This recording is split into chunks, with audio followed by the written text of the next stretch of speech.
Yes, this is Tony on the end of the commentary position. Yeah, testing 1, 2, 3. This is Dan O'Brien. Testing 1, 2, 3.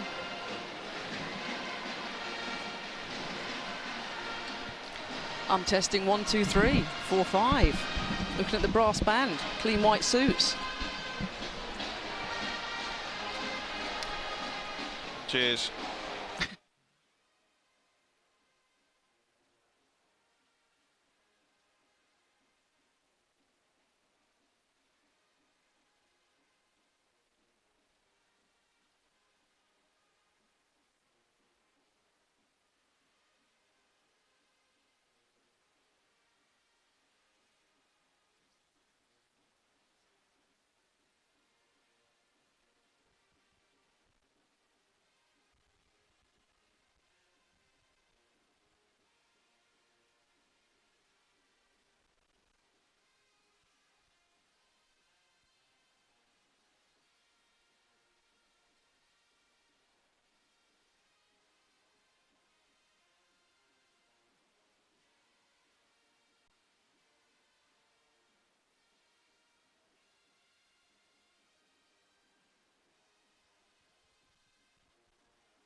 Welcome to Nassau, the capital city of the Bahamas, for the third staging of the IAAF BTC World Relays. More than 500 of the best athletes from around the globe are here for 2 nights of competition in the Thomas A. Robinson Stadium.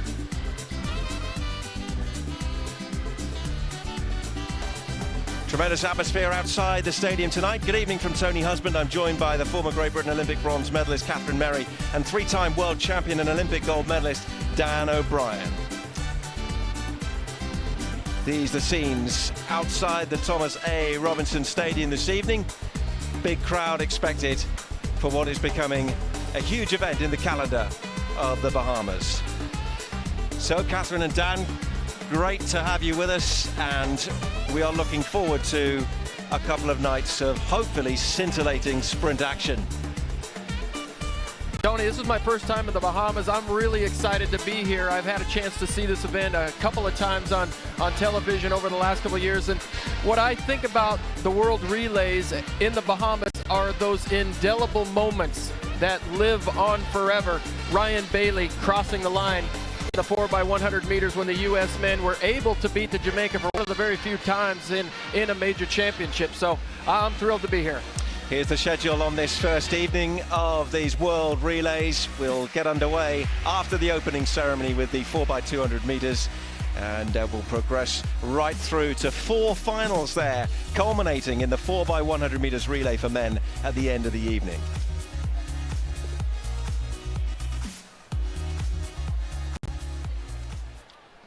Catherine, we can see the scenes of the athletes making their way here.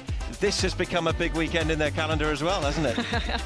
It has. I think when the idea of a World Relays meet was put together, I think putting it in somewhere that's a beautiful part of the world with a nice amount of prize money, giving national and governing bodies opportunities to run out relay teams was a very, very smart move to put it here in the Bahamas. The athletes absolutely love it. We've been seeing in some of our coverage on IAAF already that they're excited and they want to be here because it's a huge opportunity for them. And there's Nickel Ashmead there for the Jamaican team, Johan Blake on the left, some big superstars here in athletics that are really going to enjoy a couple of good days of relay action. And all part of the evolution in many ways of track action that we're seeing more and more emphasis. Such an individual sport, but these World Relays just enhancing the feeling of team, bringing the team together, working as a team, achieving something special. We heard that yesterday at the pre-event press conference, but you can see there's some great scenes outside as the Botswanans arrive. And this is the scene inside the Thomas A. Robinson Stadium tonight. Crowd still making their way in. We have an opening ceremony to bring you as well. And as the evening progresses and those seats fill, we will see some tremendous relay action. And the atmosphere continues, guys, in the stadium, doesn't it? With the Junkanoo, the colour, the costume and the music, really creating a really, really good atmosphere. And the weather's holding as well for us at the moment. Some suggestions that we might just see a drop of rain or two as the evening goes on, but you saw the temperatures there. It's a very comfortable 27 Celsius. And everybody in and ready to enjoy themselves this evening. Of course, the prize money of more than $1.25 million up for grabs, as well as the Golden Baton Trophy, and that'll go to the most successful team of the meeting. It's been an event that we've seen the Americans and the Jamaicans dominate. Dan, do you think we're going to see more of the same this weekend? Well, if Rio was any indication of how good and how ready the American team is, I certainly think so. Coming off the most medals ever won at an Olympic Games, the U.S. team is certainly primed for another season. Although there's been some changes at the top, Allison Felix and Sanya Richards-Ross moves on. Allison Felix is certainly a question mark for this year. You know, we're going to see a lot of young kids. I think they can keep it going.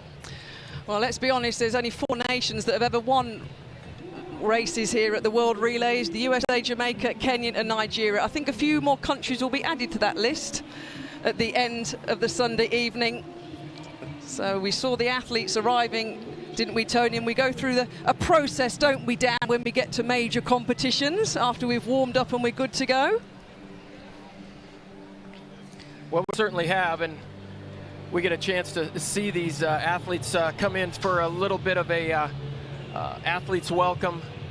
And the process is, you know, you show up to the track and you get through your warm-ups, and then you get the call, and you're over on the practice track, and you get that call and your heart starts to beat immediately.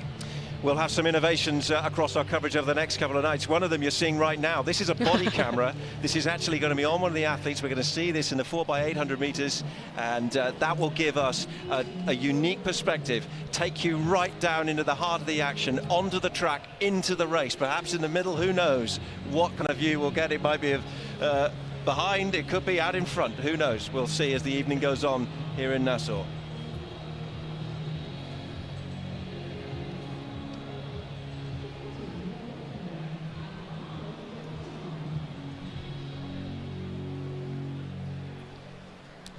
So we're building up to the festivities. The opening ceremony will get us underway here. We've had the Police and Defence Force Joint Marching Band entertaining the spectators who are already inside the stadium, many of them still outside enjoying the entertainment, but making their way in and prepared just in case we do have some inclement weather.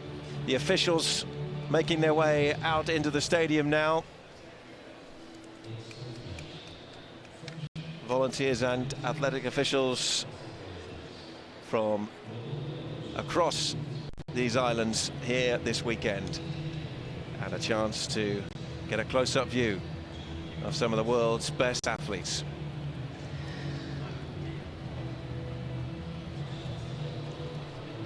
We'll see Atto Boldon, the legendary Atto Boldon, play a central part in the opening ceremony, which will get us underway shortly.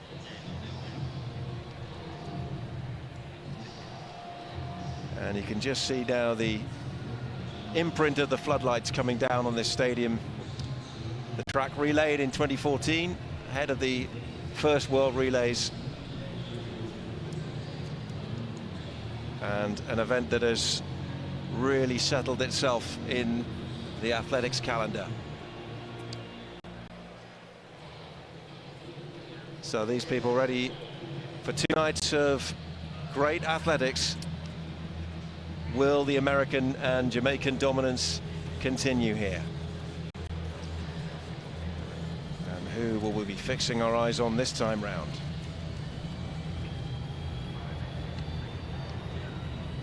New generations watching some of the new stars as well of world athletics this weekend.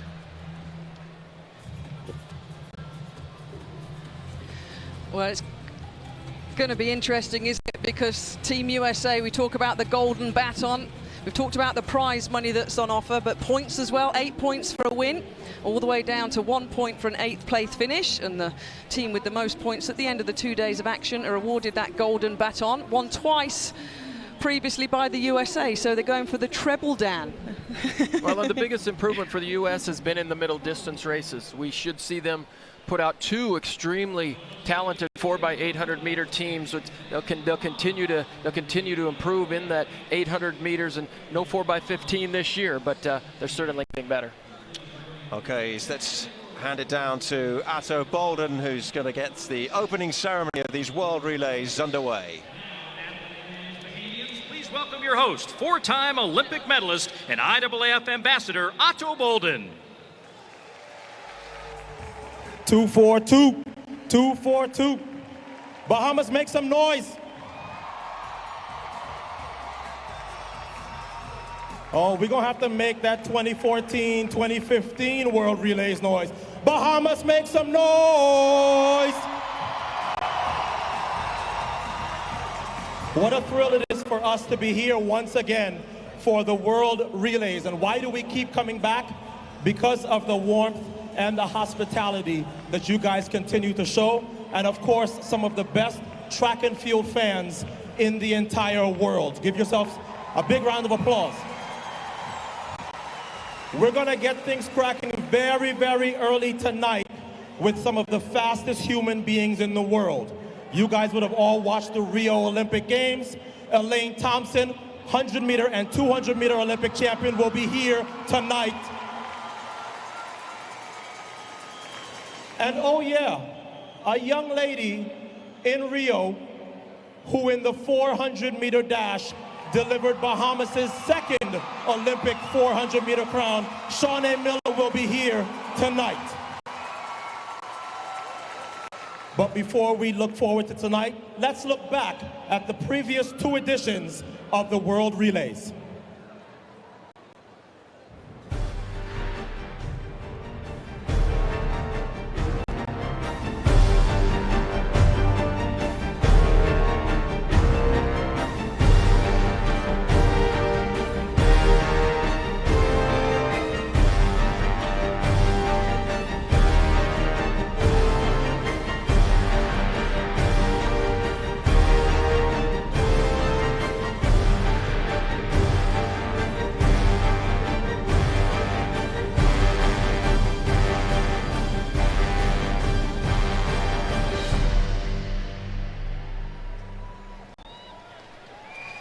always the fastest. It can be about getting the baton round, and that is the challenge. So we head down for the formalities of the opening ceremony, these World Relays.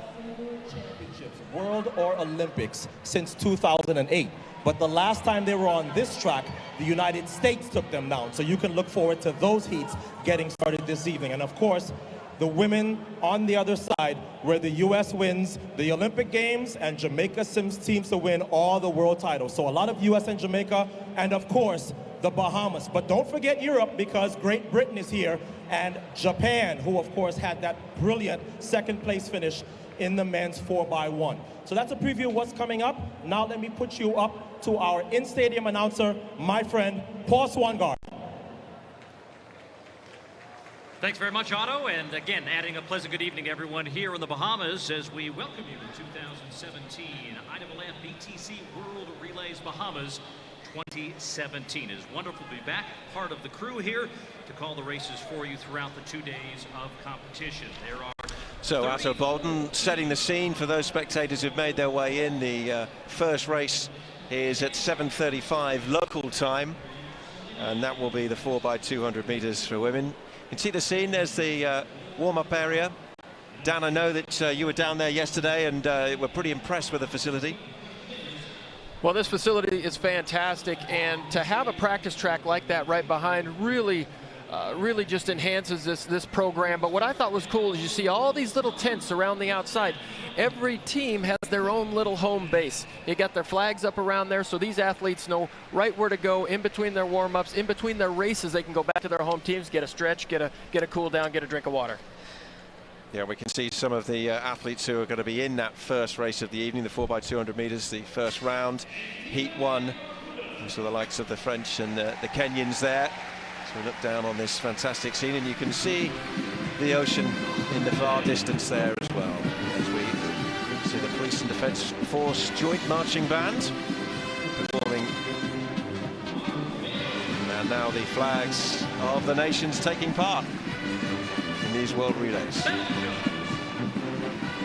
Being represented by the smiling country name carriers. Such a big representation from around the world.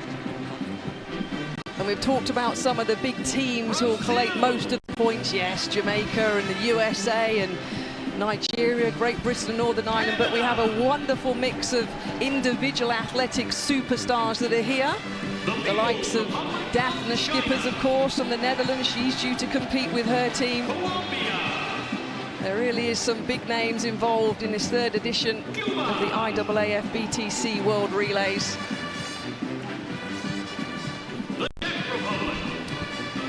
Well, if you think of who we will see straight away tonight, but we have a big star in Elaine Thompson, who will, I'm sure, wow this crowd, and it's great to see that she will go in the second heat of the 4x200 meters, immediately getting the crowd on their feet. And of course the Bahamians, so popular, and we'll see some of their big names, including members of the Golden Knights from London 2012, absolute heroes in these parts. But it's testament to the event, isn't it, Dan, that the likes of the European athletes will travel so far. Christophe Lemaitre from France is due to compete. I've mentioned Daphne Schippers, of course, but athletes are prepared to come because it's a great event, it's great fun, there's great prize money, it's great weather here in the Bahamas as well. And it just seems to get bigger and better, and this team here will get a huge reception. A massive Jamaican contingent already in the house. Well, when you look around, you mostly see the green and gold of Jamaica, and I'm actually going to the pin relays a week from now. Jamaica has come away with four gold medals here at the World Relays Challenge, but you know, they travel so well. The Jamaican fans just travel so well. We'll see them this week here in the Bahamas, next week at the pin relays, and they always show up at the major championships. They'll be out in full force in London later this summer.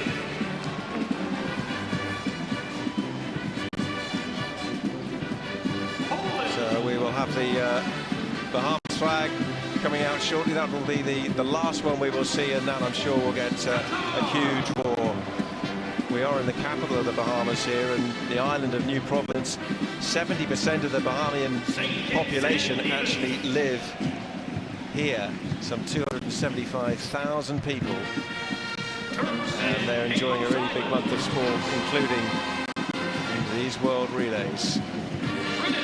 So the flag bearers continue to make their way out. Dan, let's just look at the schedule and think about some of the big races. We're going to see 4x100 meters men's final tonight. United States flag comes out there. The stage, I guess, is set for the US to live up to their billing. Well, and not just the U.S. I think the rivalry continues to live on. USA versus Jamaica. You know, I had a chance to talk to Otto Bolden earlier this week, and I said, who do you like in the 4x1? And he said, I like the Americans. And here come the Bahamas. Wow. Just right on cue there. But Otto said he liked the Americans to win the 4x1. But I think this year both the Americans and the Jamaicans may be a little vulnerable. The Canadians look good. The Brits look good. Yes, Canadians coming off a very strong start to the season, so we will see how they go. But we've got just an idea, and with only the early stages of the evening and the crowd still filtering into the stadium, the kind of noise they can generate here in this stadium when they get behind their country and the runners. And the flag is flying proudly already. Well, let's be honest, they've got a couple of superstars in their team, haven't they? Shawnee Miller of Weibo, the Olympic 400-meter champion.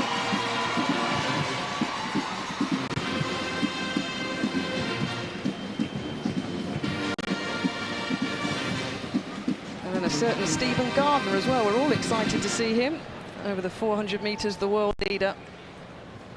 Ladies and gentlemen, please rise. And we'll pause now for the national anthem. To be performed tonight by Dentil Roll and Friends.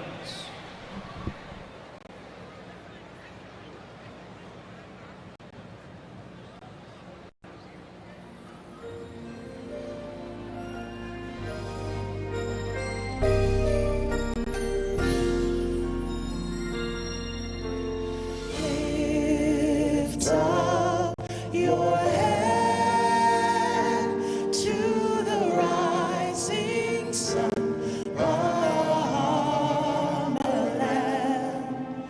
March on to glory, your bright banners waving high. Oh, see how the world marks the manner of your bearing. Pledge to excel through love and unity, pressing onward, march together to a common loftier goal. Steady onward, though the weather, hide the wine and treasure show.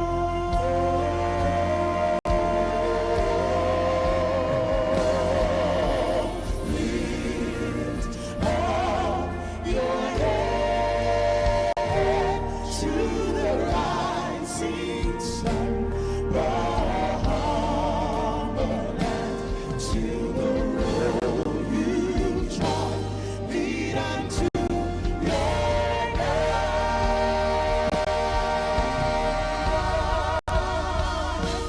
march on, Bahamas, march on, Bahamas, march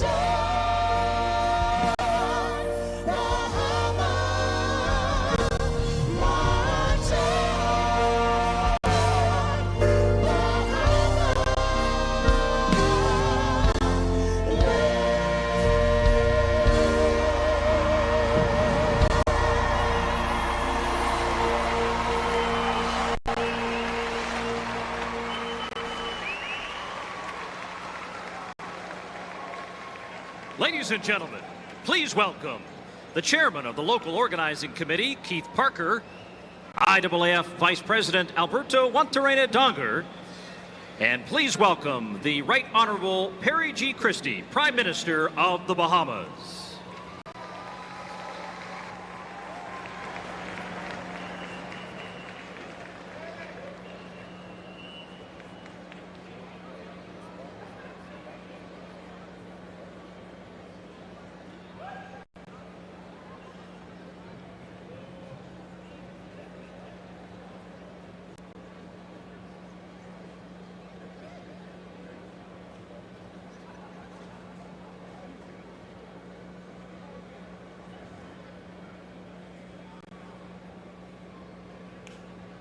Your Excellency, Dame Marguerite Pending, Governor-General of the Commonwealth of the Bahamas Islands, Right Honourable Prime Minister Perry G. Christie, Alberto Wantarena, representing IAAF President Lord Sebastian Coe,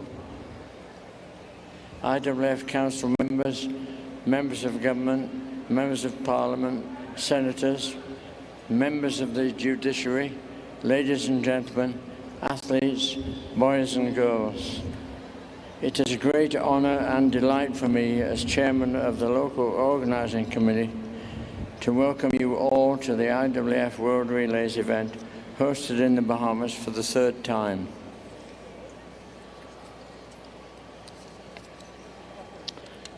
I am confident that you will enjoy the next 2 days of athletic performances by the world's best athletes. To our worldwide television audience, I hope that you enjoy the relays too, but I encourage you to prepare early to attend in person when the dates for the 2019 relays are announced, again to be held here in the Bahamas, where once, twice, and even 3 times is never enough. Track and field athletics is considered by many to be the most basic and exciting of all sporting events. It is still amazing to me as a former athlete that while striving mightily to win your event and defeat the other competitors, a deep admiration and respect for one another develops between athletes of whichever national origin. If only world conflicts could be solved at an athletic track, what a wonderful world it would be. In conclusion, I hope that everyone enjoys the World Relays as much as I intend to and expect to. Thank you, and please enjoy the BTC World Relays Bahamas 2017 and be ready for 2019. Thank you.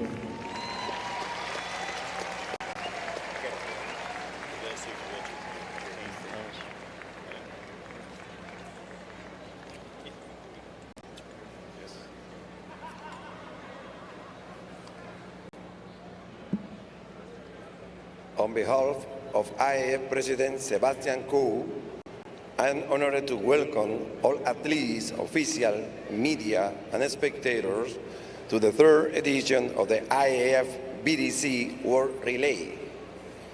The first 2 editions are remembered for enthusiastic crowd, innovative presentation, and exciting racing. We can again expect world-class sport entertainment. More than 500 athletes from over 30 countries representing the best relay squad in the world have traveled to the Bahamas this year. We are especially delighted that the Bahamas, which has such a rich and successful story in the relay and has made this competition its own, had agreed to be the host of the next edition in 2019. The successful organization of the 2017 IAAF BTC World Relay is a team effort. The IAAF would like to thank the local organizing committee, the government of the Bahamas, the Bahamas Association of Athletics Association and suppliers and national partners and suppliers for their support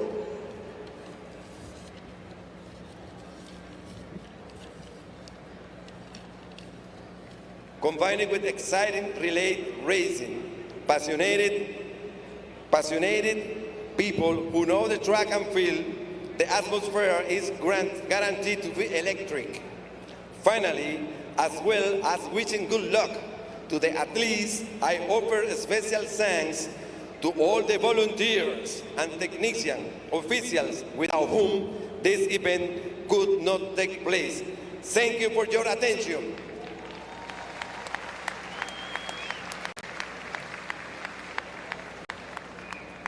Your Excellency, Dame Margaret Finley, ladies and gentlemen of the Commonwealth of the Bahamas, let us thank the IAAF for agreeing to hold these relay games again here in this stadium 2 years from today. On your behalf, let me also indicate to Mr. Juan Torino, representing Lord Sebastian Coe, that the Bahamas would like these games to be established and this country to be the home of these games forever and forever.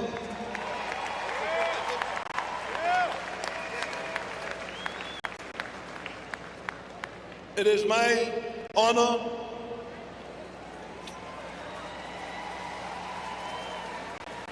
thank you very much. But it is my honor to welcome all who have come to the Bahamas for these games, the officials of the IAAF, the athletes, their coaches, their trainers, and their supporters, all who have come. Welcome to our country. We hope you have a wonderful time here. This is a wonderful little country, and we always say it is better in the Bahamas.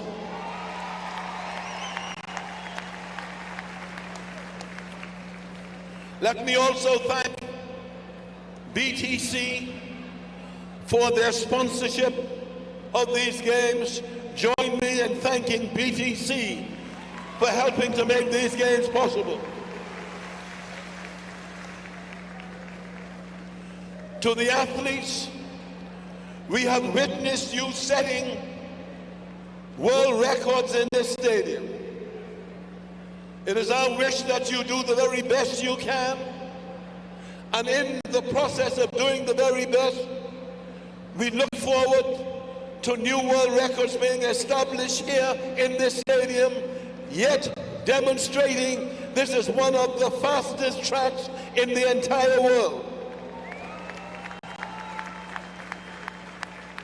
Finally, it is my privilege, on behalf of the people of the Commonwealth of the Bahamas, to declare the IAAF BTC World Relays Bahamas 2017 now open.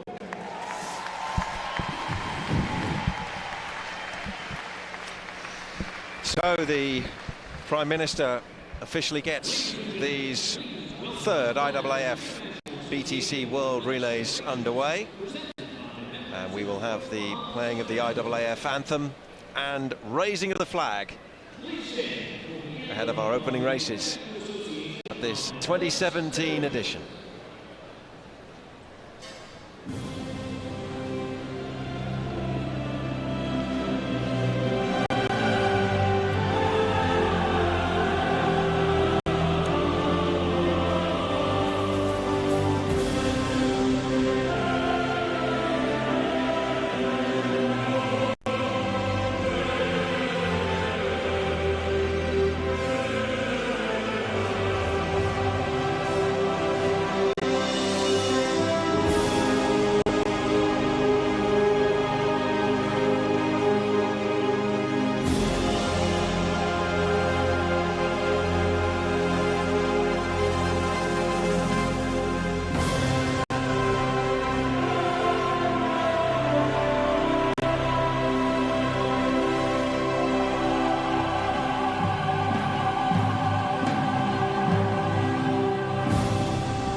So, flags waved, and you can see the crowd starting to get into the spirit of it. They really will embrace the culture.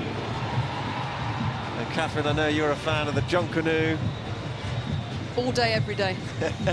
I'd love to be part of it. I can't dance, I'm not that colourful, but it's all about the music, the colour and the costume.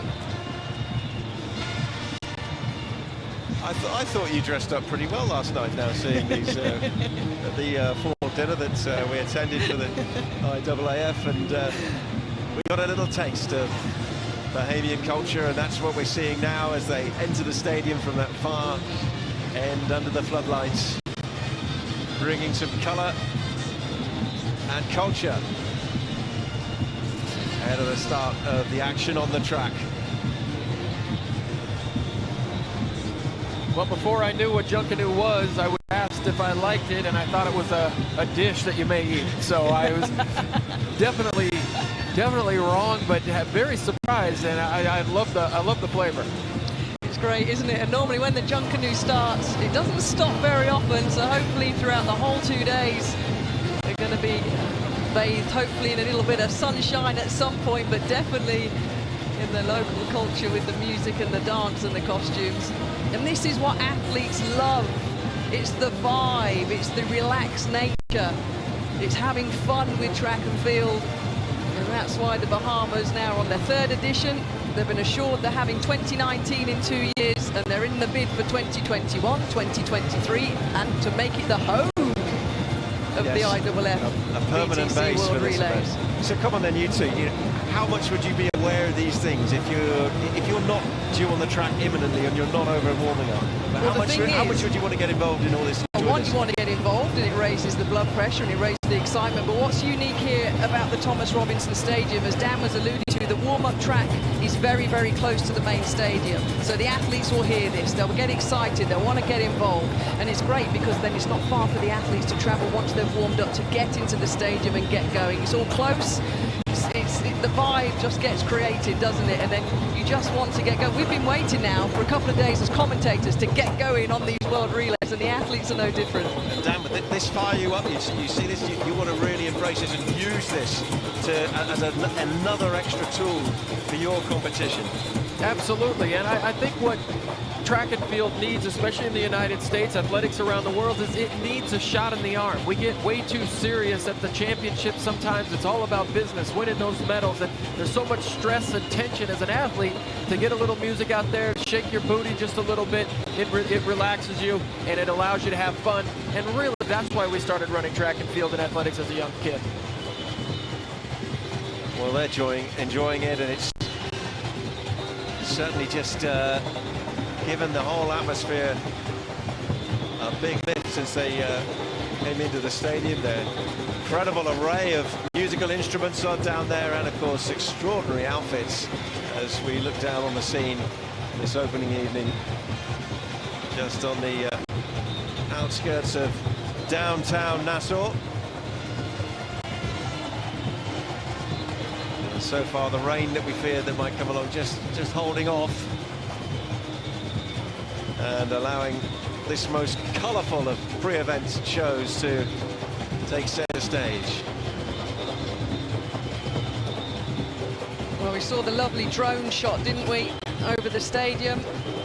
And those of you that have watched or know about the World Relays here in the Bahamas, we do the entrances for the athletes a little different. We jazz it up. They have a super podium for presentations as well.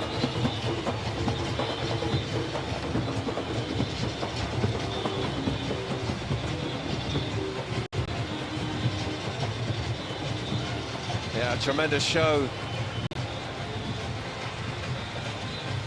The headgear, outstanding. I think you've got a Halloween costume in your future here in the Junkanoo, Catherine.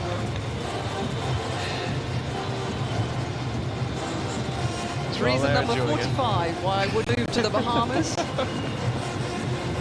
In a heartbeat. Be interested in that top 10 list. But this is what we want. We're building it up. for the third edition of the IAAF BTC World Relays. The athletic action is going to start very shortly. And let's remind ourselves of the action that we've got here tonight. Yeah, so this is the schedule that'll start imminently with the women's 4x200 meters relay, the first rounds. And then we'll see the men take to the track as well. And the evening culminates, remember, with finals in the 4x8, 4x1 for men, 4x2 for women. And then the full final of the 4x1 after the B final. Big night of athletics on the way.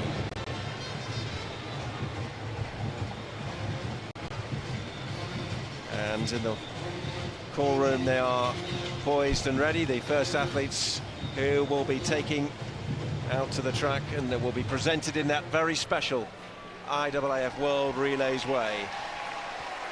And they will feel the vibe of the stadium as they kick us all off at the start of these World Relays.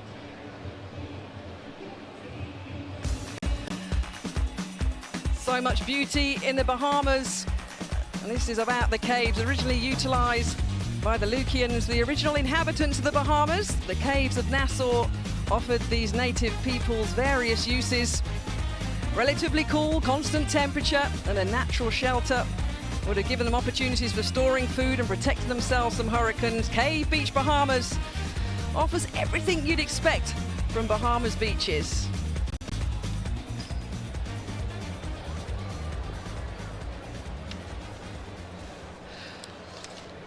So all eyes down to the big screen. Fans poised and taking their seats, getting the prime view for the opening race, the 4x200 meters women. First round, first heat.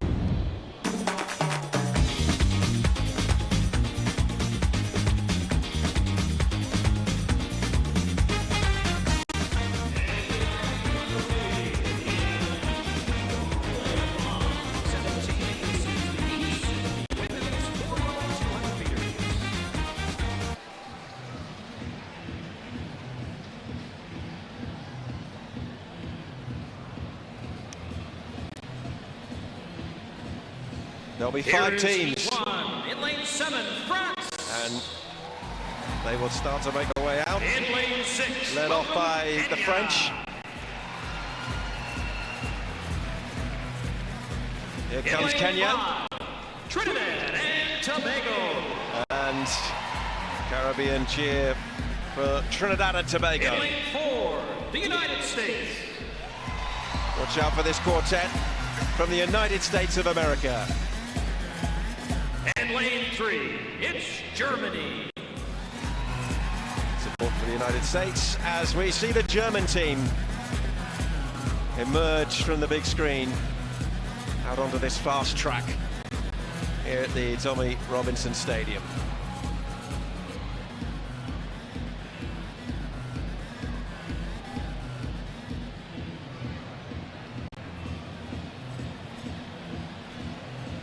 Start list for Heat 1, women's 4x200 meters relay. The Germans in lane 3, United States, Trinidad and Tobago in 4 and 5 respectively. The Kenyans in 6, and the French will go on the outside. They'll run blind effectively in lane 7. Nigeria won this in the last edition, 2015. And we mentioned the Germans. They came away with a bronze medal. So they would have had the build-up, the warm-up outside the stadium, then they would have made their way inside, and they would have missed the colourful pre-event show.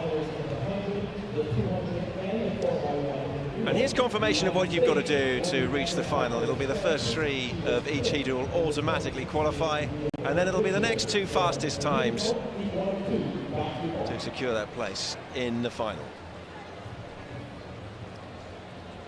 Thanks very much, Otto.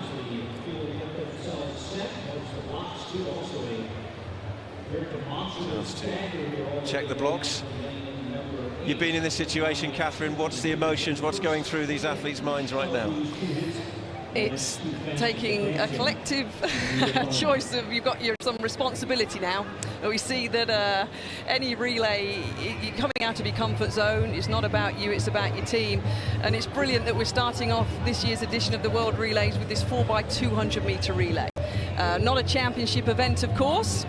So therefore, it's normally very exciting because athletes find it very hard in this relay event to judge the speed of the incoming runner. So it's going to be interesting. And as you mentioned, Nigeria won this title in 2015, and that was because the USA on the final changeover with Tamu and Felix crashed out, because it is very, very hard, and it's going to be an interesting relay to watch. But if you look at the first heat, the USA team is a good one, as you'd expect. They can reload, as Dan O'Brien says. They can reload with as many athletes as they like, and they're going to be the ones to watch in this first heat. And Desiree Bryant will get them underway, and then the changeovers, of course, will be at the 200-meter point. So yeah, it's all good fun and a great event to kick us off. One of the things that will be quite marked about this race is just the sheer size of the stagger right across the track. There's a huge distance between, if you look at the Germans who will go from lane 3 and the French who will run right on the outside in lane 7. So we take a look there at Estelle Rafai, who we saw at the World Under-20 Championships last year in Bydgoszcz in Poland, winning a medal there.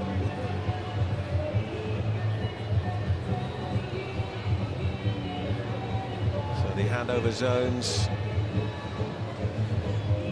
athletes poised around the track. That was Alexandra Burkhardt, the German, who will take the baton for leg 2.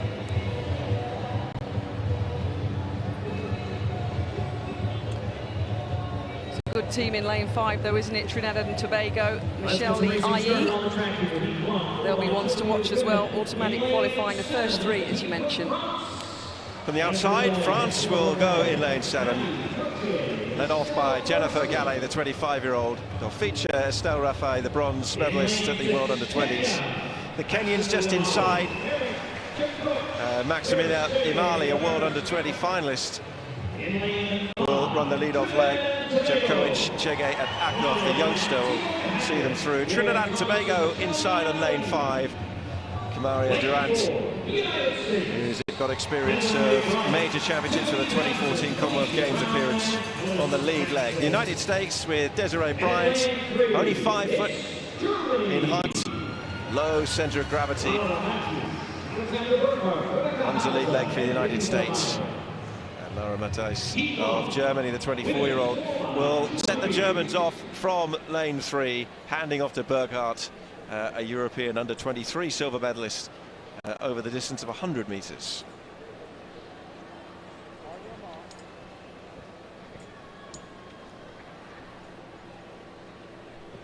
Five teams ready to be called to their blocks, and the IAAF BTC World Relays for 2017 about to get underway here.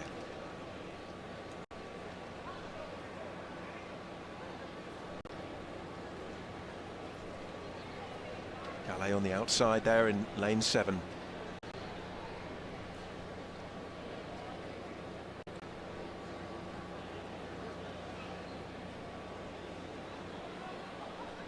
And all the way back on the inside, right around the bend of that track, you'll see the Germans in 3 as the Kenyans prepare.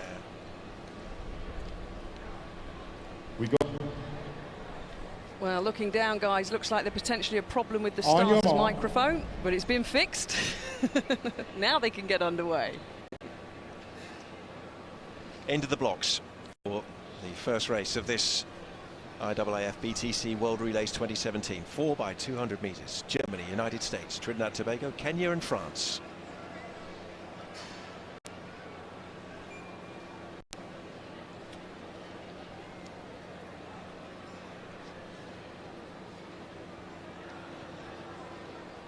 Set. And they are away first time. The first 3, remember, in each heat will qualify to be the next 2 fastest. Remember, the stagger is huge on this race. 5 teams streaking down that flat back straight now and preparing for the handoff. So important. We see Grasse just take the bend there. And it's a clean handover so far. It's a poor handover though by the Trinidad and Tobagans, also by the Kenyans, and they will have lost a lot of ground. So you watch the French come around in this front straight, and it's Estelle Raffay, bronze in the 200 meters of the world under 20s last year, who's just on the right of picture. There were poor handovers between both Trinidad and Tobago and Kenya, and they will hand over to leg 3, and you'll see the distance back that Trinidad and Tobago and Kenya have dropped, but the United States now looking strong. Felicia Brown has got the baton. The French trying to keep up with Fanny Peltier along the outside. It comes over now towards the final handover. You can see the Americans will hand over now, and Phyllis Francis will bring them round, but a strong runner in the German Meyer, who has got real pedigree at this place, is going to give her a real battle at this home straight. So the opening race is a battle between the United States and the Germans, and it's a strong finish from Phyllis Francis to take it just ahead of the Germans. And then in lane 5, Trinidad and Tobago got 3rd place. Well, we saw Lisa Meyer take the bend and really give Phyllis Francis a battle there, but Francis just in the end held on to that consistency, edged her out of the line. The United States win heat 1 at this 4x200 meters first heat at the World Relays, and it was Phyllis Francis to bring them across the line in 1:31.07, just ahead of the Germans and Meyer. It was a good run by the German team, to be fair. Phyllis Francis, by far the most experienced athlete in the duel down the home straight. It was a good run by Meyer, and Trinidad and Tobago did come through with Michelle Lee IE to grab the 3rd automatic qualifying spot. Look at the battle here, though. Meyer, fair play, eyes on the prize. And obviously Phyllis Francis digging in, using the 400-meter strength to pass it just when it mattered on the line. Well, it looked like really conservative handoffs all the way around for the U.S. team. The Germans looked like they stretched it out just a bit, and Meyer got the drop on Phyllis Francis. Phyllis had to kick it into gear. Looked like Phyllis wanted to just chill in that last 200 meters, and she made her work for it. Along the left of the shot there, those sorry. two. Yes, became just the Americans and the Germans, and IE bringing Trinidad and Tobago through to get the next guaranteed qualifier. Results of the 4x200 meters relay for women, the first round, first heat. United States in 1:31.06, they qualify ahead of Germany and Trinidad and Tobago.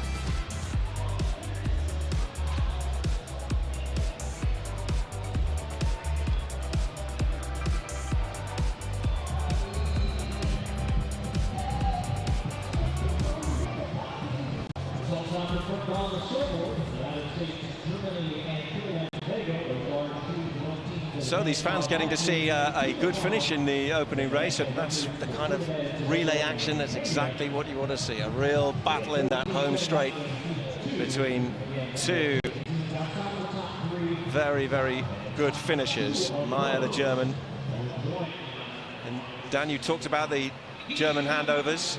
We saw some poor ones as well in there. The Kenyans struggled, and the Trinidad and Tobagans actually suffered early in the race and recovered well. Well, we've got 1 heat of 5 and we've got 1 heat of 4, and the main thing here is just to get the baton around, get through to the finals.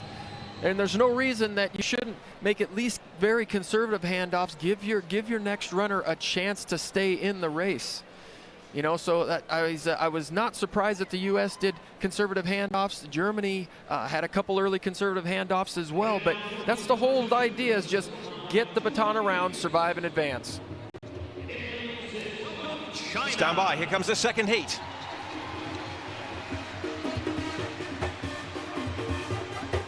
Four teams, led out by China. It's the British Virgin Islands. Big waves from the British Virgin Islands team. In lane 4, Jamaica.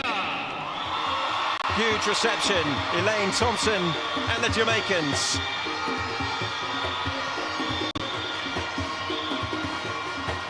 And in lane number 3,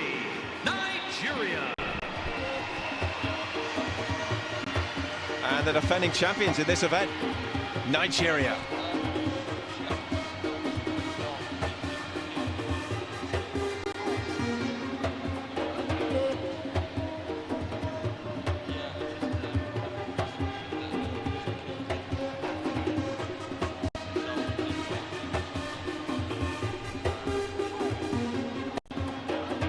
And there she is, the sprint queen, double Olympic champion, Elaine Thompson.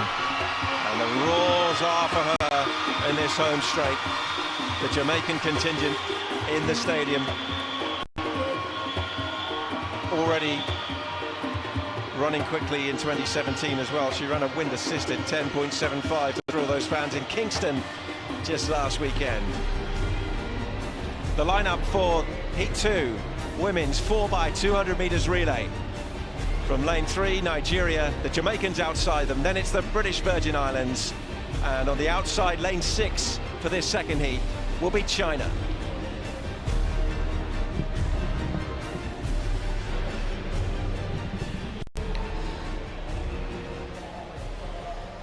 Anastasia Leroy will run the anchor leg for Jamaica.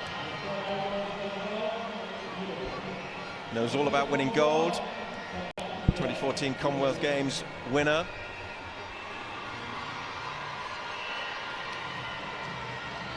And just a few words with the officials, because we don't see the 4x200 meters run as often.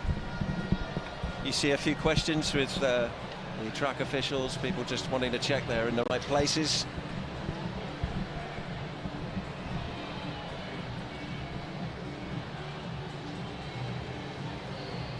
Opportunity for the Chinese athlete there, Tao, just to prepare and warm herself up. They will have waited patiently to get underway,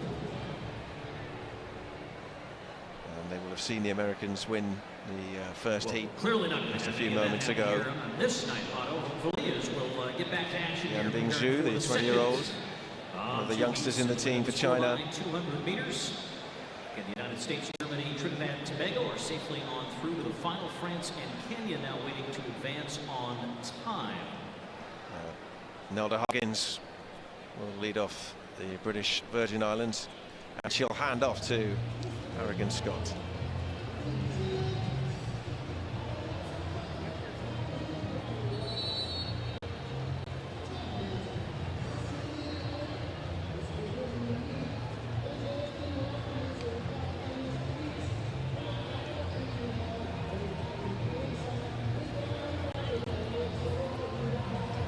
Lane 6. Let's reset the lanes here in heat number 2. Yujia Tao, Asian champion at 60 meters. Used to leading the Chinese off in the relay. She'll hand off to Zhu, then to Tian, and then Wei will bring them home. Asian Games champion. British Virgin Islands, Nelda Huggins will hand off to Daisy Harrigan Scott, then Corinne King and Ashley Kelly to bring the VVI home. The Jamaicans go with the big gun right from the off. Elaine Thompson will fire out of the blocks for them. Handing off to Sherika Jackson, then Jura Levy, and Anastasia Leroy is on the anchor leg. The last team in this second heat on the inside in lane 3, defending champions of Nigeria, Jennifer Medu.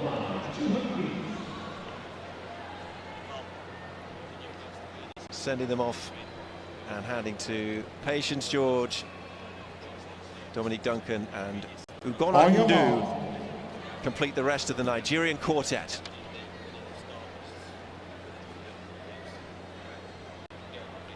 Setting down in their blocks then, the women in the second heat of the 4x200 meters relay on this opening evening here in Nassau. Breeze blowing from lane 3, Nigeria, 4 Jamaica, 5 British Virgin Islands, and 6 China. Get off well and look out for the Jamaican Elaine Thompson, who's already setting off and flying away down that back straight at the Thomas Robinson Stadium. She's going to hand off to Sherika Jackson. The Chinese athlete on the outside there is Tao. And the handoff slipped to be clean, and you can see Sherika Jackson there. It's storming round the British Virgin Islands and China on the outside, feeling the force of the Jamaicans. Sherika Jackson storming through. Handoff number 3 coming up at halfway through at 400 metres. Taking the baton for the Jamaicans, Jura Levy, former World Championship silver medalist in a relay, and showing a masterclass for the Jamaicans. Whirled on by the crowd, the Jamaican contingent. The others are trying to play catch-up here, including the Chinese there. The final handover goes to Anastasia Leroy for Jamaica. You can see the big advantage. The Nigerians are going to be the ones contesting second. Remember, it's 3 who automatically qualify, but Leroy, a face of poise, of calm. And it will be Jamaica to win Heat 2. Comfortably ahead of Nigeria. China coming in 3rd. British Virgin Islands 4. But we always felt with Elaine Thompson leading them off, the Jamaicans were going to be too strong for the opposition there, and so it proved. 131-27 victory for Jamaica in Heat 2. Well, Elaine Thompson, we know what she's about. She's one of the fastest women of all time over the 100 and 200 metres. But Sherika Jackson on the second leg, cool, blimey. The race was done by the time she'd handed the baton over to Levy. It was absolutely superb running, wasn't it? Well, I'll tell you what, the Jamaicans did avoid a little bit of a tragedy there. Elaine Thompson almost looked like she put on the brakes on that first exchange. Sherika Jackson ran away from her. Then she had to almost come to a complete stop just to make the handoff. If the Jamaicans would have gone out at that particular point, absolute tragedy, but they managed to keep it together. And that's what's great about a race this long. You just let your athletes do the work. Don't rely on those great exchanges. Well, it was Jamaica and the rest, really, in the end there. And Leroy just knew that it was all about a safe handover with Levy. And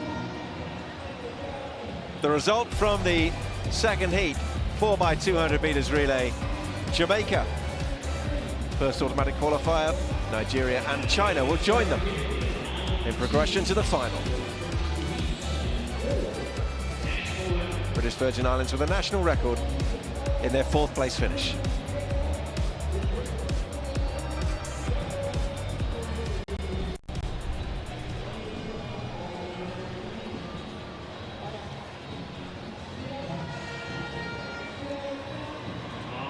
So we're up and running. The Jamaican fans are happy. They've seen their double Olympic champion.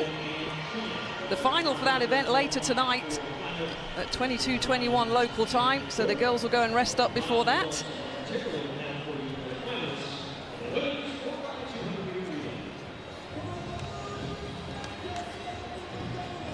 We'll head down and join Atto Baldwin trackside.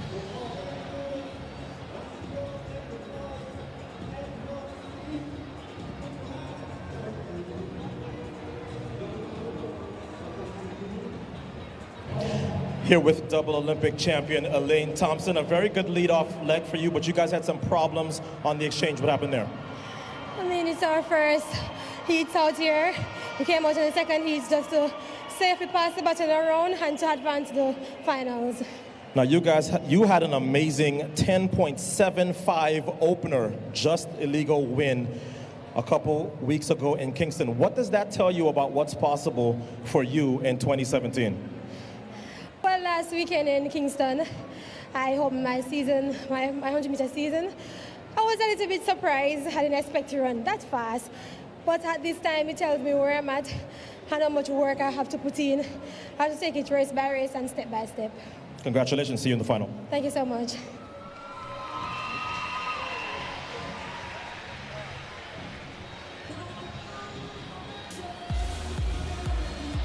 Story of the first round, women's 4x200 meters. And after patiently waiting to get things going, we saw a really tight first race, an impressive performance from the Germans. The French trying to keep pace with Trinidad and Tobago, and then a dramatic finish. Phyllis Francis just getting the nod on Lisa Meyer. The crowd roared for the Jamaicans in the second round, in the second heat. And Elaine Thompson got them out of the blocks and away. Tremendous second leg from Sharika Jackson, as we highlighted after the race. And that set the seal for a Jamaican victory. The qualifiers after the first round for the 4x200 meters relay. These are the teams in the final, led by the United States. That close battle with the Germans. Jamaica are there, the Trinidad and Tobago team are there as well. They'll be joined by the defending champion Nigerians, and China make up the final team who will contest the final of the 4x200 meters for women here at these IAAF BTC World Relays.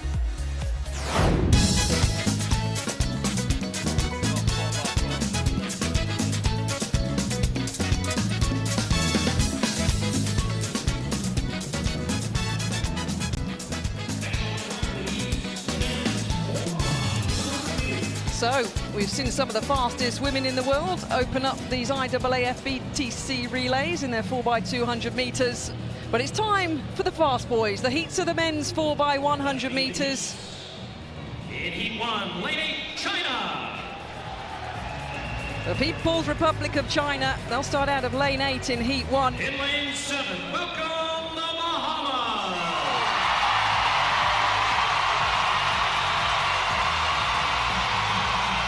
And there's the roar for the Bahamas.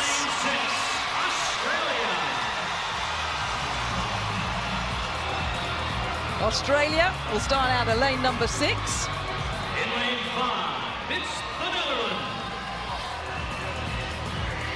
The familiar orange of the Netherlands. In lane 4, they'll start out of lane number 5 in heat number 1.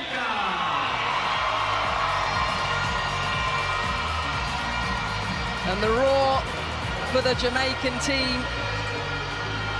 So successful at major championships, Olympic and Worlds. There's Johan Blake. He's due to bring the Jamaican team home. Trinidad and Tobago.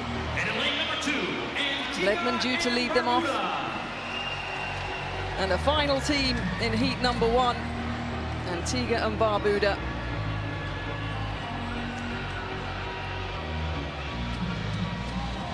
That is your field for Heat 1 in the men's 4x100. So, the first of 3 heats in the men's 4x100 meter relay.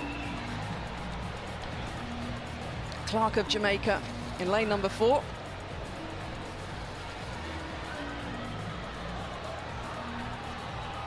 Qualification, the first 2 in each heat, and the next 2 fastest will advance to the final.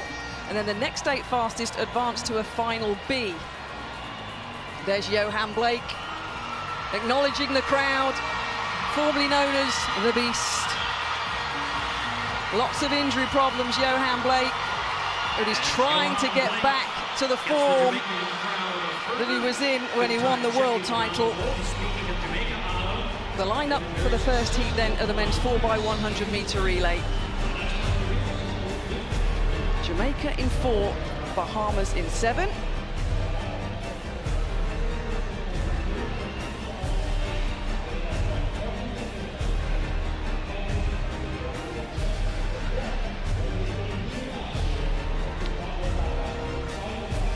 So we see in that shot Dan O'Brien as we confirm the qualification in this men's 4x1. The tape is out, the markers are being set. Well, coming from the 4x2, I think everybody's a little happier to settle into a distance everybody is familiar with. Now you know exactly where to put your pieces of tape, how many steps you need to adjust as you get into your fly zone, your acceleration zone. I got a chance to see some practices yesterday. Jamaica runs their 4x100 meter relay practices like a well-oiled machine. They've got 3 or 4 groups going at the same time, and they really do a wonderful job. Never going 100%, just getting familiarity with the person in front of them and the person behind them. Warren Fraser, the Bahamian record holder at the 60 meters. getting cheered as he walks back to his starting block. Codrington of the Netherlands. The very nice kit of the Antigua and Barbuda guys. They'll start in lane number 2. There's a familiar face in track and field. Bledman from Trinidad and Tobago. Should be a good heat, this. China out in lane 8, 4th at those Rio Olympics. And Jamaica, well, they won the first title here in the Bahamas in 2014. USA took the victory in 2015.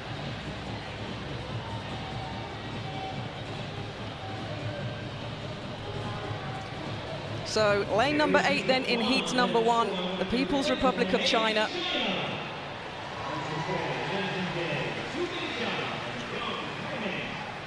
There'll be another roar now.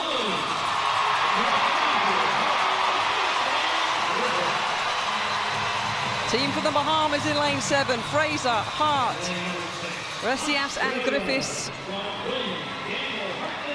Australia line up in lane number 6. They took silver as a nation back in 1995 at the World Championships. And there's the smile. Codrington, Martina, Brocari and Polina. Jamaica go out of lane number 4 as a nation, 2 consecutive Olympic golds. We've got Johan Blake on the final leg, 4th in Rio over that 100 meters. Trinidad and Tobago go in lane number 3. And Antigua and Barbuda complete the lineup. Walsh, Bailey, Jarvis and Walsh.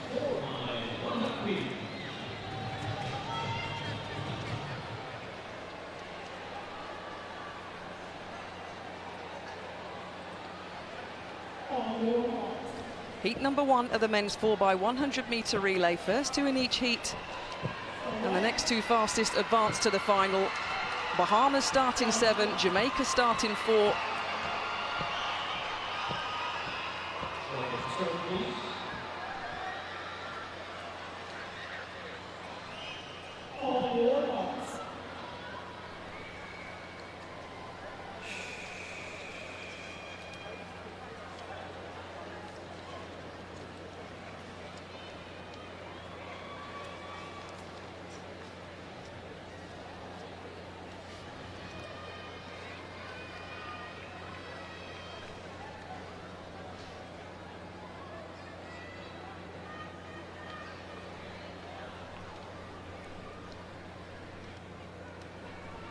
Stand up. So one of the athletes are not happy, within his rights to put up his hand. The starter asked them to stand up. A lot of noise in the stadium is to be expected. The Bahamas are lining up in lane number 7 in this heat.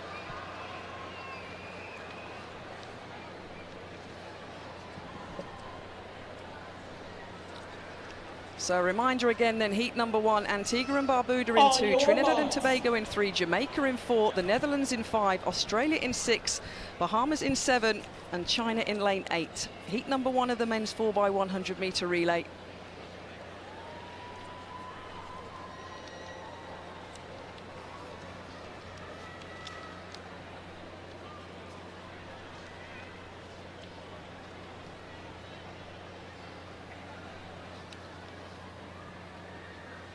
Set.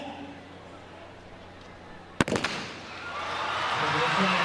it's a clean start, and it's a pretty even start as well. Australia going reasonably well in lane number 6. The roar down the back straight for the Bahamas. Hart is flying in lane number 7, as is Jamaica with Bailey Cole in lane number 4. All the changeovers look clean. China in the outside lane of lane number 8. And the Netherlands with Brocari going well in lane number 5. Just the first 2 in each heat, guaranteed a place in the final. It's the Netherlands, it's China, it's Australia. Unofficially 38.71 seconds.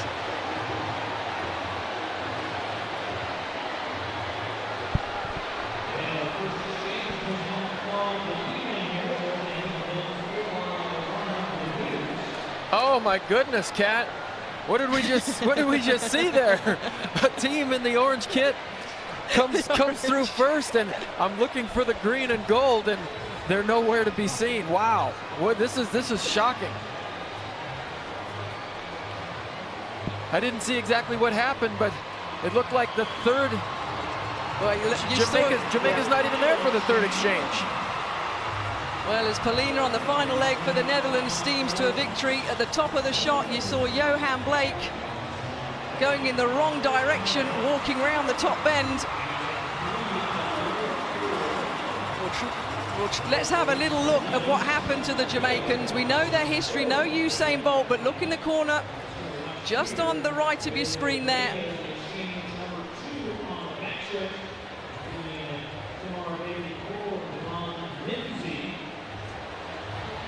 Oh, it just dropped out. Well, Bailey Cole on the second leg, and Minzy on number 3. And so there we have our first big shock of the night. And it's left those fans somewhat stunned.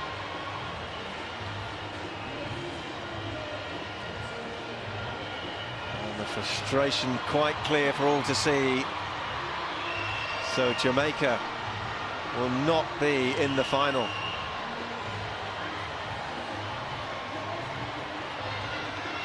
I wonder what the United States will make of that as they digest the news that their team didn't get the button round. Well, and it seems like such an easy process. You put 4 fast guys out there. They should be able to make the exchange. And the trouble is, you can either be too close or you can be too far away, and you know it's disastrous either way. So the results of the first heat of the men's 4x100 meter relay: Netherlands, China automatically through, but no Antigua and Barbuda, or disappointingly for their fans, Jamaica. And here they come for heat 2. The Italians will be in lane 8. Mexico.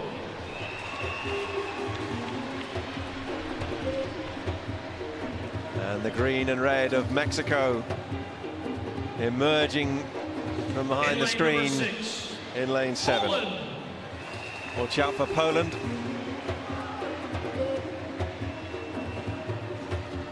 In lane 5, the bronze medalist Kopek will from lead them Rio, off. Canada. And watch out for this quartet. They could be something special this next couple of days. It's the Canadians. And of course, Germany. Grasse. Germany, they will have been inspired by what they saw the women do in the 4x2 at the start of the night. It's the United States.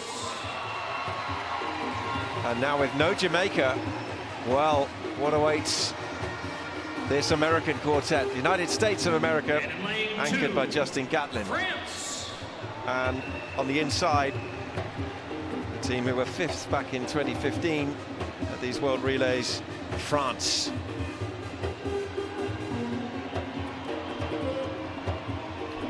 Well, Tony, when you see one of the favorites go out in the heat in front of you, it doesn't necessarily affect a team like the United States, but it could affect a team like Germany, and it certainly could affect a team like France and Canada, because now there's an extra room on the podium.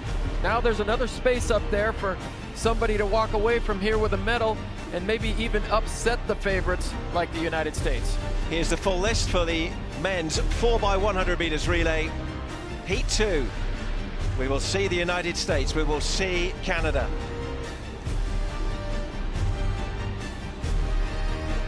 Andre de Grasse is on the anchor leg for the Canadians. They will be led off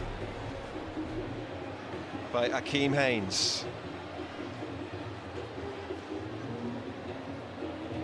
Bronze in Rio for the Canadians last summer at the Olympics. Haynes, a strong starter. Well, and in their press conference this week, they said as athletes on their team, began to run much faster. They pointed towards individual goals, but they said they were a team who took a lot of pride in the relay, spent a lot of time practicing, maybe not as much as a team like Japan, but certainly it was something that they took very, very seriously. And there is the man who perhaps is tipped to spearhead the next generation of sprinting, Andre de Grasse. Won silver and bronze in individual events in Rio. He's the first Canadian to win 3 Olympic medals. Well, and that's saying quite a bit, thinking about all the great sprinters that Canada has had: Donovan Bailey, Bruni Surin, wow, and you know, Ben Johnson as well. The United States team will be anchored by Justin Gatlin.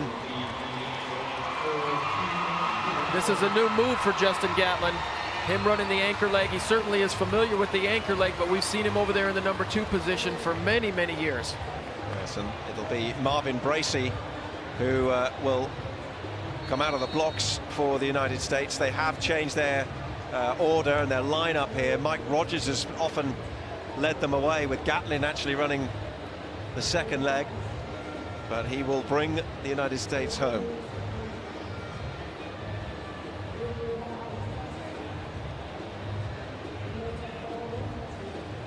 New administration within the relay teams here at USA Track and Field. Oren Richburg takes controls now, a retired college coach with a lot of experience.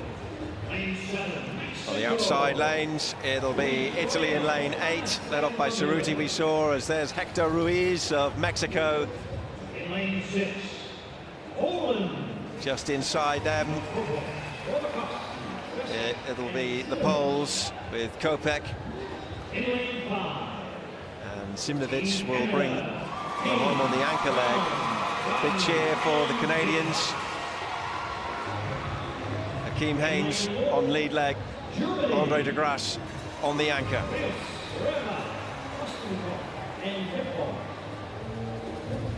The Germans with Julian Roos on the opening leg, and there is Marvin Bracy, former college football wide receiver. The key thing for him to hold on to is the button. And on the inside, Marvin René will lead off France from lane 2.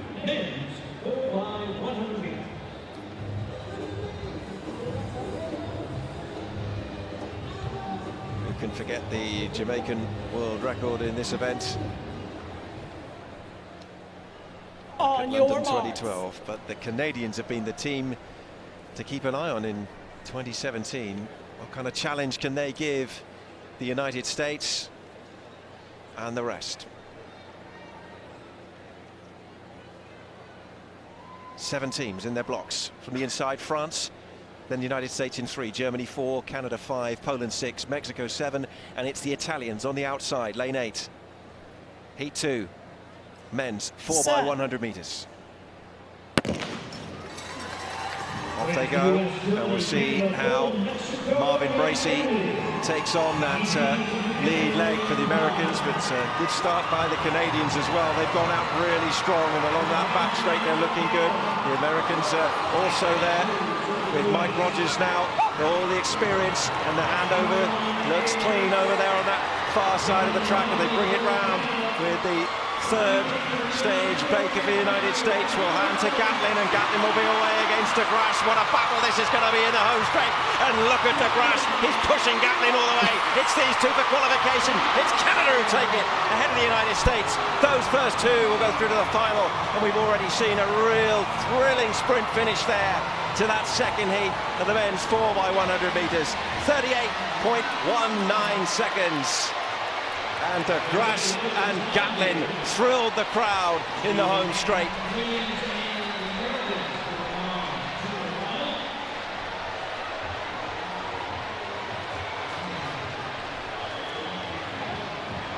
Big smile from Justin Gatlin. And what a contest he had with this man.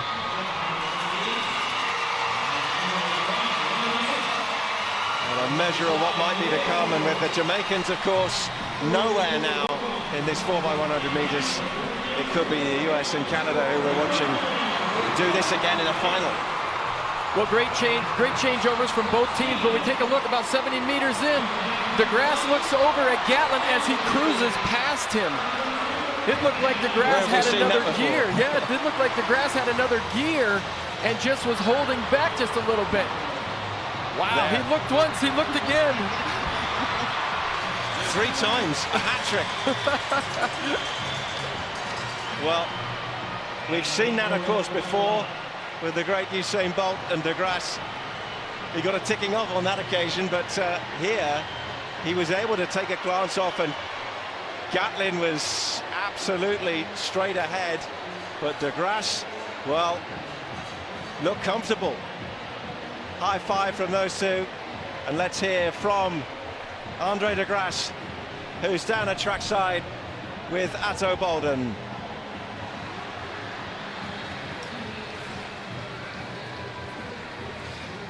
Okay, we saw him doing this in Rio.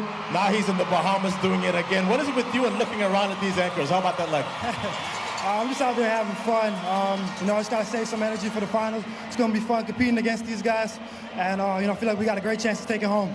How confident is this Canadian team after last year and now with this sort of a run to put you in the final? Oh, we're really confident. After coming off that bronze medal, you know, everyone's, you know, we're ready, we're prepared. You know, we're just going to go out there and, you know, try to put on a show for the crowd. Well done. See you in the final. Thank you.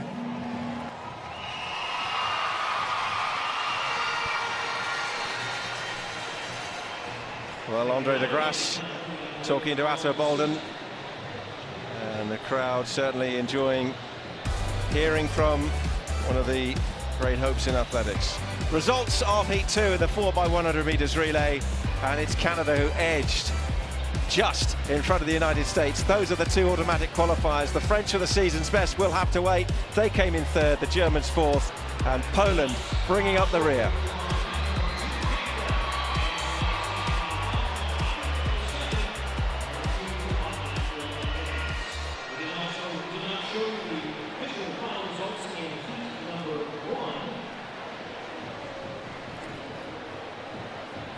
So 2 super heats so far in the men's 4x100 meters relay. Drama with a capital D, because Jamaica have gone, and Justin Gatlin and Andre Grasse have set up a tasty final already from the first 2 heats. So we've got 1 more heat to go then in the 4x1 for the men. And here come the teams with the bright lights. In lane number 8, Barbados will start in the outside lane in heat number 3. In lane number 7, St. Kitts and Nevis. The team from St. Kitts and Nevis In lane 6, will occupy lane number 7 in this 3rd and final heat.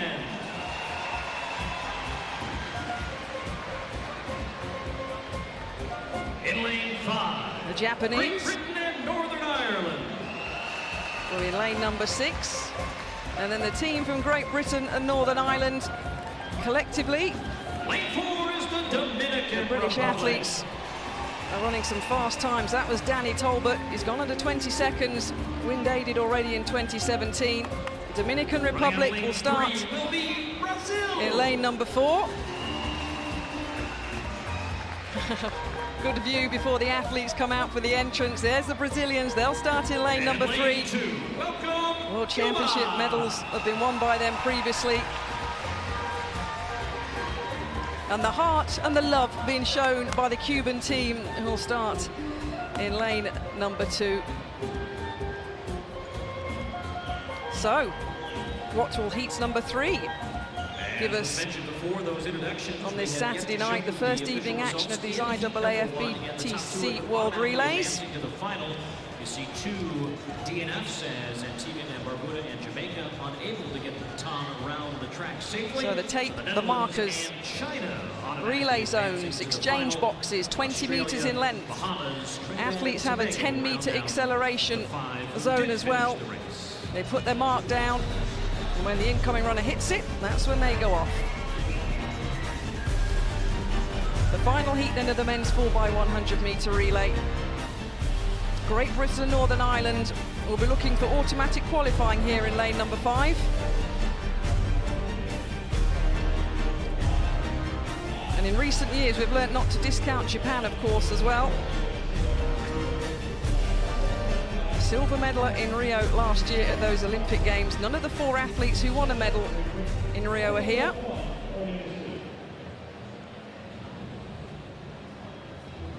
So Barbados will start in the outside lane. 38.55 is their national record. They've done inside 39.5 seconds this season already. Early doors, of course, in this World Championship year. Huggins for St Kitts and Nevis. No Kim Collins in their squad here. Probably the most famous track and field athlete that St Kitts and Nevis have ever had. There's Adam Jamili from Great Britain, Northern Ireland.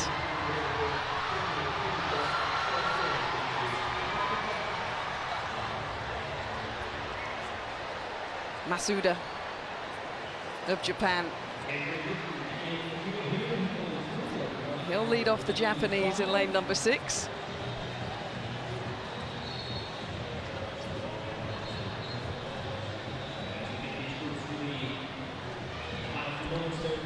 So deep breaths from Ellis Jr. of Barbados. He'll bring them home, Dan O'Brien, in lane number 8. This is heat number 3. There's CJ Uja of Great Britain, Northern Ireland. First 2 to automatically qualify. Well, watching this Japanese team is really fun. They're banking on the future of their sprinters. Had four young men bring home a silver medal last year, but none of those guys, none of those gentlemen are here.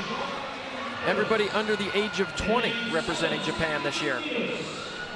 So Barbados will start in 8. St Kitts and Nevis will start in 7. Huggins, Roland, Clark and Lawrence will carry the hopes of their nation in this final heat. And this is the Japanese. Masuda, Saito, Yamashita, Onoshima have the responsibility for them. And this is a tidy squad from Great Britain, Northern Ireland. CJ Uja, Zarnell Hughes, Adam Jamili and Danny Talbot. Lane number 4, the Dominican Republic.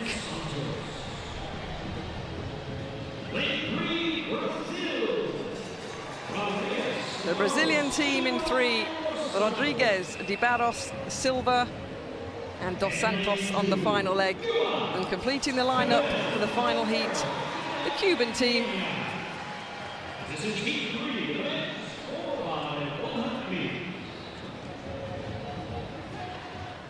The final heat of the men's 4x100 metre relay. On your marks.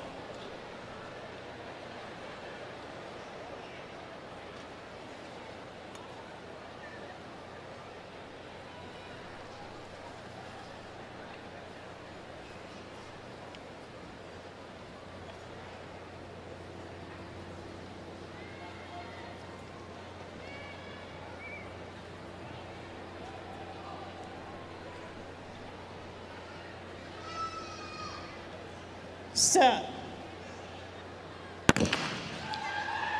So a clean start. St Kitts and Nevis going well, as is Great Britain, Northern Ireland in lane number 5. A safe handover by the British team. And it's Great Britain and Northern Ireland absolutely flying down the back straight. Adam Jamili on the top bend. A sub-20-second 200-metre runner. He's in superb form this year. Brazil are making strides on the inside. Danny Talbot for Great Britain and Northern Ireland.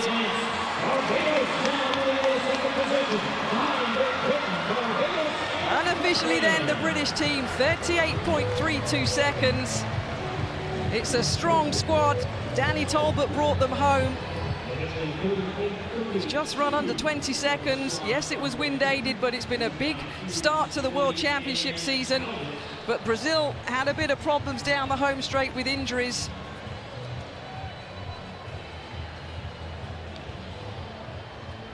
Dos Santos will be looking for help. But a job done by the British quartet. Adam Jamili flew round the top bend. He's ran 10.08 this season already. CJ Uja got them off well. Zarnell Hughes as well. Adam Jamili on the top bend. Ooh, a little bit of a stumble, did Adam Jamili. Well, this is an extremely fast track, and we're seeing a lot of seasonal bests already. But I'll tell you what, this Great Britain team, very consistent. I'll tell you, I'm very impressed with CJ Uja. He got them out to a fantastic lead. He almost made up the entire stagger. Keep an eye there. You saw on the left of your shot down the injury to the final leg runner from Brazil, Dos Santos. Was in a qualifying position. But indeed, well, Netherlands, United States, China, and now Great Britain, Northern Ireland.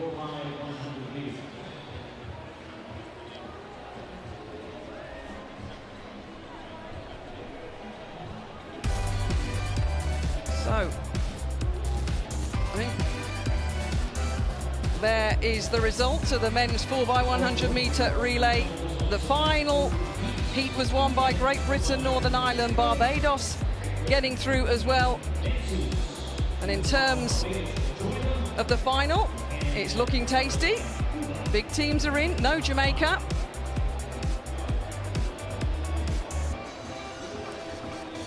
Well, the big story though, the Jamaicans and what went wrong, we can find out. They're talking to our reporter Rhiannon Jones.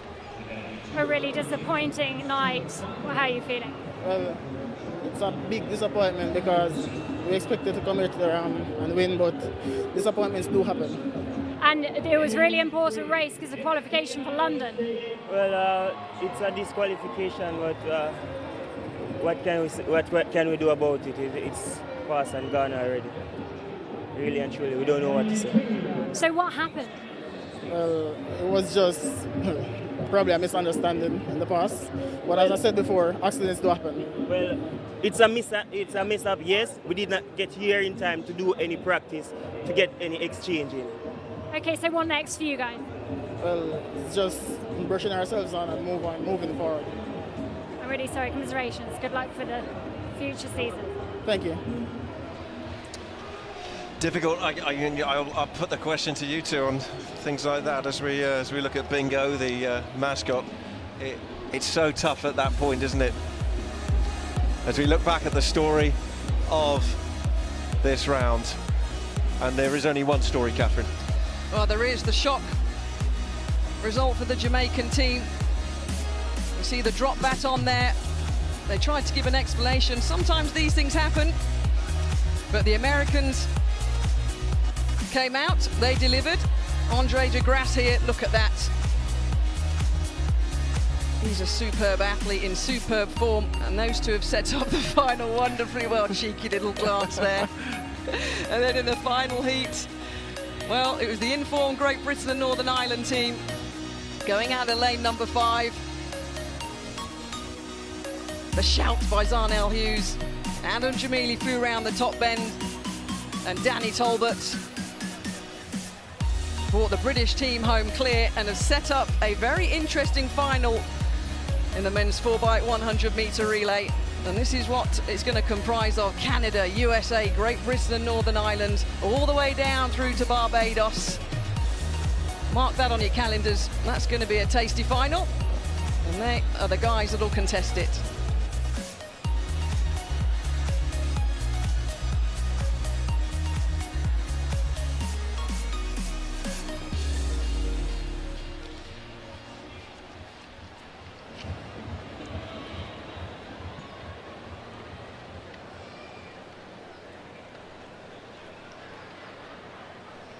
So plenty of good action already, and having seen 200, 100, we go to 400.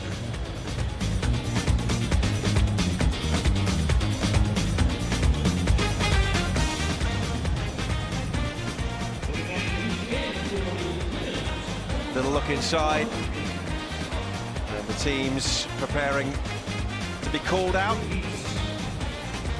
into the theatre of it all at the Thomas Robinson Stadium. Heat number 1, beginning in lane 7. Welcome, France. So, the women's 4x400 meters, heat number 1. That's the team from France.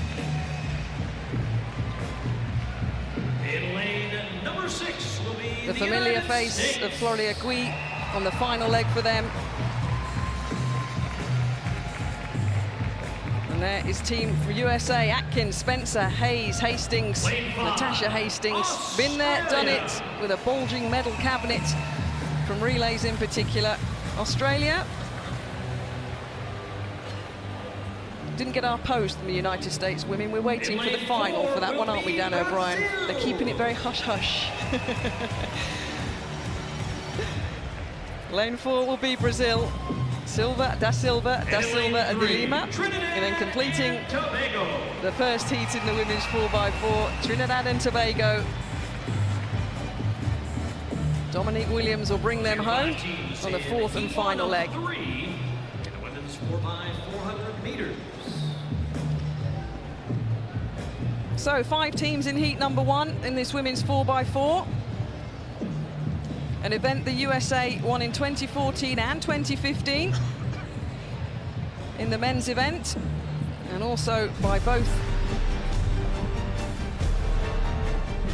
the women in 14 and 15 as well. There's your lineup then for the first heat.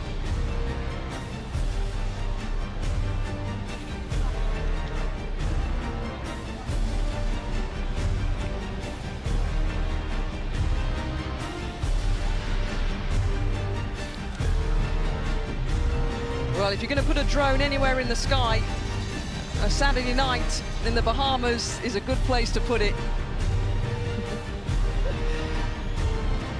Beautiful.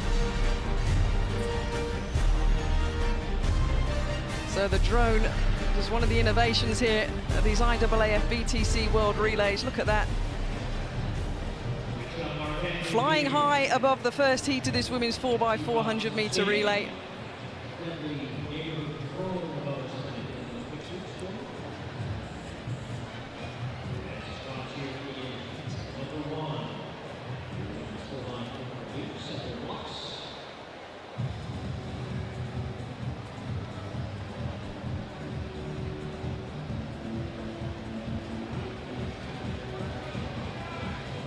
Bit of a breeze in the stadium, has been for the last couple of days here in the Bahamas. Well, we were a little worried about that breeze over the last couple of days, but it doesn't seem to really affect the athletes down there on track level. Good coverage on both ends of this stadium. I think it's blocking the wind pretty well, so we're seeing outstanding times. We've seen national records, we've seen seasonal bests, personal bests already, so it shows me that this track is in really good shape, and the wind doesn't seem to be affecting any of these teams. So the USA will start in lane number 6 in this first heat. The first 2 and 2 fastest qualify for the final. Natasha Hastings. Well, with Sanya Richards-Ross retiring just last year, and Allison Felix not here this year, Natasha Hastings is really the leader of this young group. Phyllis Francis has got a lot of relay experience as well. We'll probably see her in the finals, but Natasha Hastings she's been a natural leader of this relay for a long time. And you did point to your belly. Sanya Richards-Ross is pregnant, and she is expecting, so good for her. No, I wanted some more conch. I'm hungry. That's what you wanted. And she is indeed, who is her and her husband, of course, Aaron Ross, all the best. So, Trinidad and Tobago will start in lane number 3.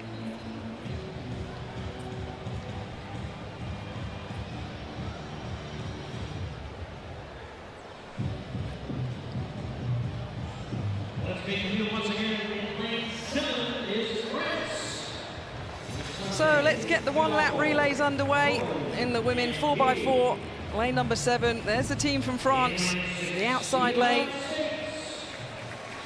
The USA lining up in the heat with Atkins, Spencer, Hayes and Hastings.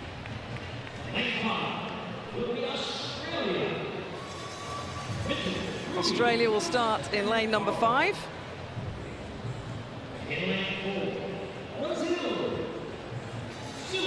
The Brazilians in 4.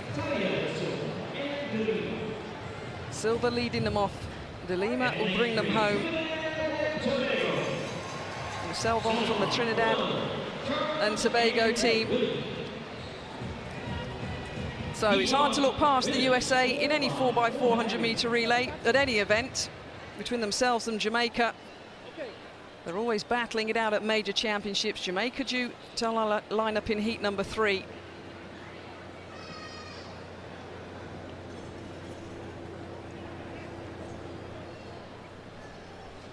On your mark. The first heat of the women's 4x400 metre relay. Trinidad and Tobago in 3, Brazil in 4, Australia in 5, United States in 6, and France in 7. The first 2 and the next 2 fastest will advance to the final.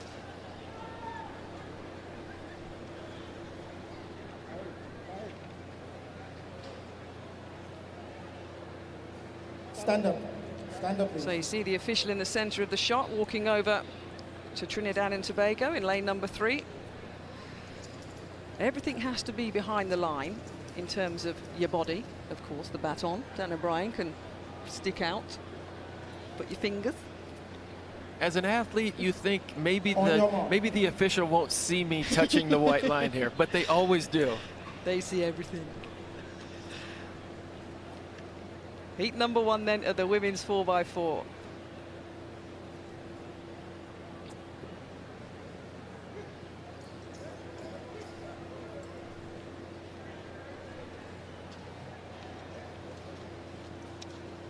Set. So, a clean start, and we expect a fast start from lane number 5. And Atkins is up and running down the back straight. Trinidad and Tobago are going well in lane number 3. But Atkins at 200 metres, already leading on the first leg. Well, we're seeing a 3-turn stagger here, and so that's why the staggers are a bit larger. We saw a 4-turn stagger, excuse me, a 3-turn stagger in the 4x2, but I just can't say enough about what it means to get a lead in this particular race. You give the other athletes on your team a little bit of breathing room. And here come the Australians. Just as I say, she was giving her a little bit of breathing room. The Australians are sneaking up on the inside. Well, the full first leg and the first bend are running lanes. The athletes won't break until they get down the back straight. And Mitchell has given Australia the lead with Ruby now on the second leg for them. But look at Spencer, the American, glancing up at the clock as she goes round the bend. Ashley Spencer, the 23-year-old, the world indoor silver medalist at the 400 last year in Portland, slots herself into the lead. Well, she's coached by the great Tanya Buford-Bailey. She went to the University of Texas, and she has that 400-meter hurdle strength.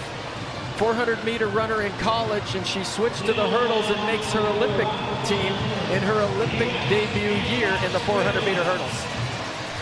Australia, they were still running well. Nelson's for them on the third leg. But this will be an interesting leg because this athlete for America is absolutely flying this season, Quinera Hayes. You look at the world rankings at 50.04. This is the athlete in the center of your shot that leads the world in 2017. Nelson on the second leg. Remember, it's the first two automatically to qualify. Well, Quinera Hayes, part of that. She was third place, at the World Indoors last year in 2016. Somebody who just continually improves each season, and she started off the indoor season this year with a bang, was the world leader in the first couple of weeks of that indoor season. She's somebody that the U.S. will rely on in the future in the relays. So Hayes, solid leg. Australia still in second. The blonde hair of Natasha Hastings, barring disaster, that's not going to change. Australia in second. They've got a huge gap, the Australians. They're comfortably in a qualifying position. Hastings again, you see her eyeing up the big screens here in the stadium. Where am I? Am I comfortable? Am I in control? Yes, you are, Natasha Hastings. I love what she said in the press conference the other day, that she, early in her career, she didn't want to be known as somebody who was just a great relay runner. She wanted to be known as somebody who won individual medals, but after compiling, 17 relay medals, 17 total medals, most of them relay, she said she's very proud of the fact that she put the team first. Well, she's bringing them home nice and easy to win the first heat. Natasha Hastings, 4th in those Rio Olympics last year. USA, unofficially 3:29.27. Australia automatically qualify as well. And France come through for 3rd. But I say the USA and the Jamaican teams so evenly matched the major championships, evenly matched on teams this year at these World Relays as well. But the job's done for the Americans in heat number 1. And for the Australians as well. Yeah, real solid run for the Australians. Morgan Mitchell got the team out. They put them within striking distance, and when a couple of teams break away, sometimes easier for the number 2 runner, number 3 runner. Australia was able to just keep in touch.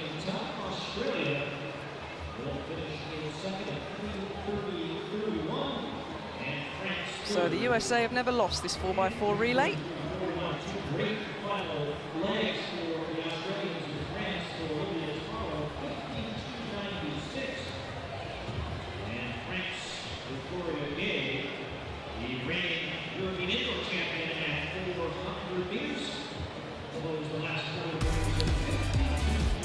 So the result of the first heat of the women's 4x4, a win for the USA.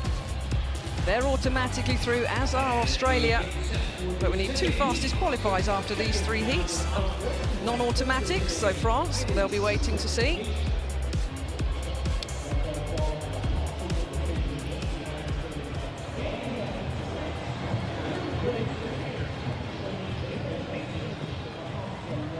She's saying how much she enjoys embracing preparation, doing the makeup, looking good, on track. And you saw earlier in that 400 meters on that last leg, she just glanced up at the screen. She knew and was completely in control, and brings the Americans into a very comfortable victory. And they will be a team to take on as they progress to the final, one of 2 automatic qualifiers from that heat. It's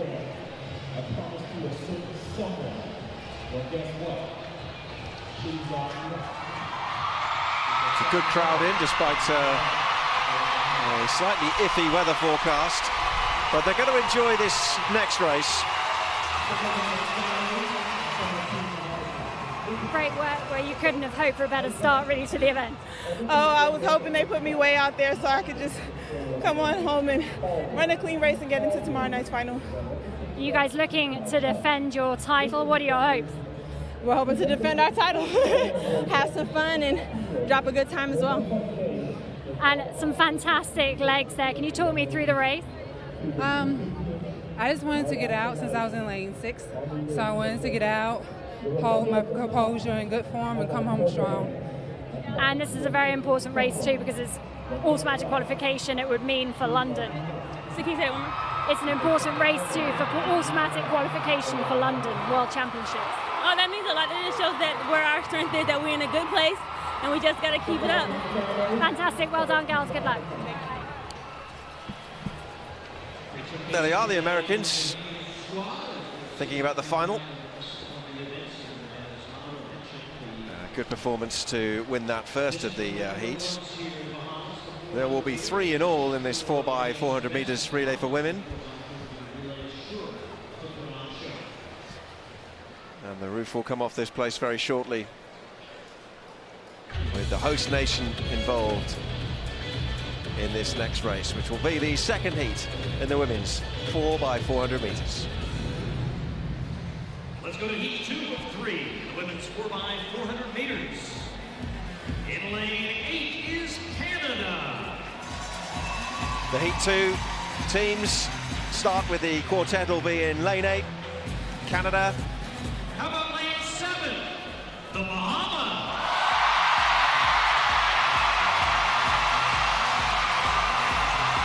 The home nation, what a cheer. Shawnee Miller-Uibo, the Olympic 400-meter champion, part of the quartet, alongside Rashawn Brown. Here come the Venezuelans. They brought a young team here. What a test for those girls. Here are the Nigerians. Lane 4, Colombia. And the Colombians emerge. And in lane number 3, Great Britain and Northern Ireland. Running in lane 3, bronze medalists in Rio, Great Britain and Northern Ireland. 4x400 meters. Kelly Massey will be on the anchor leg.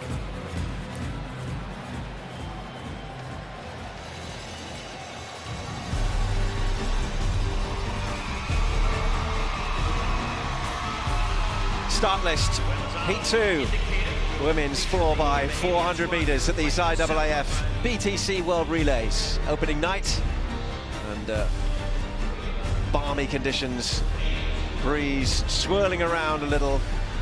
Great Britain will be on the inside. You look at the Bahamians in lane 7 and the Canadians in lane 8 as well. Could well be a team to watch.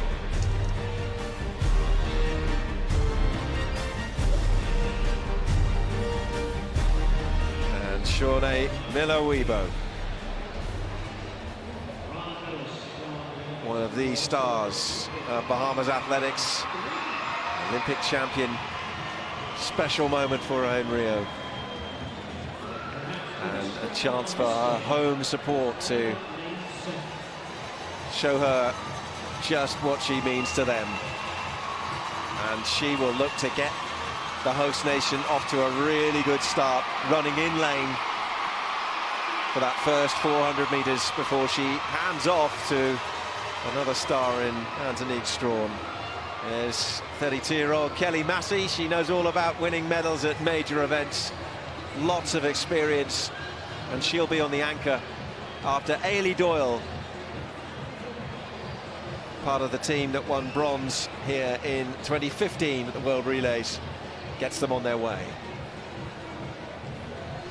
Emily Diamond and Anyika Onyura completing the Great Britain and Northern Ireland quartet.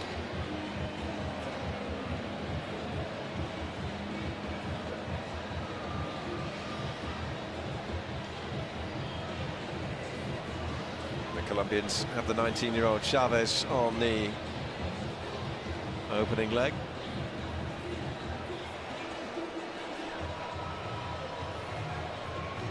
So crowd poised as we take a look at the Canadians, who will be in lane 8, led off by Caroline Muir, a 5-time Canadian champion.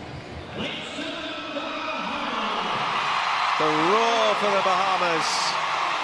Shawnee Miller-Uibo, Olympic champion, saluted by her home fans, handing off to Strawn, Myrtle, and then Rashawn Brown. The Venezuelans have Alfonso on the lead leg. Monges brings them home in the 4th leg. The Nigerians, Patience George. Colombians inside in lane 4 with the 19-year-old Elaine Chavez on the lead leg. Plenty of experience from Ailey Doyle, who will run on the inside for the Great Britain and Northern Ireland team in lane 3.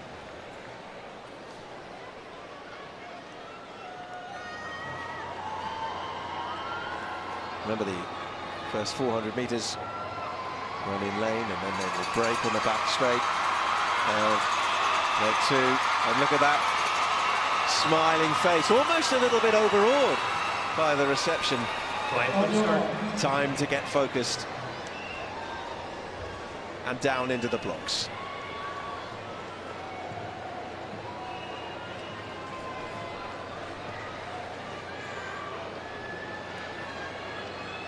Heat 2.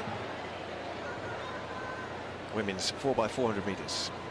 Great Britain in 2, Colombia, lane 4, Britain in 3, Nigeria 5, Venezuela 6, Bahamas 7, and Canada. Top of the screen, outside, lane 8. And it's another clean start. Look out for Elaine Thompson, who'll run that lead leg for Great Britain on the inside, but immediately Shawnee Miller-Weebo has gone storming out in lane 7. She's already made up the ground and surpassed Caroline Muir, who's no slouch herself. And you will listen to the reception as she comes round into the home straight. She really went out fast. And there's going to be some work to do for some of the others. Elaine Doyle is digging deep to try and bring Britain into the race, but this has been a fantastic lead leg by Shawnee Miller-Weebo, the Olympic champion, who will hand over to Antonique Strawn. And you can see that lead. It's already big after 400 meters. Well, I was beginning to question why they would put their best runner on the first leg, but now you see she just brought them out to a huge lead, and it brought this crowd into the meet. You know, the crowd was in a frenzy. They went over the top at this point, so that was a really good idea by the Bahamian team. Antonique Strawn now on the second leg. Emily Diamond ran a really good second leg for Great Britain at the Olympics. She's going to have to do the same thing again here, and she's just trying to eat into that advantage as the Canadians have third and the Nigerians fourth. But it is going to be Antonique Strawn who will go into the third handover. You can see those strides there, just trying to keep the advantage, and she's done so. She was tiring towards the end. Christine Abertil has it. Onyura with the baton for Great Britain on the third leg. Well, Great Britain has done a wonderful job of cutting that lead into about half. Here she had about a 10-meter. The Bahamas had about a 10-meter lead at the changeover. See Nigeria moving up there just a little bit as well. Christina Abertil has got some work to do after the Bahamas have that big lead. Everybody's beginning to bunch up again. This is a close race now. Idobi has run an excellent leg for the Nigerians, but I just fancy she might have gone out a little bit too fast, and she's wearing down. And Onyura now is challenging the Bahamians as we head up to the last changeover, with Bahamas leading. Roshan Brown will take the baton, and it'll be up to the Bahamas to see if they can hold off the challenge of Kelly Massey, who's right up on the shoulder. Well, that's certainly not somebody that I would want to have on my shoulder. More experience. Brown is watching now as Massey has moved in front of her, so the Bahamians had that huge advantage after the first 400 meters when Shawnee Miller-Weebo took them away and had a big lead. But Kelly Massey, with all her experience, a 4-time medalist at major events, the 32-year-old has taken a glance at the screen. Look at the Nigerians, they're coming around on the outside. Bangbozi has got plenty of experience to try and see if she can catch Massey. This is going to be a really close finish because the Nigerians are going to take it. Massey is tired, and also the Canadians are finishing strong. It's Nigeria to take it. Great Britain in second, Canada third, and the Bahamians have been run out of it, down into fourth.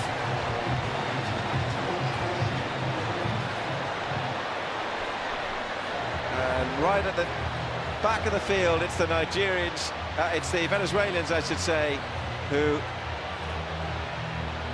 crossed the line some seconds. 3:31.96, and Bangbozi finishing well for the Nigerians, and Kelly Massey, who ran a really strong first 200, just unable to hold her off. But of course, it is the first two in each heat to qualify. Next two fastest, so the waiting game starts for others. The Nigerians and the British are through. I think we've been shown that even an Olympic champion doesn't make a team. It was a wonderful start, but here's the closing stages. Kelly Massey of Great Britain and Northern Ireland hanging on to that second automatic qualifying spot. And Nigeria hauling the British back in but the Bahamians had the lead. Of course they did. It's the best woman in the world at the moment over the quarter mile, Shawnee Miller-Weibo, that set them off. But the strategies is very clear now that we see the end of the race. So we wondered why the Bahamians are running their best two athletes at the beginning, and it was to get that big lead.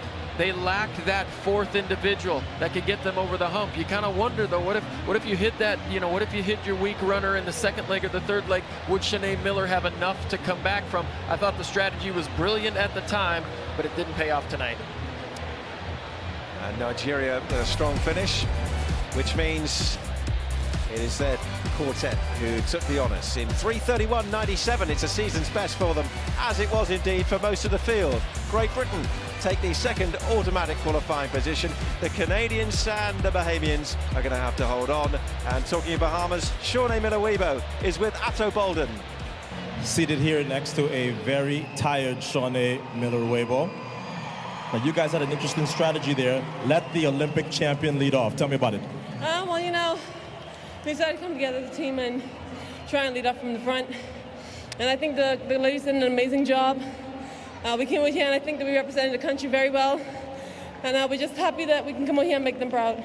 Speaking of the country, what's it like now that you're Olympic champion to go around a lap of this track with the home crowd cheering you on every step? It's an amazing feeling. The minute we stepped out and we felt the energy, we just used it and we just went with that. All the best for 2017. Thank you. Well, it was perhaps the best individual run we've seen of the night, but this is all about relays. It's all about getting that baton round, and you need that consistency round that. And it was a superb opening 400. It almost looks effortless, Dan. Well, she's got such great size. She's over 6 feet tall, and she runs very efficiently. And when I look at her, even right there, you know, she looks like Usain Bolt, you know, when she comes around that corner. And a tall person has to manage their stride frequency very, very well, and she does that.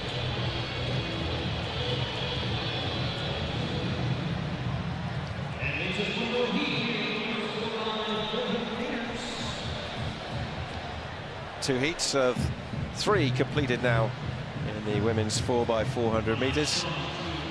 Plenty more for them to cheer and make some noise. Let's meet the field in lane 7. So the crowd have been delighted by their Olympic champion, but we've got one final heat in this women's 4x4 relay. Kenya enter the Thomas Robinson Stadium. They'll start this third and final heat in lane 7. Jamaica will go out of lane number 6. In lane 5, the European indoor champions this year, Poland.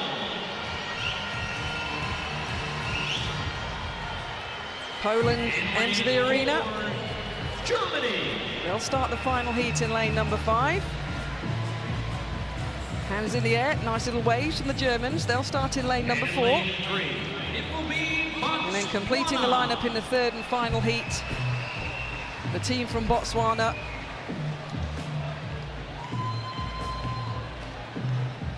A Mantle Moncho on the final leg for them. 4x400 meters. So, the athletes have waited patiently in the call room. US, Australia. We've been showing you some behind-the-scenes shots here. But now's their time. Here's the lineup then for the final heat in the women's 4x400 meter relay. Jamaica start out of lane number 6.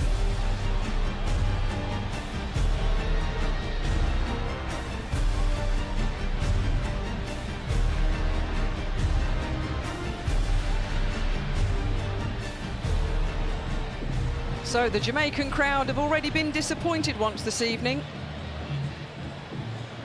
They won't want to be disappointed again as their team line up in this final heat of the women's 4x4. As an athlete, the results filter through to a call room, so you know what the other teams will have done. But Jamaica, so experienced, so many major medals won. Gold at the World Championships back in 2015. Fans of all ages come to the World Relays.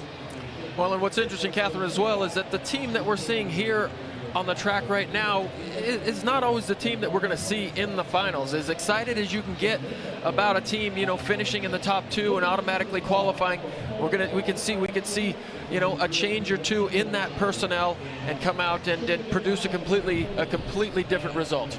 Indeed you do. The teams bring a squad to these World Relays and Major Championships. Many teams do save big names for the final and rely on the rest of their team to get them through to that final.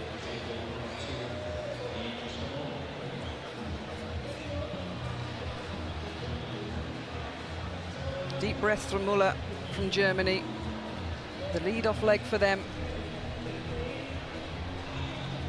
Remember them winning World Championship gold back about 1997.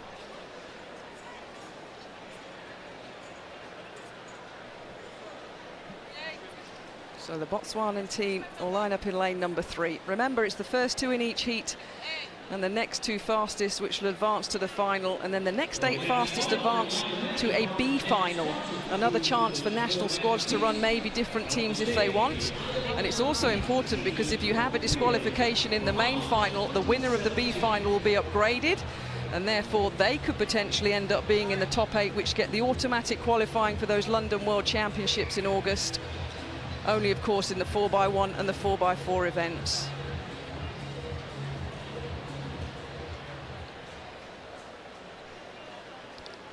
So the athletes wait patiently on the legs to come.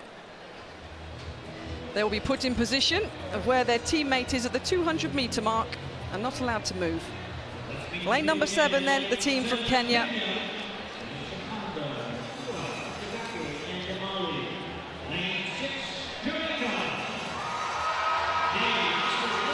Christine Day from Jamaica. The experienced Christine Day will lead them off in lane number 6. Poland, a good tradition in 4x4 relays, in women's and men's. They'll start in lane number 5. A kiss to the crowd from Müller of Germany. She'll lead off their team in lane number 4. And then completing the lineup in the 3rd and final heat, the team from Botswana. At their best, they've done a 3:31. That's their national record. And the familiar name of Amantle Moncho will be leading them home.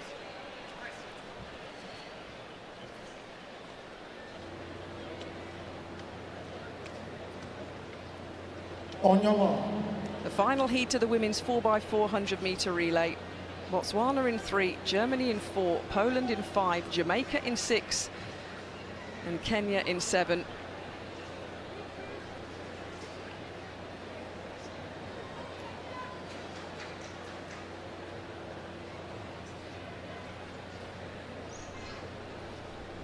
Set.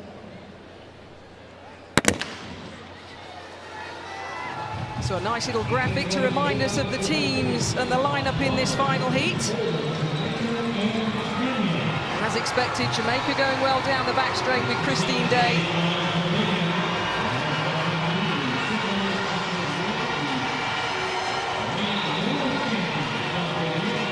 And it will be the Jamaicans through the first 200 meters that lead in the final heat.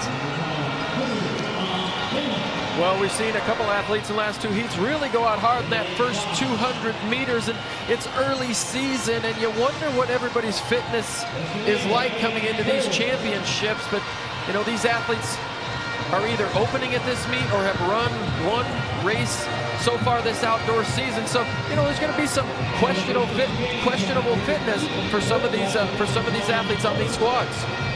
So a close changeover then between Jamaica and Poland. Baumgart is the second leg runner for them.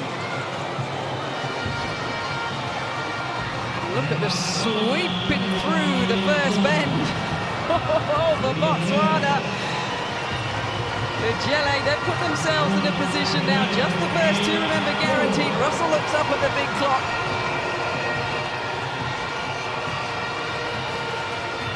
Time you're taking over position in a 4x4 relay. Baumgart's coming back for Poland here. Well, we've got 3 in a line down the second leg, coming into the third leg of this 4x4. And this always makes real interesting handoffs when you get a lot of athletes battling for position, but it's the Polish team that makes a handoff clear, and boom, in no time at all, they put 10 meters on the field.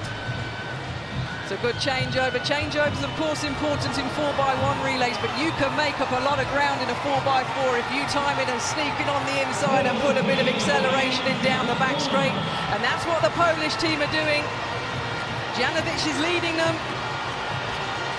Loney, though, from Jamaica is poised. Botswana looking to hang in here, just the first two to automatically qualify. But Morocco of Botswana struggling a little bit. Well, real smart running from Donnelly Loney. She didn't panic. She just kept turning it over, and she let the athlete come to her. She didn't try to pass her in 5 or 10 meters. She did a great job of getting the Jamaicans back in position to win this race. So Poland in pole position down the back straight. Sviti experienced, but it's always easier to chase. And the Jamaican on the final leg, McLaughlin will be passing the Polish athlete. It's the first two of Botswana aren't out of this one with the experience of Mantle Moncho. Well, she's a former #1 400-meter runner in the world, and she's never really had a relay team to go with her. Looks like she's got some good partners this year. Can she get through? Moncho looks spent. She put too much in the first 200.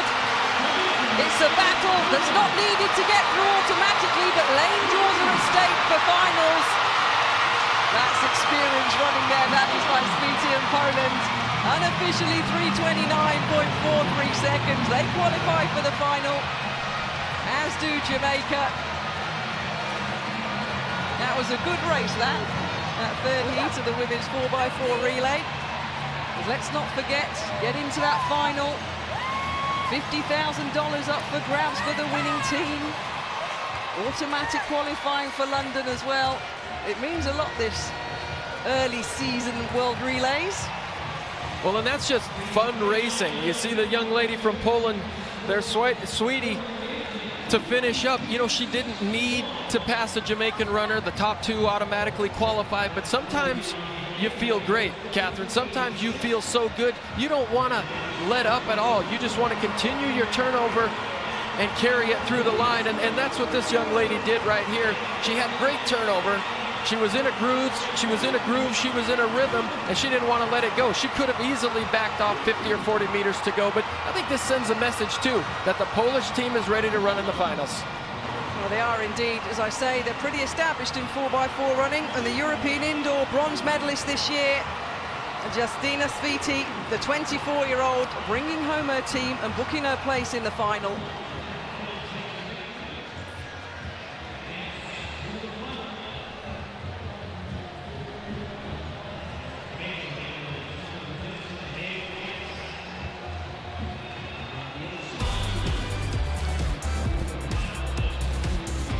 So there's confirmation of the third and final heat. Poland automatically through. Jamaica, that pleases the fans, they're automatically through as well. And very shortly we'll bring you the full 8 teams that will line up in the final of the women's 4x4.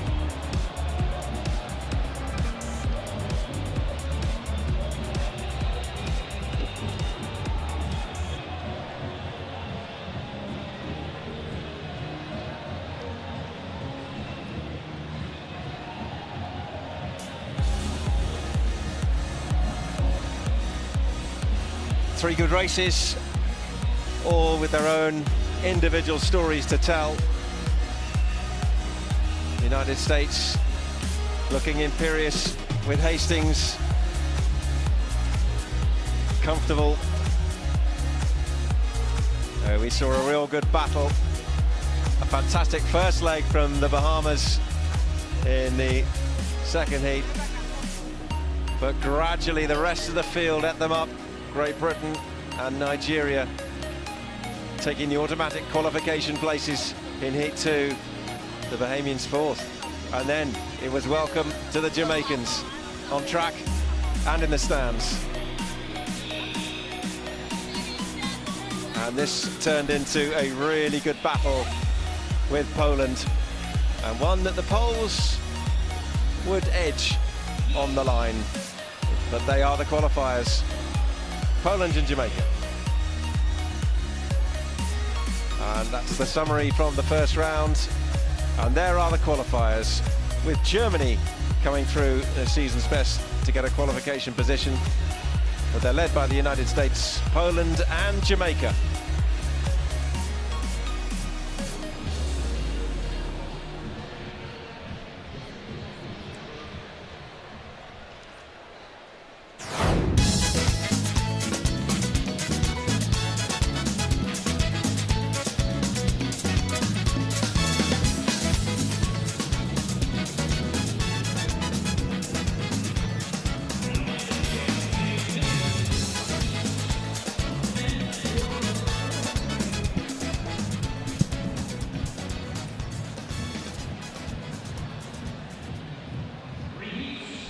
Great to see such a young audience inside the stadium tonight as we go into 3 heats of the men's 4x400 meters.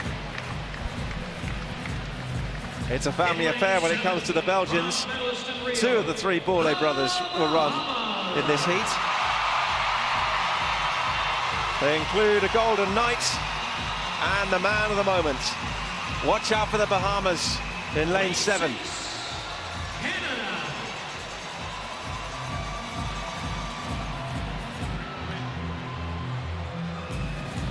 There's the Canadians.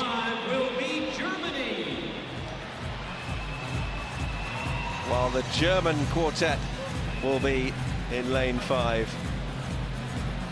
They've done a little bit of work on that entrance. Here's a strong quartet from Great Britain, which includes Theo Campbell there on the anchor, and Jared Dunn, who's had a good year. And here are the French.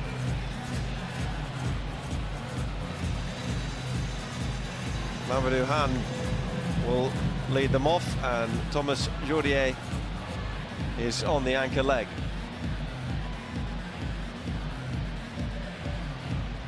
Six teams, 24 athletes, 4x400 meters relay. Here's the lineup for heat 1 of 3 in the men's 4x400 meters relay. The Bahamas, with youth, experience and talent, will be in lane 7. A strong team from Great Britain, led off by Matthew Hudson-Smith in lane 4. And the Bourlet brothers, 2 of the 3 in the Belgian team, on the outside in lane 8.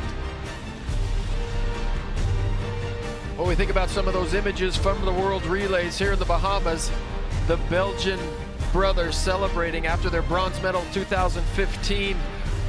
We see them on the big screen. These guys need to take this show on the road. All coached by their father. But he asked these guys a series of funny questions, and we really enjoyed being around them. But it's one of those images that you think about the World Relays and what it means to these athletes to come here, compete, and to go home with a medal. Yeah, we just saw a confirmation as well of the qualification standard for reaching the final. It's the first 2 in each heat, and the next 2 fastest who will advance to the final. There is a B final in this event as well.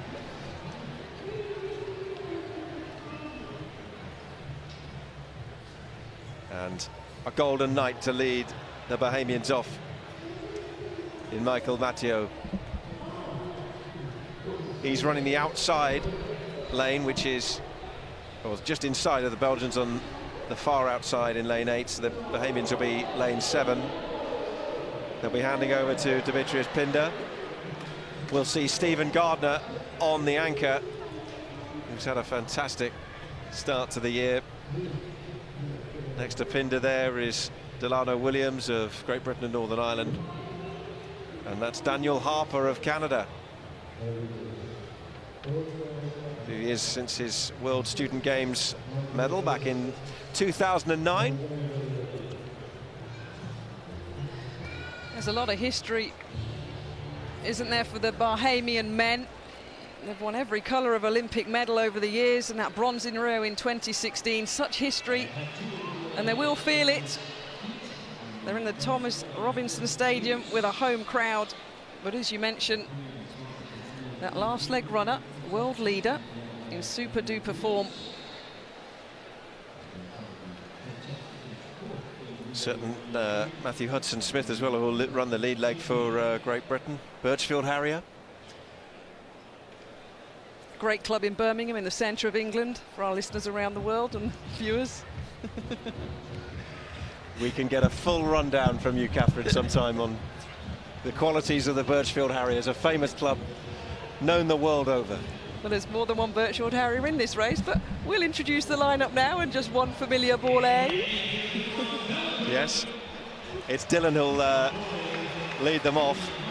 They have Watrin and Rossart before it returns to Borlée for the fourth leg.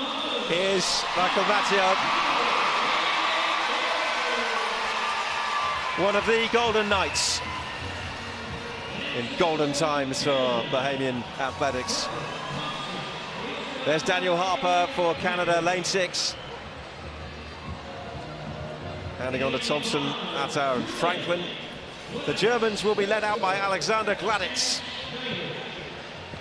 before Uretsko, Treffs and Schneider complete the quartet.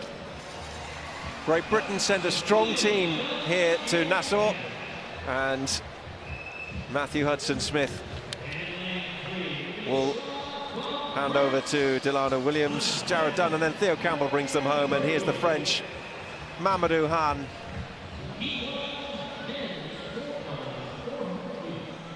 And he'll run from lane 3 on the inside, in lane of course, for those opening 400 meters until those handoffs and then the break. And a race will be on, so who will get the good start? The experience on your mark. Matteo. In front of his home crowd. There have been some epic moments at these World Relays when it comes to the 4x400 meters. Dramatic finishes.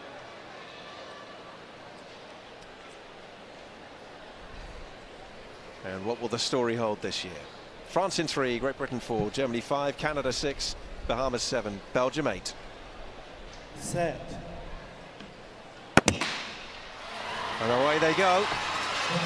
Look out for Matteo. Wide on the outside there in lane 7. He's got Dylan Borlée in his sights at the moment, and Daniel Harper having to work really hard to try and keep pace with Matteo. Hudson-Smith of Great Britain is going well in lane 4 as well. They'll come round towards the front straight, and Matteo, the golden knights of 2012, working really hard and being roared on now. They'll almost blow him down this home straight. Borlée's having to try and work with him. Hudson-Smith is pushing hard. You can see the Canadian Harper is really starting to trail. First handover, it's actually tight. It's Belgium and the Bahamas. Well, it's the race we expected. Good legs, opening legs by the Bahamas and by the Great Britain and Northern Ireland team. Matthew Hudson-Smith, the Olympic finalist last year, has handed over to Delano Williams. And it's the British athlete that takes them down the back straight. France now in second place. Williams is really moving, and the Bahamians have got problems with Pinder there. He's lost 3 or 4 meters on the inside of the track as Williams comes in towards the home straight. France are in second place at the moment. Remember, it'll be the first 2 in each heat who qualify, but this race has got a long way to go yet, because it's intriguingly poised, with Great Britain leading from France as the baton is handed to Jared Dunn, the 2017 UK indoor champion, and look at the Belgians catching up as well. Well, Jared Dunn's taken the inside lane, but he's taken it kind of wide. He's got to be careful, because the French athlete has got a perfect position if he wants to go on the inside. It's going to be a tough race. Dunn looks up. The Bahamas are getting back in this with Bain.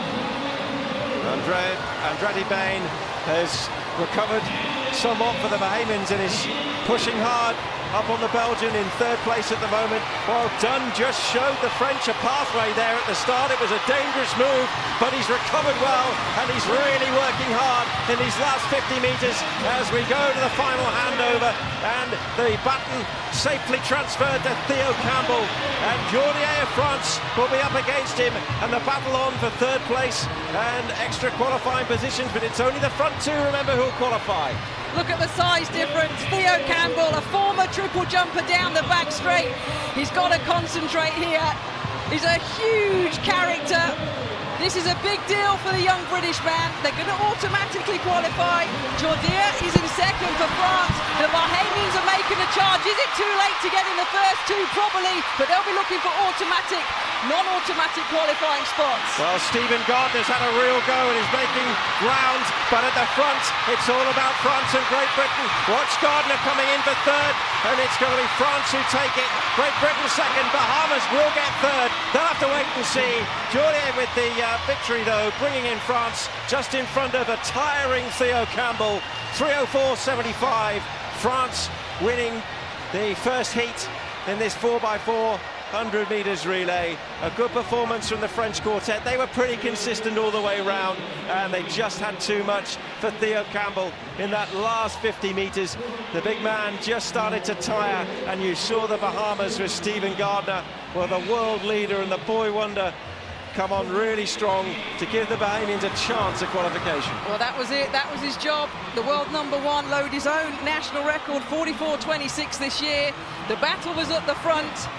The size difference I mentioned between the two teams that are going to automatically go through. We'll see him coming shot in a minute.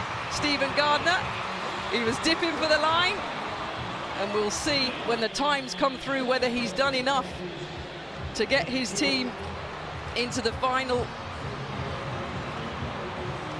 They'll have a little bit of a wait.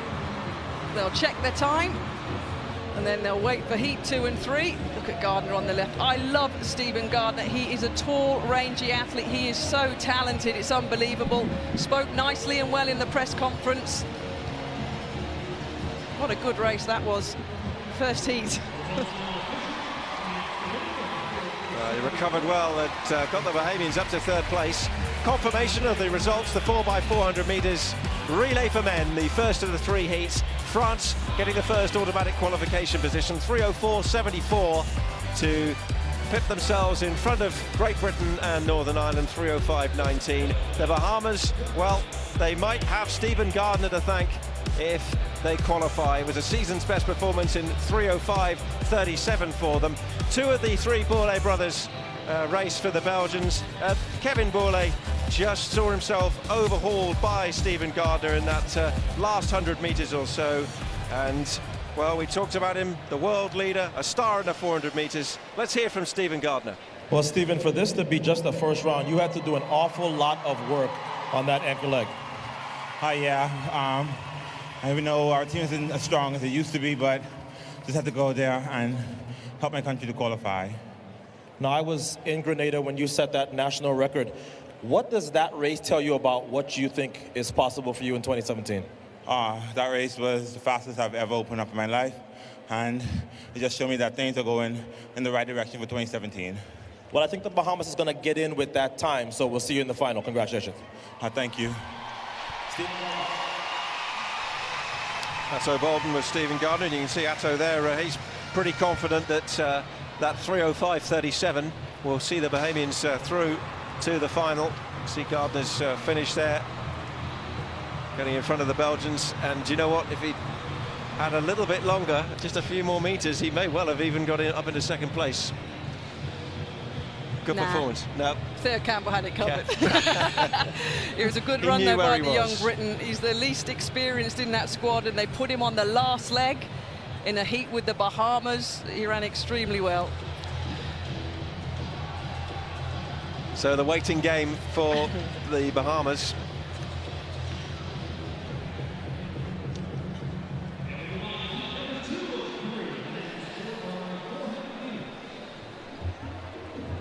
So an exciting first heat of the men's 4x4 100 metre relay, 4x400 metre relay indeed. In heat number 2 now, the athletes come through the glitz and the glamour. When the finals come, we're going to ramp it up even more to welcome the teams. But here's Cuba. They'll start in lane number 8 in heat number 2. In lane 7, the Olympic champions from Rio, the United States. Okay. Even in the heats, the USA boys striking a pose. They'll start in lane number 7. Clemens, Grasse, McQuay, Verberg. Trinidad and Tobago will start in lane number 6. Lane 5, welcome Japan. Japan will start in lane number 5. If they get through, they'll work on their striker pose, probably a little bit more adjusted then. I wonder what we'd do if we had to strike a pose, Dan. We couldn't come up with anything. We tried that on the beach. We couldn't come up with anything. Dominican Republic will start in lane number 4. Charles on the lead, Mercedes on the anchor, and then the solid Polish team. They've already seen the ladies run well in their qualifying in the 4x4. And Amelko will bring the Polish team home. 6 spots here in heat number 2 of 3. So, Dominican Republic, confident walk. Talking to the Dominican Republic legend Felix Sanchez the other night, over here in a coaching role. So there's the lineup for the second heat in the men's 4x4 relay. United States of America in 7. So much depth to bring in if they want it, but this is still a solid team that they're putting out in the heat of this men's 4x4. They won it in 2014 and 2015. And LaShawn Merritt is the notable name at the moment that they'll potentially be bringing in. He anchored them in 2015 to the World Relays victory. So they may have the option, if they want, of bringing LaShawn Merritt in for the final. And it only stands to reason that they would hold LaShawn Merritt off. Why? Because he can contribute in the 4x2, he can contribute in the 4x4, and he can also contribute in that mixed relay, and you don't know what you're going to need him for tomorrow. And if you need him for all three of those races, you very well may have to run him to bring home that third golden baton. And this is still a strong enough USA team, the depth they have, to hopefully qualify for the final as well. Kyle Clemens on the first leg. David Verberg, there he is. The American will bring his team home.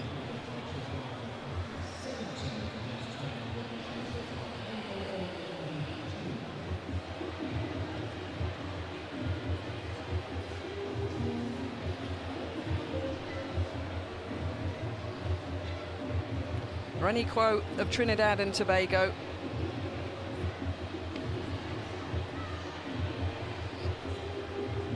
Good team, Trinidad and Tobago.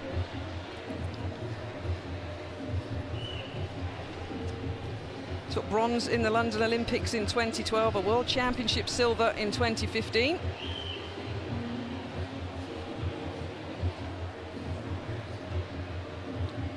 JJ Walsh for Japan with their lead-off leg. Get a shot at the Dominican Republic there. Talking to Felix Sanchez the other night, I asked him if he really enjoyed coaching, and he said he's been coaching throughout his entire career. He coached a lot of high school in Southern California, but now that he's coaching elite athletes, he finds it a little frustrating because he says the elite athletes that he's coaching worry about all the wrong things. He says, I didn't worry about some of the stuff these guys are, their girlfriends, their, the car they're driving, or they didn't get their wash done. He says they're worried about all the wrong things. Yeah, well, there's only 2 guys that have won the 400-meter hurdle Olympic title since 2000 up to 2012. Felix Sanchez won 2, and Angelo Taylor from the USA won a couple as well.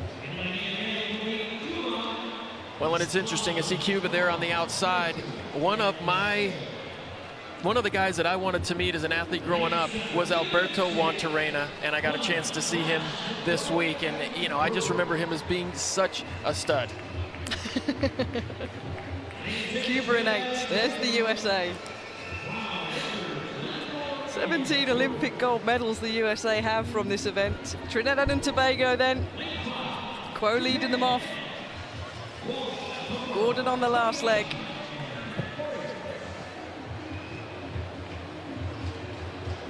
JJ Walsh, the responsibility of leading off the Japanese team. And there is the Dominican Republic in lane number 4. Looks a little bit nervous. You never write Poland out of any 4x400 metre relay. The world champions back in 1999 and the European indoor champions just a few months ago.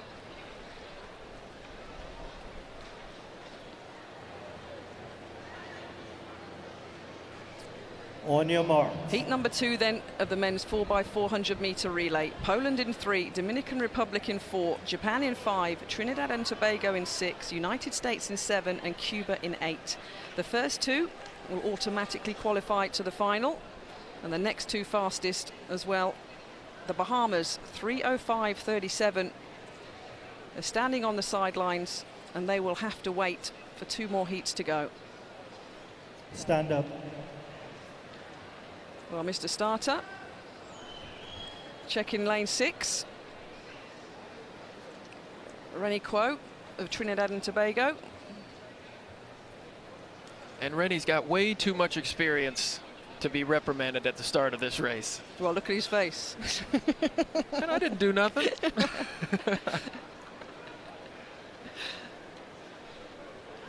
On your mark. Heat 2, the men's 4x400 metre relay. Poland, Dominican Republic, Japan, Trinidad and Tobago, United States and Cuba. It should be a breeze for the Stars and Stripes in lane number 7, but we've seen already a few upsets from some of the big nations.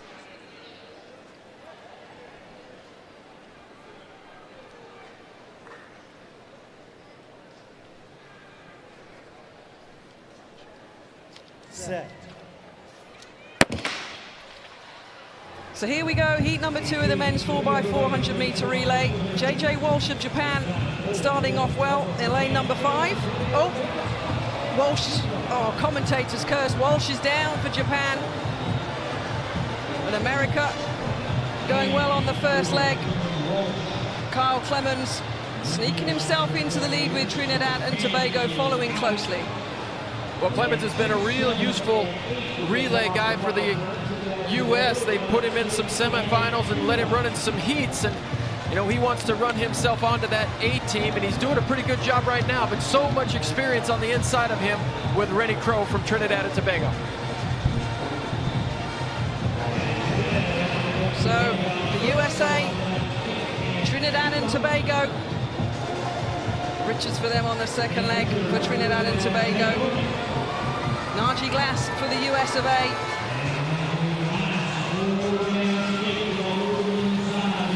The athletes cutting down the back straight. A nice little lead at the 2 automatic qualifying spots at the moment for the USA.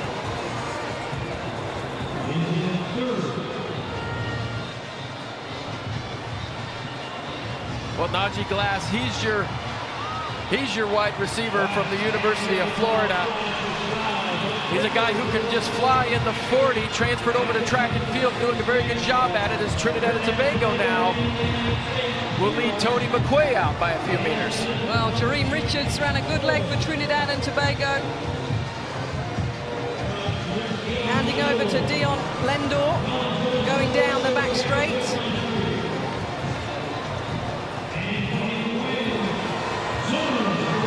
Massive gap now, back to 3rd and 4th. It's going to be a battle between these 2. McQuay looking very comfortable, the American. Dion Lendor, quite a successful athlete from Texas A&M University. They won a couple of national titles while he was there, and Tony McQuay shows you what he's made of.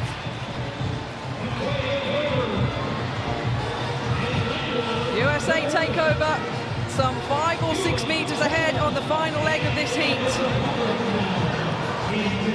Well, and this is David Verberg, and he was disqualified at the 2016 World Indoor Championships, and he has just seemed to run with so much more fervor since that moment, making every run count. Lalon Gordon, the tall 28-year-old, he knows he's in an automatic qualifying position. You sense it as an athlete. He's checked on the screens. And the USA are looking to bring this home, Verberg, but Gordon is going to catch him on the line in the final few strides, 3:02.52. Lane draws may not be as important in 4x4s as 4x1, but look at that, he enjoyed that, didn't he? He just wanted the victory. It was a good run and he overhauled David Verberg.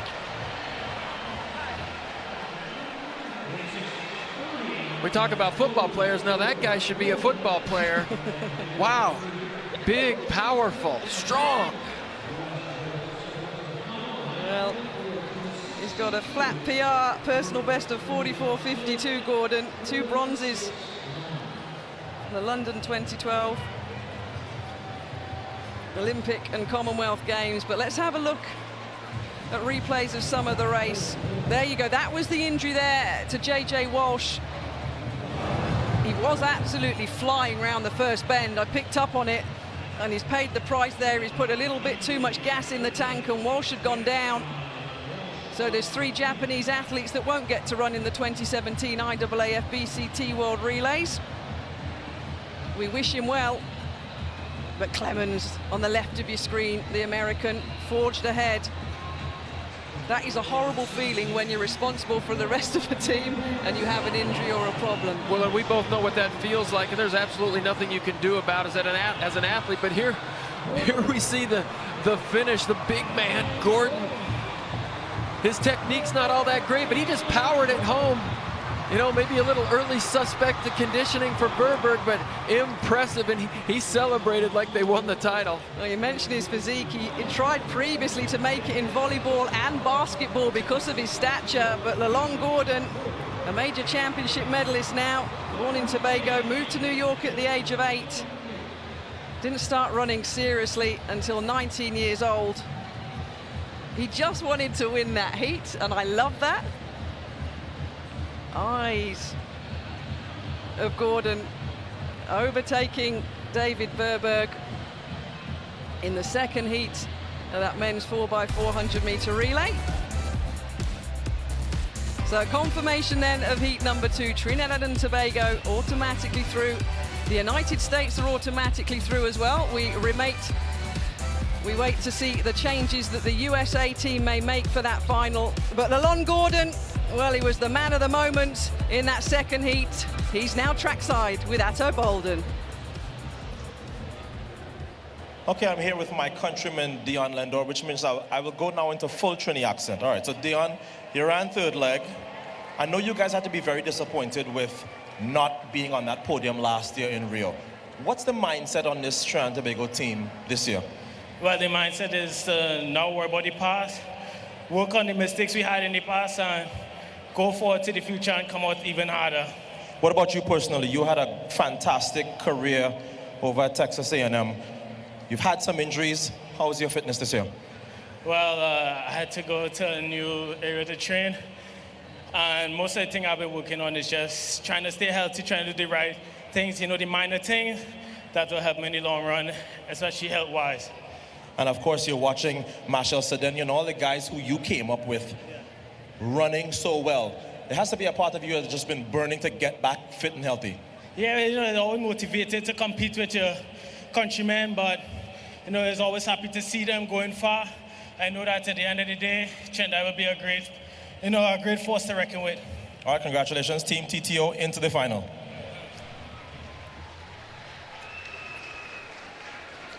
So Lalonde Gordon clearly recovering from his exerts in getting his team into the final.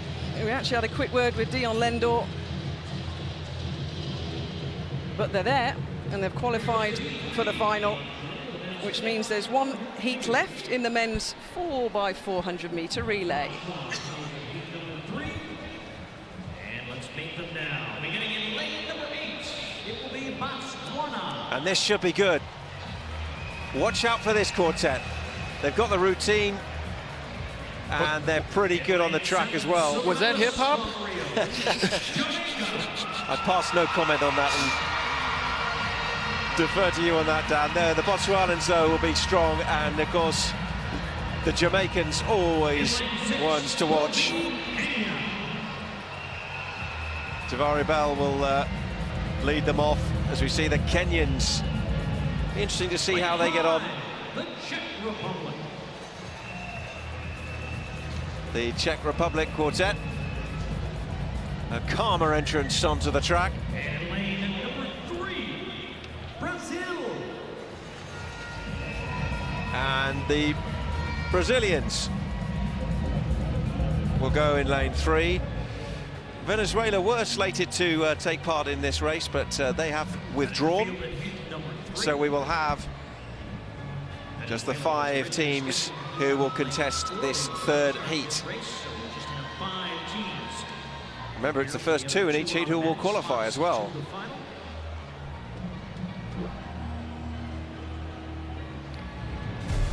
So just to recap just a bit, 3:05 for the Bahamians in Heat 1. They finished 3rd in that heat. 3rd place in the second heat was 3:04.97. So just keep confirmation, indeed, Dad. Confirmation of the lineup for the men's 4x400 meters, Heat 3. The Venezuelans will not contest lane 4. Jamaica in 7.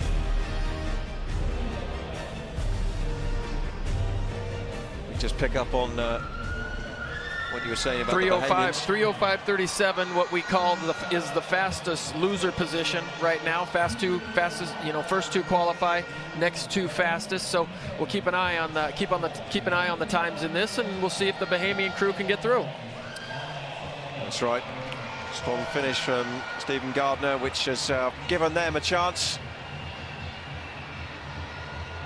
What awaits us in this third heat with the Jamaican quartet and their contingent in the crowd, sure to give them very vocal support inside this stadium where the noise really reverberates round. The breeze is blowing in from the coast.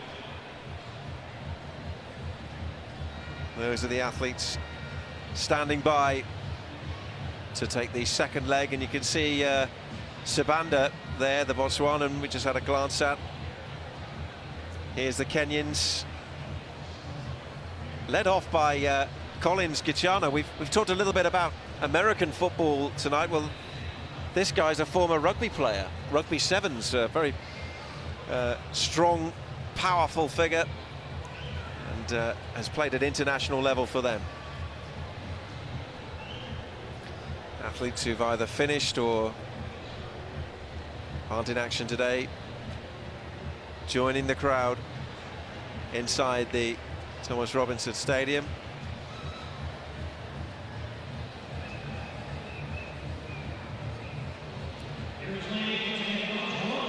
Looking forward to seeing how the Botswanans do. They just tired in the Rio Olympics final after going out really strong. Isaac Makwala, an African Games champion, will lead them off. Watch out for Sibanda on their second leg. Here are the Jamaicans. In possession of the baton is Javari Bell. He's won a silver medal at the Worlds in 2013. The Kenyans are led off by Collins Gichana. And the Kenyan champion, Alphas Gishoyan, will bring them home. The Czech Republic, with their indoor champion, Dzensky, will lead them off. And a reminder, in the absence of the Venezuelans, that this is indeed Brazil, with Anderson Enriquez, the 2013 World Championship finalist, taking them out on the first leg from lane 3.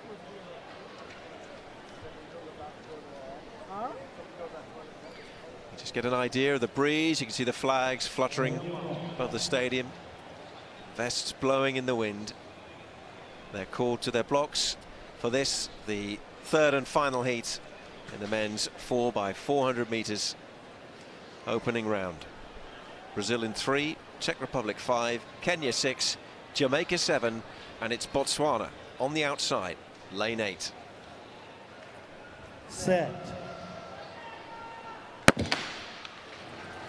It'll be the first 2 in each heat who qualify. Big gap, of course, because there's no lane 4 in Venezuela, but look at that start from Jamaica with Javari Bell going very comfortably down the outside on that back straight, making up ground on the Botswanan Makwala, the African champion, on the outside. And these two have gone out really well, and the Kenyans are trying to keep pace back on the inside in lane 6.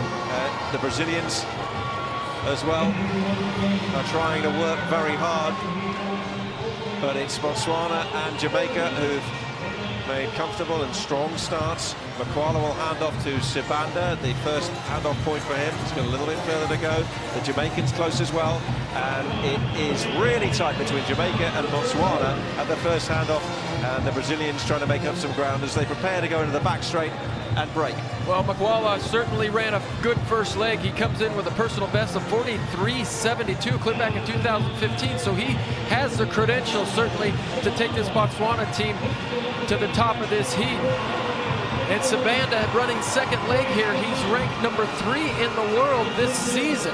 So this Botswana team, I think, could be one of the surprises of this 4x4 relay. Sibanda is exciting, 5th in the Olympic final. He was only 18 last summer. He ran it from lane 1 as well. And look at him here. They're bunching up a little behind with Jamaica coming in there, Kenya as well. But the handoff now goes to Nkobo, and he will lead them away with Brazil in second, Jamaica third at 800 meters, the Kenyans in fourth. First two qualify, remember, but it's a big lead at the moment for the Botswanans with Nkobolo, the 23-year-old, and behind him Peter Matthews in possession of the battle for Jamaica. Well, we had a little bit of contact there with about 300 to 100 meters in, about 300 meters to go on that particular leg. The Jamaicans and the Brazilians kind of hit some elbows and battled for position, but didn't seem to slow anybody down.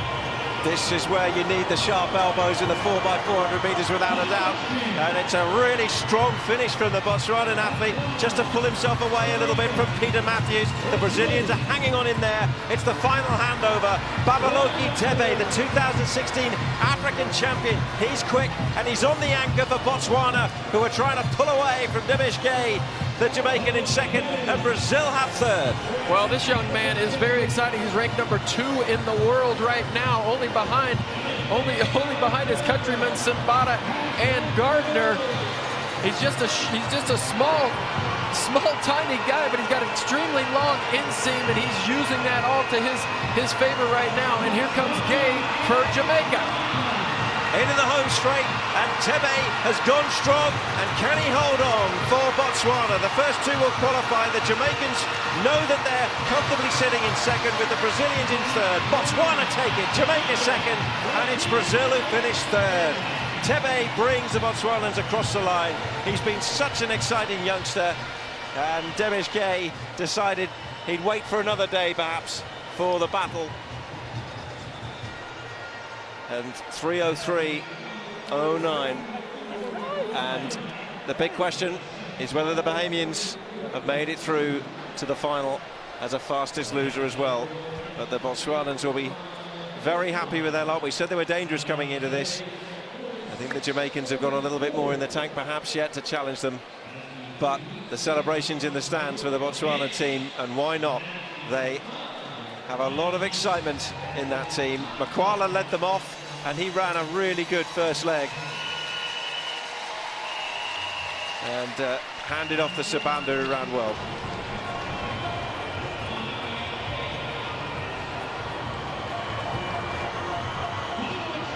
Third leg here. Nkobolo, the 23-year-old, who had a really good strong finish, because they bunched up just before that, hadn't they? And he just extended that lead, and that was enough. And what do you think here, Dan? Is Demish Gay looking at it? He's seen the screen. He knows he's got second lockdown for Jamaica.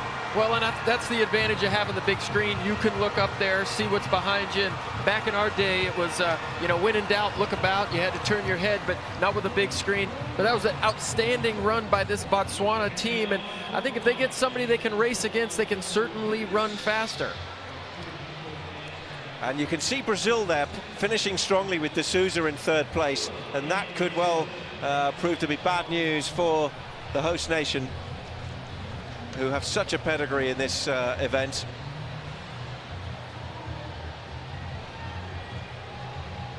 D'Souza, the Brazilian champion,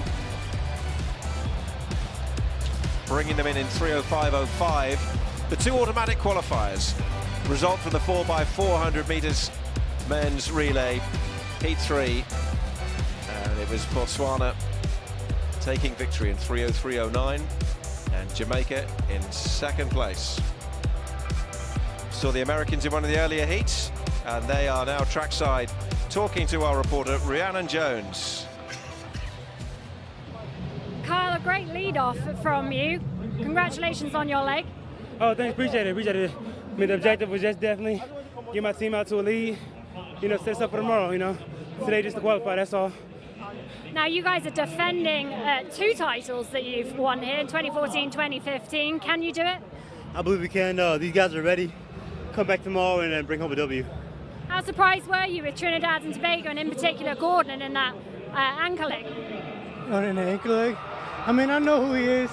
My boy David ran against him in the ankle leg, but I know that tomorrow is going to be a different story. But did they take you by surprise? Yeah. Obviously, if they, just ran up on us, but yeah, they did.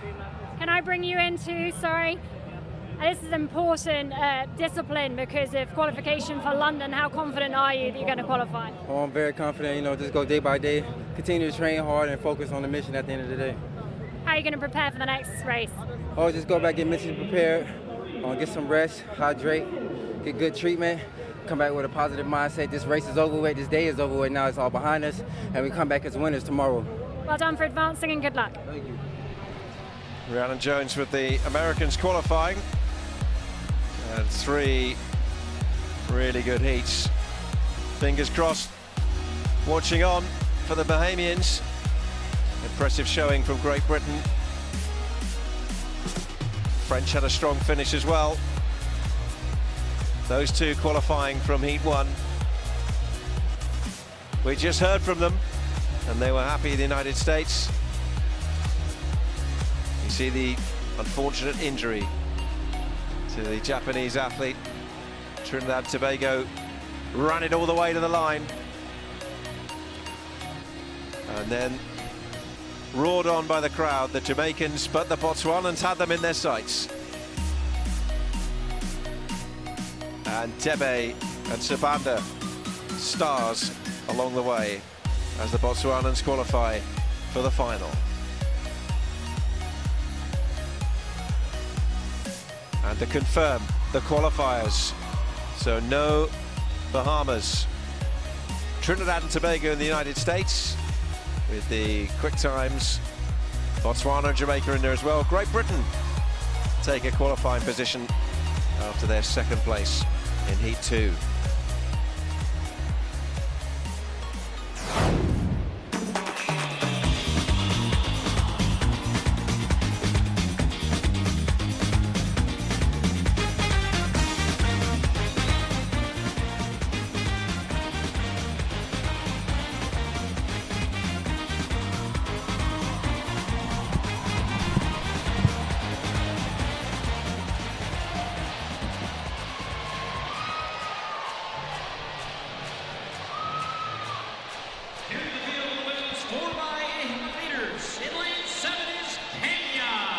Pushing the middle distance now. It's a final, and the 4x800 meters for women. Kenyans line up nominally in lane 7. In lane 6, the United States. Here are the United States of America.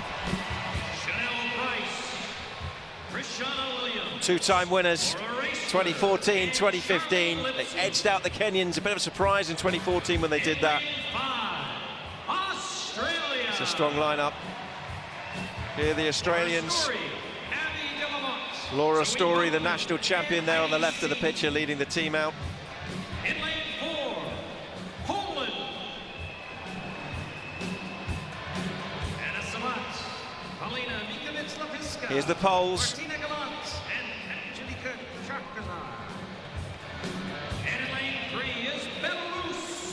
And the Belarusians in lane 3.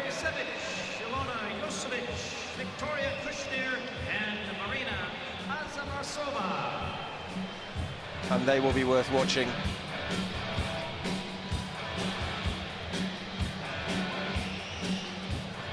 powerful quartet, including Arzamasova.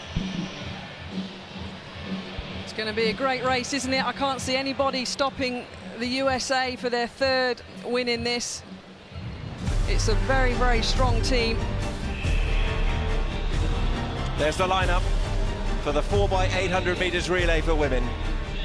The Belarusians in lane 3. Look out for the United States in lane 6. Should be a battle coming up with the Kenyans just outside them at the start line in lane 7.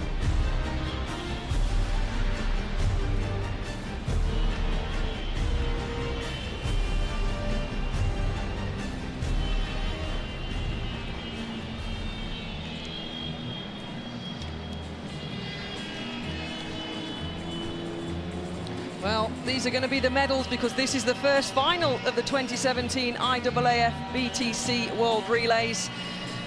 $50,000 will be going to the winning team, $30,000 for silver, $20,000 for bronze, all the way down to an 8th place finish of $4,000. And each individual national governing body have their own rules of how they divide the prize money between the teams, apparently, Dan.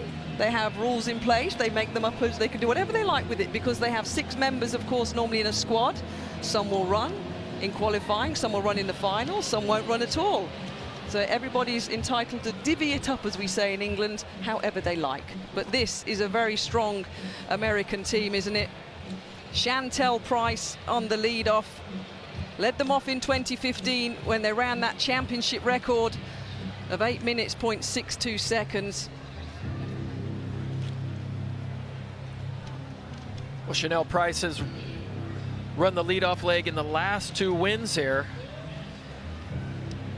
A world indoor champion. She certainly has the credentials to lead this U.S. team. But this is an event that is going crazy in the United States right now. The women's 800 meters. You know, somebody who's absent from this U.S. team is Ajay Wilson. And they are away in the women's 4x800 meters final. 8 minutes, which will decide who will take their place on the podium. Strong showings expected, of course, from the United States. And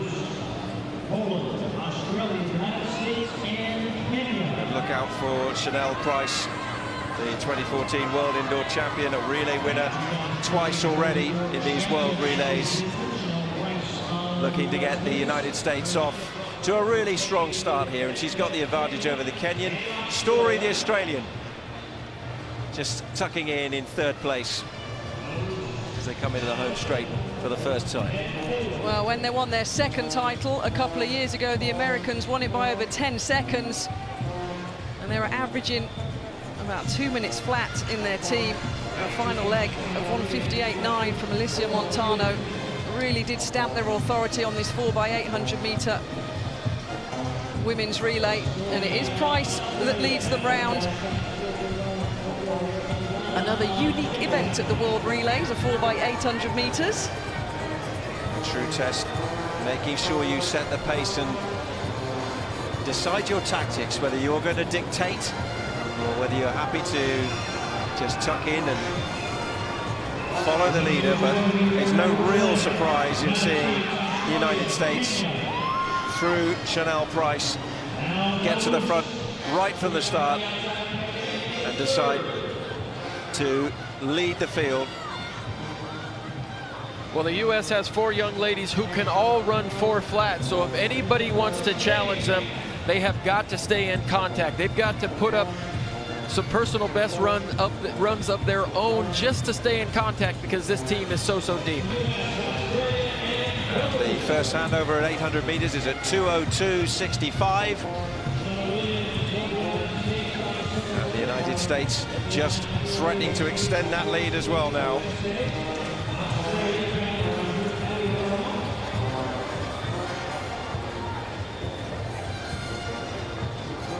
The Australians ran a strong first 800 meters through Story.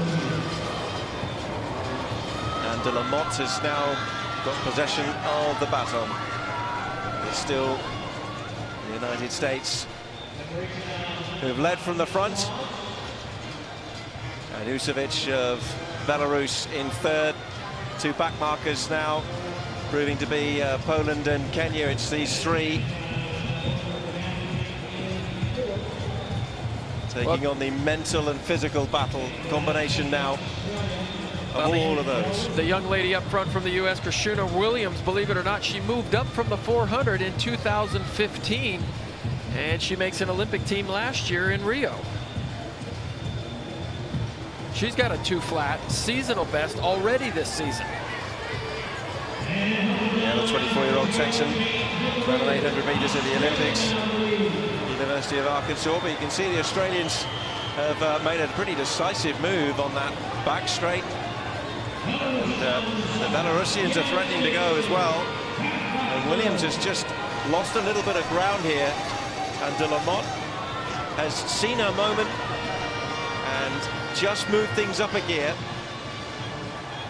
And dug deep. You saw a real look of grit and determination on her face.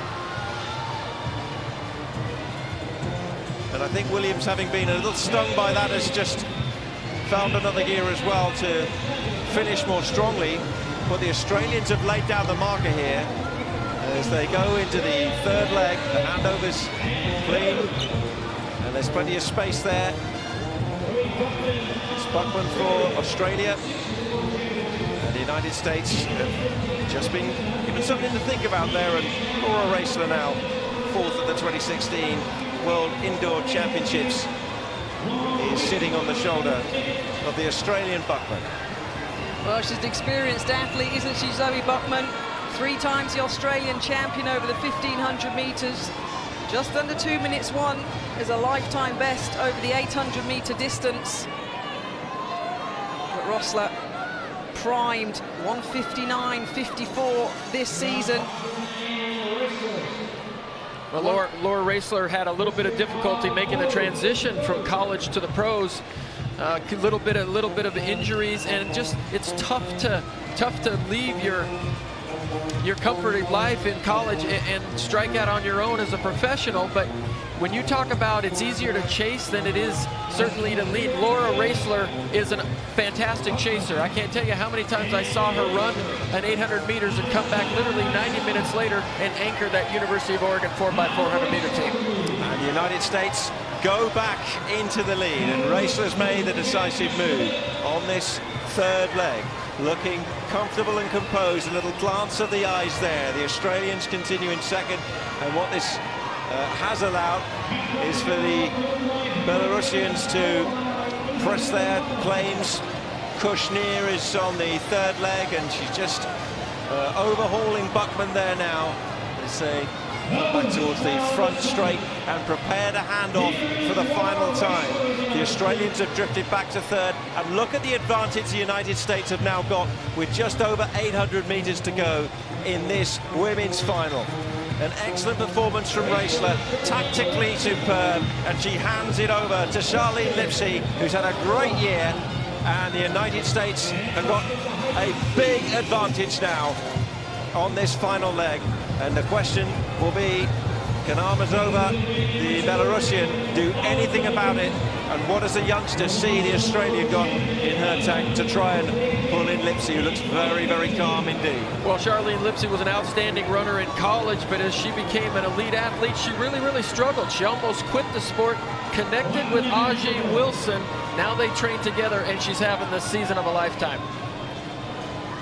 Already she has a personal best, a 1:58.64, and she was the U.S. indoor champ at 1,000 meters.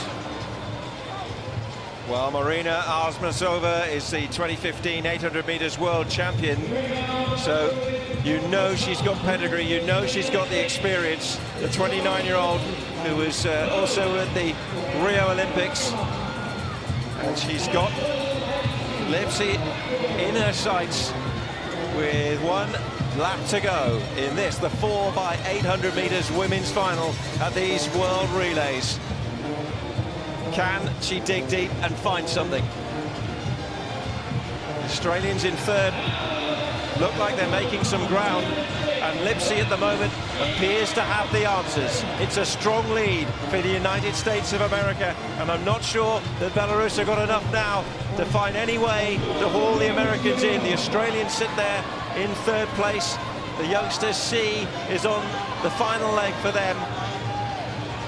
But Artemisova has just not been able to bridge that gap and into the home straight.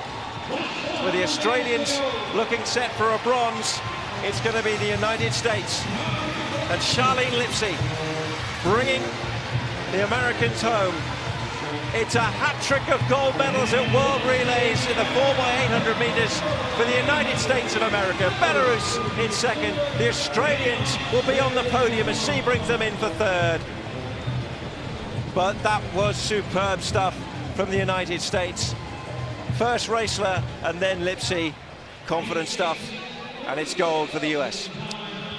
Well, just on paper, nobody could touch the Americans. When you look at the U.S. women's 800-meter runners in the, just in general this season, last season, they've got a dozen girls that can run 2 flat, and here they bring 4 of their best, and on paper they were unbeatable. It looked like it was in doubt for a couple of legs, but Laura Raisler finally coming into her own and doing what we thought she could do. She looked fantastic. She broke it open for the U.S. team, and they won. Well, put it into context, that team have just won $50,000, the first title of the weekend in 8 minutes 16, and that championship record with the big names that we mentioned last year, it was an 8-minute flat win. So even 16 seconds down, there's nobody at the moment that's going to come to the World Relays and challenge the women in the 4x800 meters. The depth is amazing. And that only gets split 4 ways. Well, it depends what the agreement is with each team. That's what I'm saying. That they can split it anyhow they want. Wow. I know, so I've worked out how you would split the money if you were running in a relay. You wouldn't give anybody that didn't do anything nothing. Dan O'Brien, you're tight. Well, sure I would. He insisted on only a 3-person booth this weekend. This is what happens, you see. You win Olympics, you have a world record, you just get really mean, Dan O'Brien. Well, they're flying the flag for the United States. And there they are, celebrating gold on the track.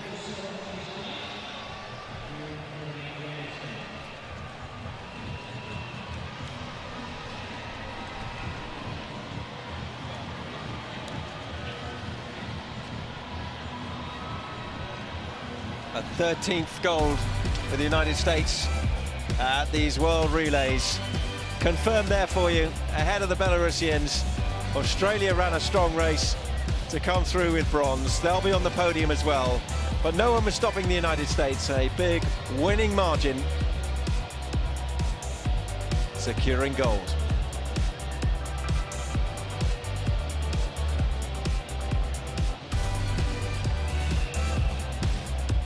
The Stars and Stripes flying in the Bahamas tonight. Lipsy, Price, Williams, Raisler. The Golden Girls on the opening evening. And this is why. They looked cool from the outset, didn't they?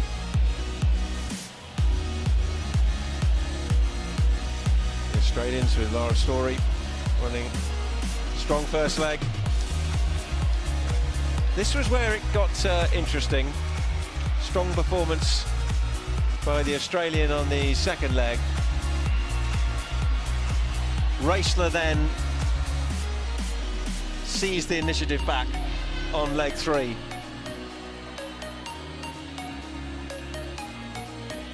And Lipsy did the closer roll.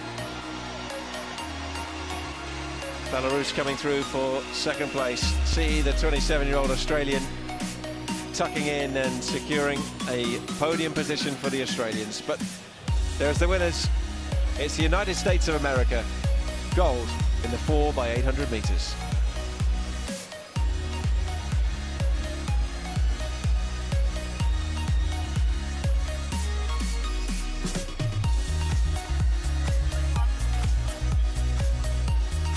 Belarus celebrate silver.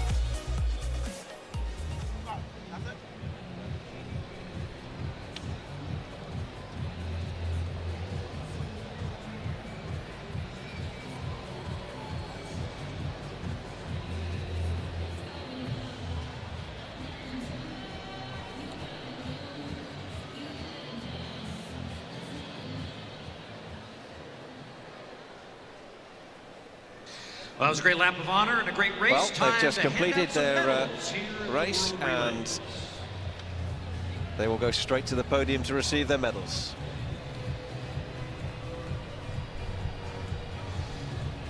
De Lamont Presenting there our run a medals, really good Victor race. Lopez, A Council great Member leg of on the leg two for Association of the Athletics Federation. Australians.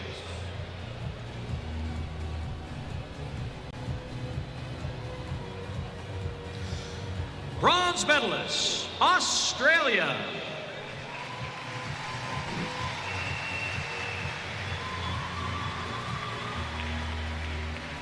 There's the Australians wave to the crowd. Bronze medalists. The team here of in Laura Nassau. Story, Abby De Lamont, Zoe Buckman, and Heidi C. Bravo. And there they are. Victor Lopez, the IAAF, hands out the medals.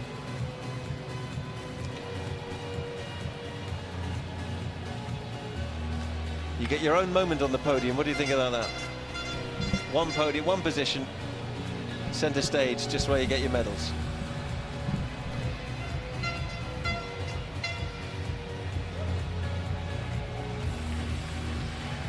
All smiles for the Australians. They're going home with bronze. Silver medalists, Belarus. Well, I wasn't certain that they even gave medals to second and third place participants, because all I've ever gotten was a gold medal. Wow.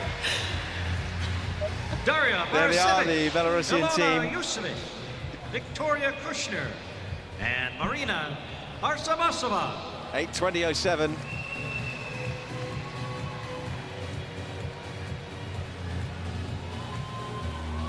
Couldn't really find it just to give the Americans that last push, could they? There was just a bridge too far for them on that final leg.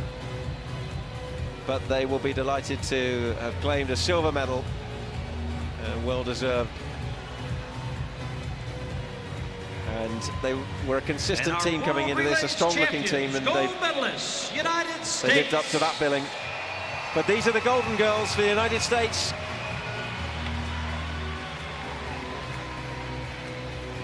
All the pressure was on them. They came in here as the favorites. Everybody was gunning for them, and they came through. Chanel Price, Krishana Williams, Laura Raisler, and Charlene Lipsy.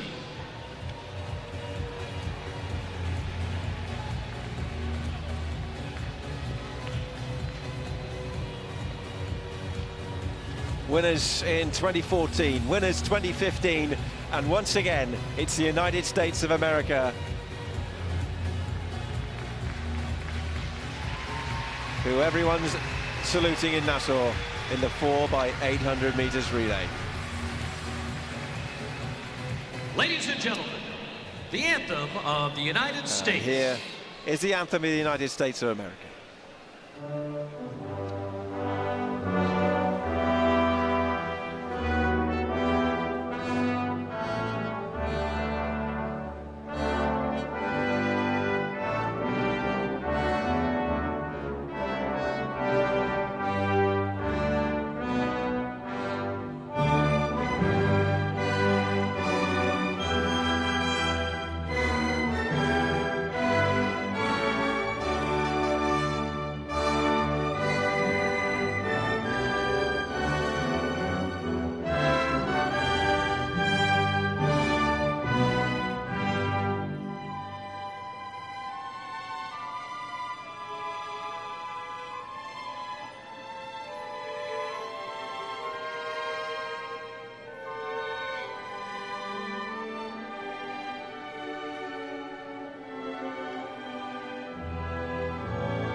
Congratulations to our Big medalists smiles in for the American women's quartet 4x. gold medal winners here at these IAAF BTC World Relays in 2017, carrying on the tradition of gold in this event.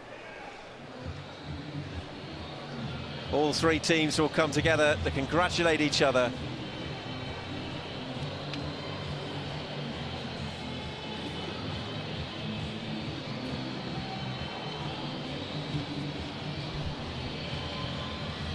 Confirmation of the United States running 8:16.36 to take that gold medal.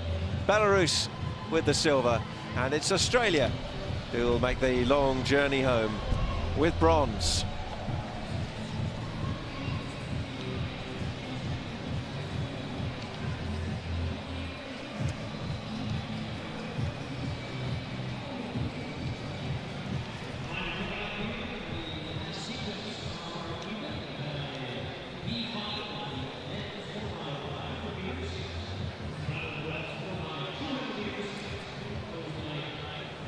Chance to pose for pictures.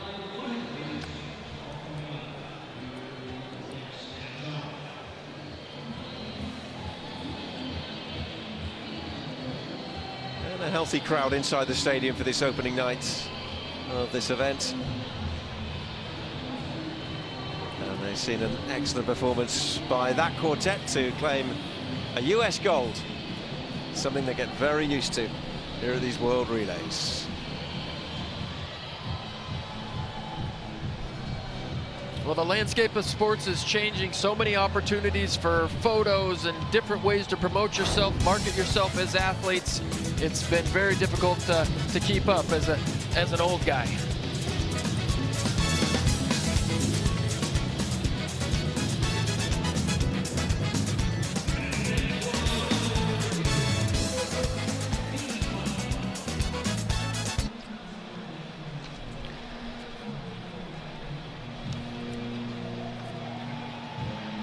So the music is ramped back up. It's the 4x100 meter men's B final. In lane number 8 will be Cuba. It's the team from Cuba who'll line up in lane number 8. It's a really tough race to call this one. The qualifying's been done.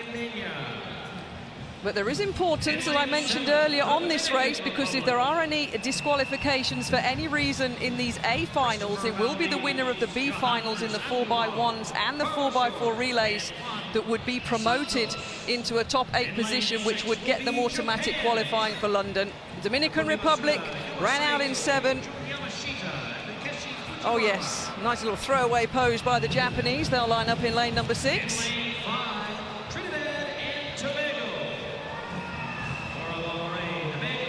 Trinidad and Tobago playing it cool. They'll line up in lane number 5 in this B final.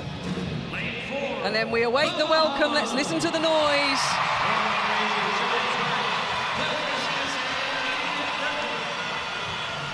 Warren Fraser, Chavez Hart, Cliff Ricias and Adrian Griffiths, the Bahamian team, will line up in lane number 4. There's the Germans.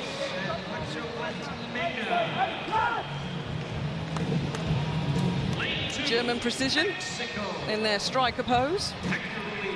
And the 2 final teams in this B final, they're the Mexicans. They'll line up in lane number 2.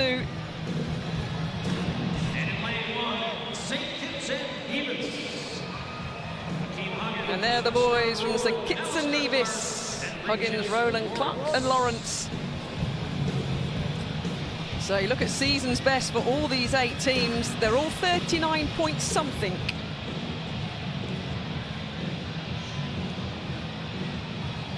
So the big final to come at the men's 4x100 meter relay later.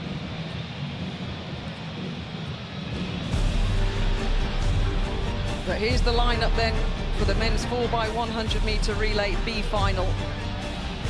The team in lane 4 will have a copious amount of support.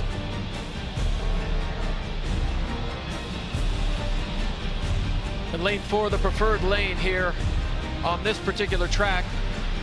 When we've had 4 or 5 teams starting these, we start them in lane 3, work them to the outside, lanes 4 and 5, your preferred lanes. But I love the format here, being able to run your 4x1 at the beginning of the evening, come back, you get a second go around and have an opportunity to run a second race. So you just don't come here to run one race, be one and done. You get an opportunity to run another round. Exactly. It gives athletes opportunities, athletes experience. It gives countries experience of potentially trying different formats. And there's the team from the Bahamas. That was Warren Fraser setting up his blocks. That's Chavez Hart. Did the sprint double at their national championships in 2014 and 2015. He's got the long back straight leg. Cliff Resias, the 20-year-old, will run the top bend. Oh! Oh dear, Roos, the German, took out an official accidentally. But he's got back up, he's all right. I can see him to my left.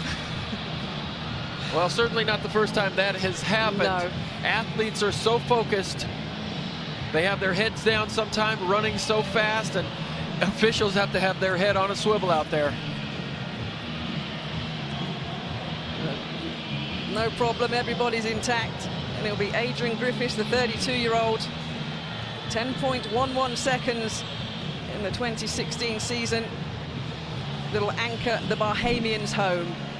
So, there's no medals at stake, but as myself and Dan have mentioned, it really is a good opportunity. It's a good opportunity for athletes individually to stake their claim and run good legs and prove they can do good changeovers to the head coaches that make the decisions for the national relay teams, to prove I can do this. Well, you know, here's my opportunity. They can take it. And bragging rights. There you go. And let's reset the field here at the B final. Yeah, I'm sure coaches really appreciate this opportunity to see their relay team in action once again. Cuba, lane number 8. Dominican Republic in lane number 7. Valdez on the lead-off. Santos will bring them home. And there's Japan. We know their caliber. They're starting to pick up major championship medals left, right and centre, the Japanese. A young team, getting good experience here. Trinidad and Tobago will go in lane number 5. Moraine, Callender, Gru and Telesford.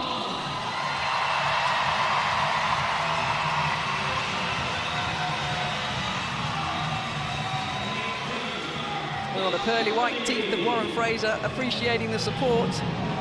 There's the Germans in lane number 3. Schmidt is ready.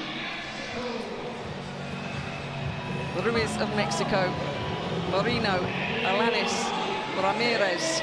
That's the 4 guys that will lead the Mexicans hopefully round. And St. Kitts and Nevis will have the tighter inside line. But it's all 400 meters in a circle. So the chanting from the Bahamian crowd. The 4x100 meter relay final for men. The B final.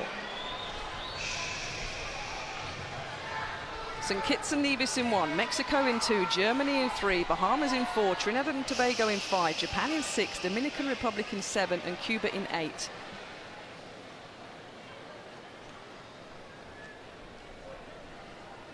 He's the national record holder indoors over 60 meters, Warren Fraser. A fast start means he gets the first leg. Well, it's a long hole by the starter, but it's a clean start. And it's pretty even as well. Dominican Republic in lane number 7 going well, as are the Bahamas in lane number 4. We keep an eye on the changes. Chavez Hart down the back straight. Germany picking up some places on the long leg. A good changeover by the Bahamian team. Trinidad and Tobago, the Bahamas, Germany, Dominican Republic. This is building up wonderfully well. A look back on the final leg for the Bahamas. It's going to be a close one. But it's Trinidad and Tobago, 39.05 seconds that take the men's 4x1B final. And potentially the final changeover for the Bahamian team. Oh, Adrian Griffiths was looking back for the baton. The momentum was lost, but Trinidad and Tobago take the B final, 39.05. Well, the Bahamian crew, they just They just ran out of luck there at the end, but they really tried to stretch that last one out, and it was all Griffith could do, just not to leave any earlier than that. He left a bit early, just a little bit more, but you know, I don't think he would have held off Telesford from Trinidad and Tobago. He was coming on like a freight train. Germany was doing a great job with Menga on the inside, but there was no stopping Trinidad and Tobago. There's the final change-up. There's the look back. You can see the yellow dash line on the track is where they have to take it by. Germany were finishing like a train as well with Menga. There's the change-up just in time for the Bahamians. And you know as an athlete when someone's a-coming, right? And it's mano a mano at this point. It's me against you, and everybody was even at one point in that last 100 meters. Well, Telesford, the Pan American Games relay bronze medalist, the 26-year-old. And that's what it means. People will say, but it's a B final. Nope, it means a lot to win any race at the World Relays. Confirmation then of the B final in the men's 4x100 meter relay. Trinidad and Tobago, 39.04. Germany in second, and the Bahamas, well, they did finish in third with the season's best.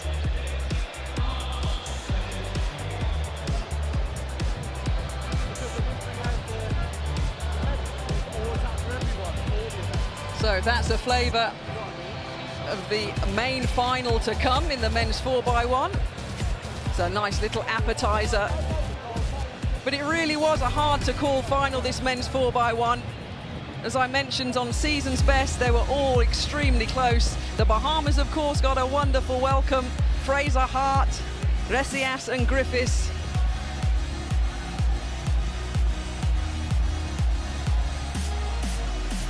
The Bahamas have never won a race in the 3 editions so far of this World Relays.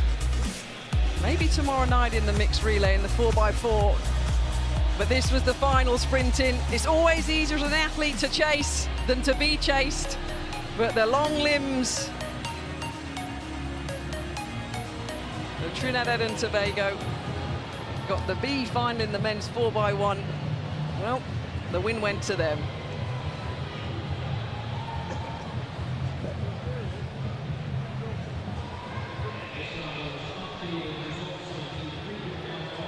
I enjoyed that. Super final, wasn't it? For a bit, and as you said, B final, so what? Yep. Great final. There's always something at stake in a track and field meet. There you go, whether always individually, yes, collectively.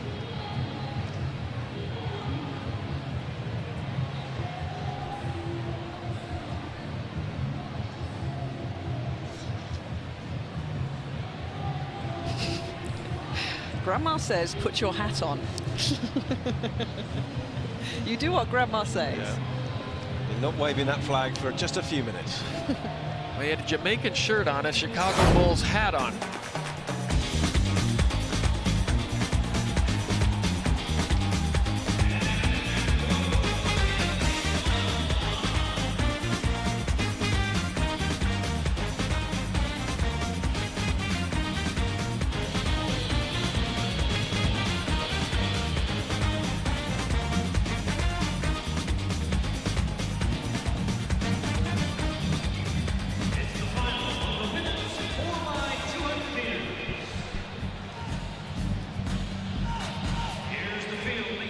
So the ladies are in place. Been drawn from the Junkanoo crowd. This is the final of the women's 4x200 meters.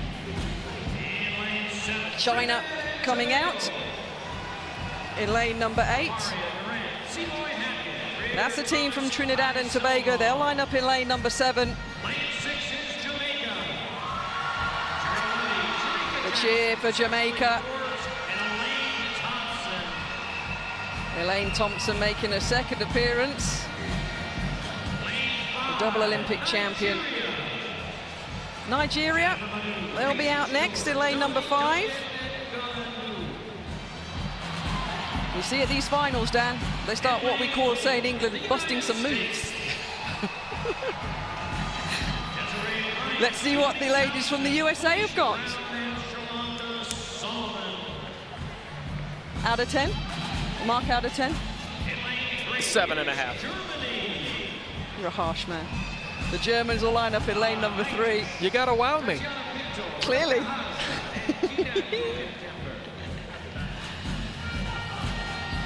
Two more teams then to introduce in the women's 4x2 final. The British Virgin Islands will line up in that lane number 2. Huggins, Harrigan, Scott, King and Kelly. A little dap, I like it. And the last team, the tricolor, France, will line up on the inside. So 8 teams in the women's 4x200 meter final. The second A main final of the night, following that women's 4x800 meters.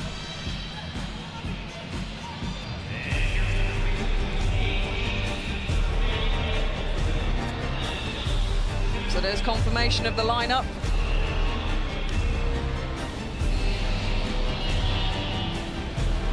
USA 4, Jamaica 6. The main contenders, Dan. Well, we got a little bit of a shake-up in the Jamaican lineup. We saw Elaine Thompson open up for the Jamaican team in the heats. Now we'll see her on the anchor leg. But the Jamaicans are going to have much more secure passes, and I think we'll see all the teams take a little bit of a chance. You know, we'll move that step back, look to leave the mark a little bit early. Not safe passes. If you have safe passes in this race, you're bound to get beat. So there was a glance of the medals that have been brought out, and there's a glance of one of the best athletes, not the just Jamaica have ever had, but the world has ever seen. Elaine Thompson, 5th on the all-time list over 200 meters, a 21.66 runner, equal 4th all-time on the 100 list with 10.70 seconds. As Dan mentioned, she will potentially, as expected, play a huge part in this final, on the final leg for Jamaica. They've never won this event. The USA won it in 2014 and Nigeria won it in 2015.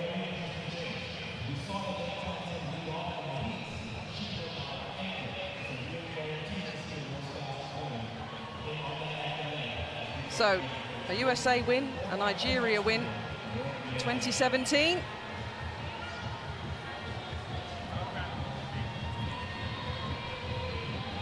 Bryant, Townsend, Brown and Solomon. Madu, George, Duncan and Ndu for Nigeria.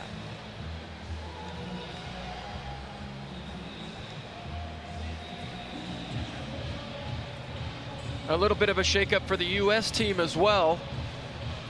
See Desiree Bryant, Tiffany Townsend, Felicia Brown and Shalonda Solomon. We saw Phyllis Francis in the heats, and my guess is we'll see Phyllis Francis in the 4x4 tomorrow.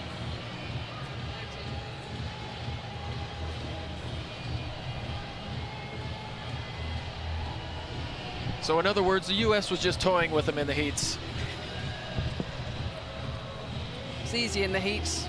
You do your job, you get through, no pressure. Come on, Dan, you did 10 events in 2 days, my friend. Tell that to the Jamaican 4x1 team. I love playing with you. Here we go then, the final of the women's 4x200 meters. China will go out of lane number 8.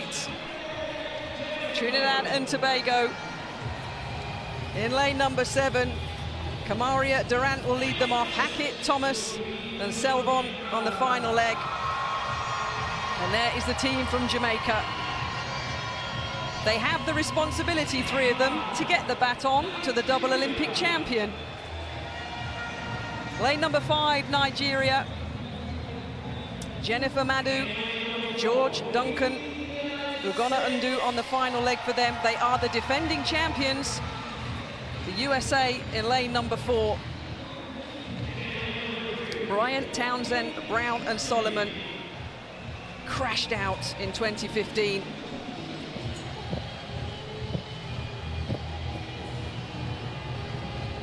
Germany, lane number 3. Lukenkemper, the familiar name, on the final leg for them. the British Virgin Islands. Ashley Kelly will potentially lead them home. And then France complete the lineup in lane number 1. So 18. Relay crown up for grabs. Women. will the athlete that rose to prominence in 2015, Elaine Thompson, have the pleasure of potentially bringing home Jamaica in this women's 4x200 meters? Her teammates have a job to do. Nigeria are defending, and the USA are on a mission to not repeat what they did 2 years ago. The final of the women's 4x200 meters.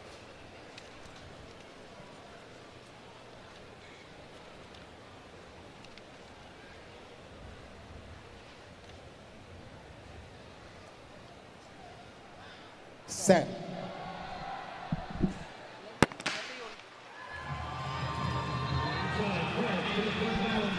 So a clean start then in the final of this 4x200 meters.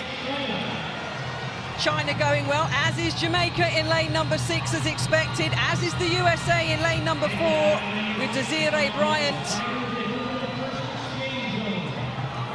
Keep an eye on the changeovers. Safe from the Jamaicans. It will be Sharika Jackson that'll swing into the straight, but China is still going well with Liang on the outside, but it is Jamaica coming down the home straight at the end of the second leg. Well, just so very impressed with Sharika Jackson. She's so powerful. She did the same thing in the heats. Really looking forward to her, seeing her have a really good season. Good changeover for Jamaica there. Down the back straight, the familiar colours go in the sprinting world. Sasha Lee Forbes of Jamaica. Elaine Thompson is poised and ready. Jamaica take the baton in the lead. There's a right royal battle going on for the minor medals. The Germans are going well in lane number 3. But here comes Elaine Thompson, the double Olympic champion.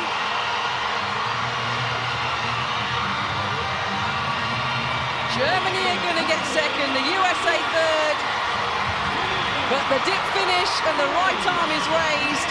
And Jamaica in 1 minute 29.04 seconds, breaking the championship record that the USA set in 2014. That is a championship record when it is confirmed and ratified, but what is confirmed and ratified, Dan O'Brien, is that the 4x200 meter relay for the women, for the first time, has gone to Jamaica. And that's really hard to believe, that they didn't win it 2014 or 15. You know, just to say it sounds a little strange, but wow, Elaine Thompson, when you've got the best in the world, you've got to get her the baton. You've got to do your job, get the baton, and it doesn't matter even if you're behind a little bit, but Jamaica didn't have any problems. Sharika Jackson ran a fantastic leg. Sasha Lee Forbes, she outclassed those athletes on the third leg, and it was a victory lap almost for Elaine Thompson in the last 100 meters. It was only injury that was going to stop the Jamaicans winning that when you give the best woman in the world a lead in a relay. And we hope we're going to see her once or twice more in these world relays. But look at that, it's the form, it's the technique, the rare double that she did in Rio. Hadn't been done since 1988 and Flojo. It was a wonderful achievement by Elaine Thompson. And congratulations to the Germans. Silver medal here, they beat the Americans. Fantastic leg for Gina Luggenkemper.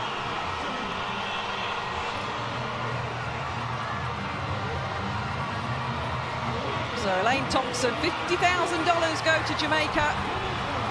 Germany pick up a nice little $30,000 for their trouble and their silver work. You never know what hair you're going to get with Elaine Thompson, but you know what you do get? Quality, quality, quality. Well, she's following in the footsteps of Shelly-Ann Fraser. You maybe knew what hairstyle Shelly-Ann was going to give you, but you never knew what color it was going to be. Shelly-Ann Fraser-Price has her own hair business, and congratulations to her. She's expecting her first child as well.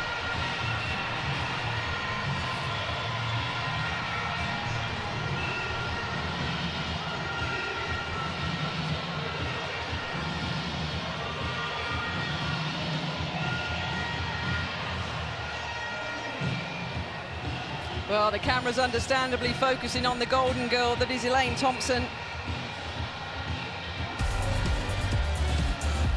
So there's confirmation. Gold to Jamaica, 1 minute 29.04. The silver to Germany and the bronze for the United States of America. It was a good race. It's a rarely run race, but when they do it at the World Relays, they do it well. And for the first time ever, Jamaica have won the women's 4x200 metre relay.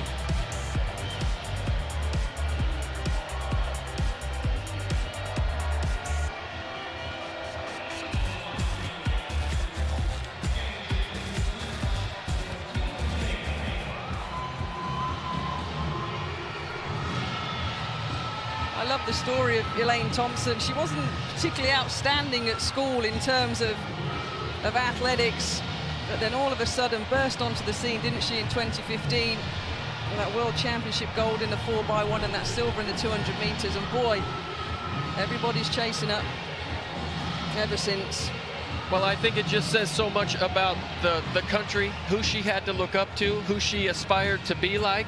And when you've got great champions in the generations ahead of you, it can make so much of a difference in a young athlete's life. Well, she's one of the youngest, but let's hear from her now. She's the winner, Elaine Thompson. There's some nights, Elaine, you have to work really hard. You had to be thinking, wow, this is great because look at this big league that I'm getting here this evening. Well, we came out here in the heat just to advance to the finals. And we know once we get to the final, once Sticky's passing around safely, we know we're going to take it. The last time we saw you at the World Championships, that's the last loss that you had in a championship setting, losing to Daphne Schippers. Tell me about your 200 progress. We've seen your 100, and it's been so far so good for 2017. Tell me about how your 200 preparation is coming. Well, my 200 preparation is coming on good, because I remember at World Championship, I was a newbie to the 200, and I mean, running that 200 meter gave me more drive and more motivation to even work towards it more, because I'm not a 200 runner, I never used to it, but doing the training and compete, it's giving me the drive to even want to do it more. Okay, well, don't let me interrupt your victory lap anymore. Go join your teammates. We'll see you in the 4x1. Thank you so much.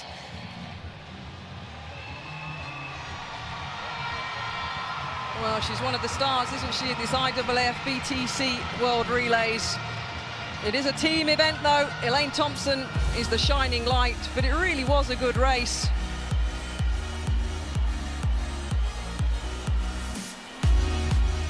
The USA, not with a full-strength team, but even if they had, the lead that Jamaica built up over the first three legs to give to Elaine Thompson.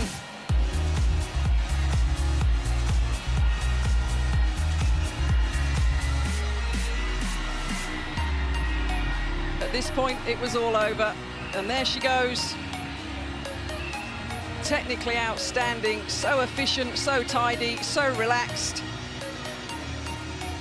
And Jamaica took the top spot in the women's 4x200 meter relay.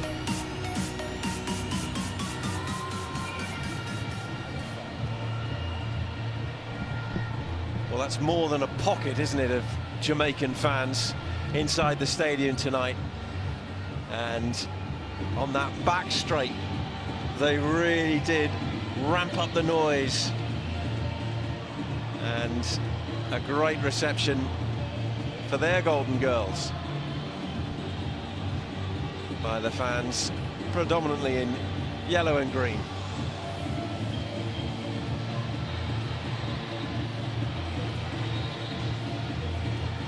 And they will go straight into a medal presentation as well.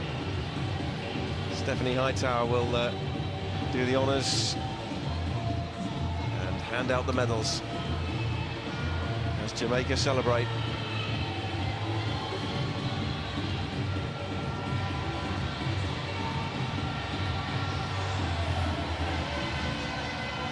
Well, the story of these World Relays has been great contests, particularly in the final medal places between Jamaica and the United States, and we've seen just in the last half hour both nations staking their claim to be the dominant team here at these World Relays. The Americans and then the Jamaicans, and it was a very special performance.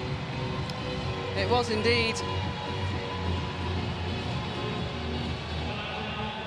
time to hand out some more medals here at the 2017 IAAF World Relay.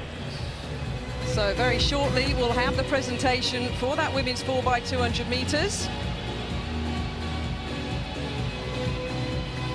Please welcome our presenter for the women's 4x200 meters, Stephanie Hightower, council member of the International Association of Athletics Federation. So Stephanie Hightower in the center of the shot will be making the presentations to the ladies. The United States. So the US of A, 1 minute 30.87. Bryant, Townsend, Brown and Solomon pick up a bronze medal. Pick up 6 points for the USA team. And also pick up $20,000. Tiffany Townsend, Felicia Brown, and Shalonda Solomon. So they won it in 2014, didn't finish in 2015, but pick up a bronze medal in this World Championship year. Many big names missing. But you come, you deliver, and you stand quite rightly on the podium. And every point counts towards that golden baton. And in the decathlon, you don't have to win them all. Just score.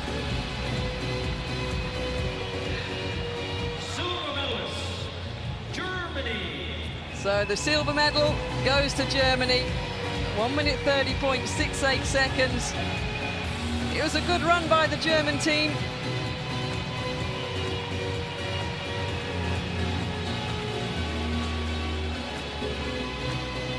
Very rarely do you see 4 relay runners of exactly the same height, exactly the same build, and that German team have put together a good run tonight. Picking up a silver medal. 7 points for the German team and $30,000 as well.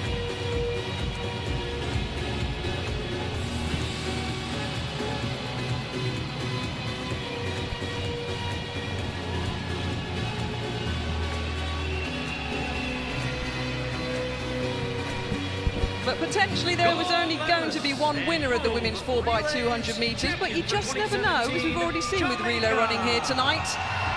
When you got the double Olympic champion on your anchor, you stand a very good chance. And Jamaica take the gold, take the victory. It's been confirmed as a championship record of 1 minute 29.04 seconds. So they've taken the title for the first time. They've taken the championship record off the USA. And they've won 8 points for the Jamaican team.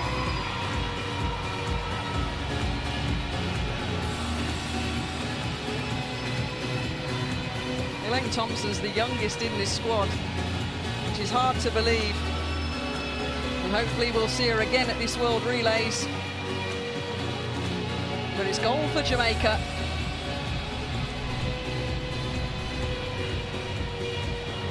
Their 5th World Relay medal over the 3 editions. And we now silence for the Jamaican national anthem.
Jamaica, Land We Love, the official national anthem of Jamaica,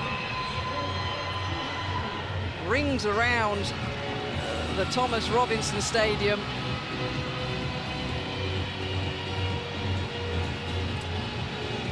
Yes, great celebrations for them.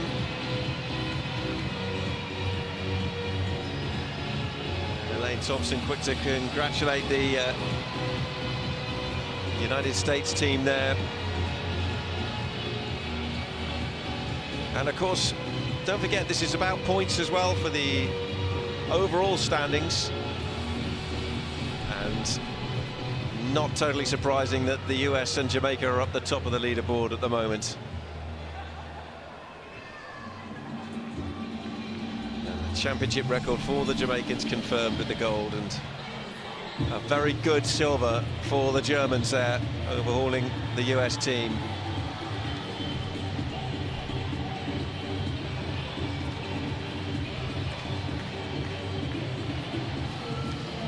A nice shot confirming the championship record with the golden girl in shot. There were 3 others in the relay, but she's the main one that everybody was excited to see.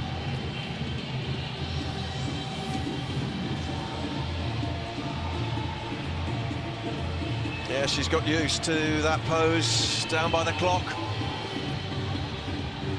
And celebrating more success for Jamaica. And those fans inside the stadium enjoying it as well. They've come here for a party. They saw some disappointment in the 4x100 for men. But there's a gold on the board for the Jamaicans here in Nassau. Stand by for the next final.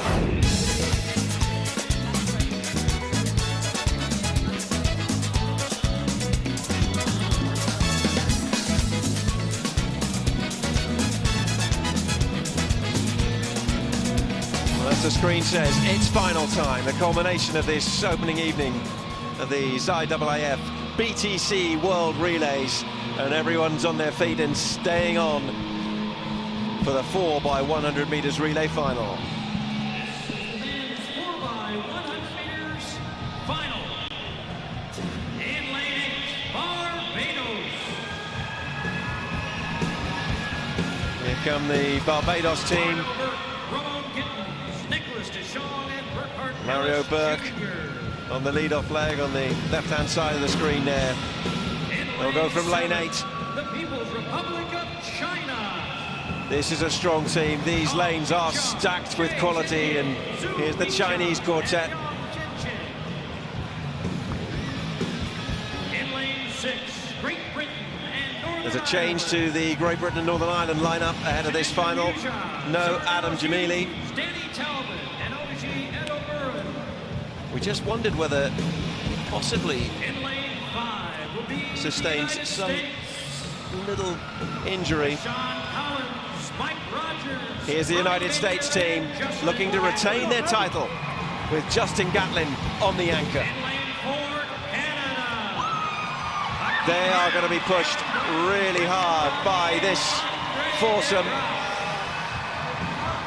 Andre de Grasse against Gatlin on the 4th and final leg for the pacey Canadians, so impressive in 2017. The Netherlands won Heat 1 in one of the top 10 times of the year. Amid the drama of Jamaica dropping the baton. Australia also contesting the final. They'll go in lane 2 with Trey Williams, the 19-year-old, leading them off. And on the inside, it'll be the French in lane 1.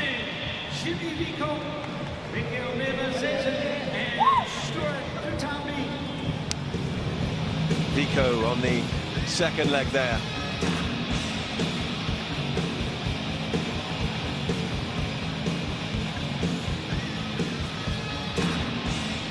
Well, Jimmy's been around for a while. He's got a ton of experience, and really he's been one of the staples of this French sprint crew for the last couple of Olympic go-arounds. Well, injury to Christophe Lemaitre, so he's not partaking at these World Relays. But this is going to be a great race because we know America are so hit and miss with relays that you look on paper, well, Jamaica are out, so the USA are going to walk it. But China, of course, were 4th in Rio. The Canadians, we're going to keep an eye on them as well. Here's the lineup for the men's 4x100 meters final, and it's a really strong one the Jamaicans aside, the only surprise that they're not in that 8-strong lineup. But you'll be looking at the talent of the emerging Canadians, the power and abilities of the United States team. Great Britain will be dangerous in lane 6, and the Chinese so strong in lane 7. Well, one change that I see right off the bat is LaShawn Collins is going to lead off. Marvin Bracey led them off in the heats. Here goes LaShawn Collins, just a youngster from the University of Houston, getting coached by the great one, Carl Lewis. You know, it was kind of interesting. In the introductions, Canada almost seems to be the sentimental favorite in this stadium. As soon as they got announced, there was certainly a raise in volume.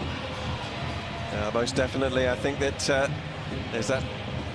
Well, they're not going to be underdogs for too much longer, you get the impression, but certainly there was a big cheer as they emerged. Akeem Haynes will lead them off. He had the lead leg in Rio, which ended in bronze. They are the world leaders this year. Fastest time recorded in Gainesville in Florida. Andre de Grasse, such a talent. And the Canadians again about managing the baton to get it into his hand. I was talking to his coach, Stuart McMillan. He's based out of the Altis camp in the USA. He's a nice guy, he's a laid-back guy, and he's probably one of the most talented athletes that he's ever had the privilege of working with. And we know that already, and I think there's so much more to come, isn't there, this World Championship year? Yeah, it's a cheeky little look in that first heat. So on the outside, here they are, Barbados. That's Mario Burke, medalist at the World Under-20s in Big Gosh last year. On the inside, Xinjiang Chang. They set a Chinese record in Rio, and he was on the opening leg. CJ Uja for Great Britain. Third fastest in the world this year, the British quartet. But here's the United States, and it is LaShawn Collins, indeed coached by Carl Lewis. The States looking to retain their title. Again, the cheers go up. Akeem Haynes will lead off the Canadians. They won Heat 2. The surprise winners, perhaps, of Heat 1 were the Netherlands. Giovanni Codrington starts with a baton. The Australians have 19-year-old Trey Williams. And Marvin René of France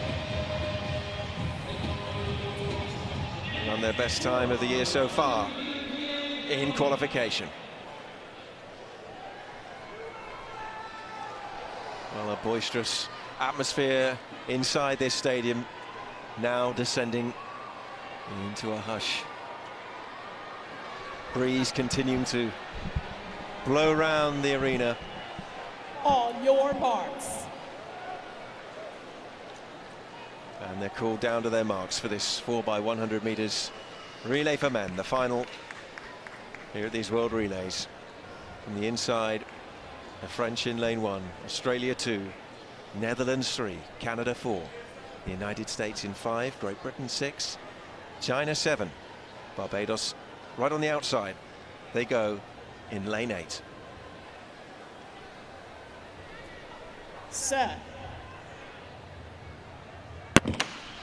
40 seconds to decide a gold at the World Relays. The United States have gone out well, but the Canadians chasing hard. The first changeover good and clean from Great Britain as well. They're hauling in China outside them. Inside the United States, the Canadians, I think, still have a little bit of work to do. The handover for Britain is good as well for Daniel Talbot. And look at the Chinese starting to put the accelerators down, but it's all set up for the final 100 meters, the final leg. The British have made a mess of it, but the Americans are clear. It's Gatlin all the way. The Canadians are nowhere either. It's Justin Gatlin for the United States of America in 38.43. And it is gold for the US. It was billed as the big contest with Gatlin and de Grasse. It wouldn't materialise. The Canadians were gone. The British were gone. The gold is for the US.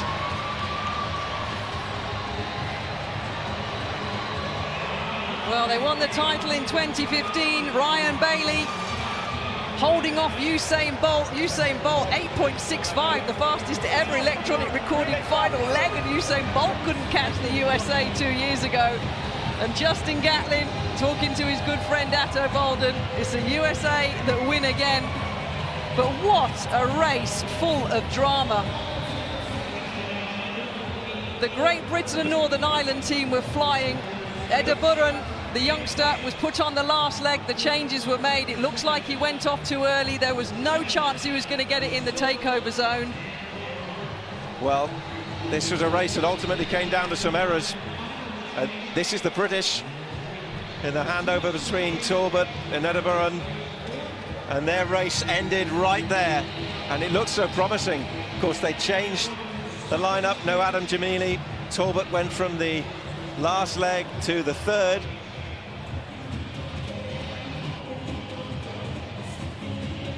But what was also noticeable in the final reckoning was that the Canadians had gone as well.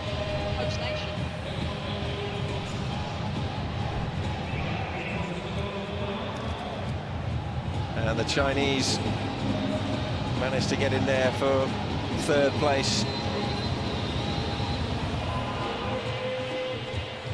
With what looked like, in the end, 3 non-finishers in a really hectic race. But ultimately, it was Justin Gatlin leading the Americans home comfortably. Retaining the title they won, to the frustration of the Canadians, who had a lot of support in this stadium. And here we can see where it all went wrong for them. It was a drop. Just like the Jamaicans dropped the baton, the handoff was right where it needed to be. They just didn't see the exchange throw. Aaron Brown to Brendan Rodney, leaving de Grasse frustrated. And at that point, the real race is on for the United States. Talbot running quickly, slingshotting round that bend. The Canadians looking back in frustration, knowing their race was all over.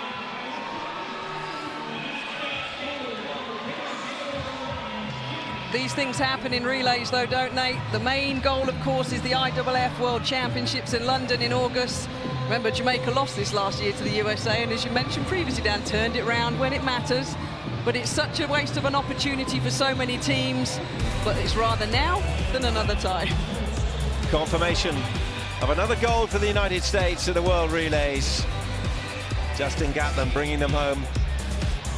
And Barbados getting the silver medal, with China 39-22 securing a place on the podium, bronze place, but 3 non-finishers, including the Canadians and Great Britain, who lost it on the last leg. The Netherlands also failed to finish.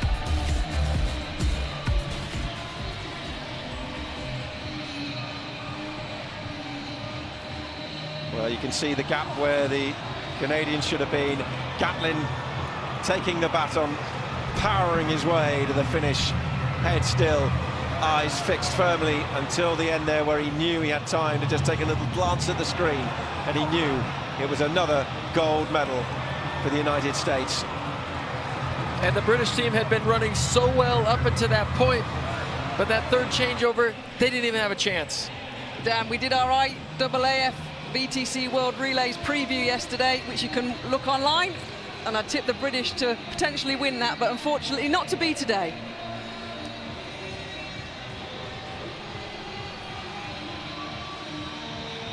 So the US flag flies again at the Thomas Robinson Stadium.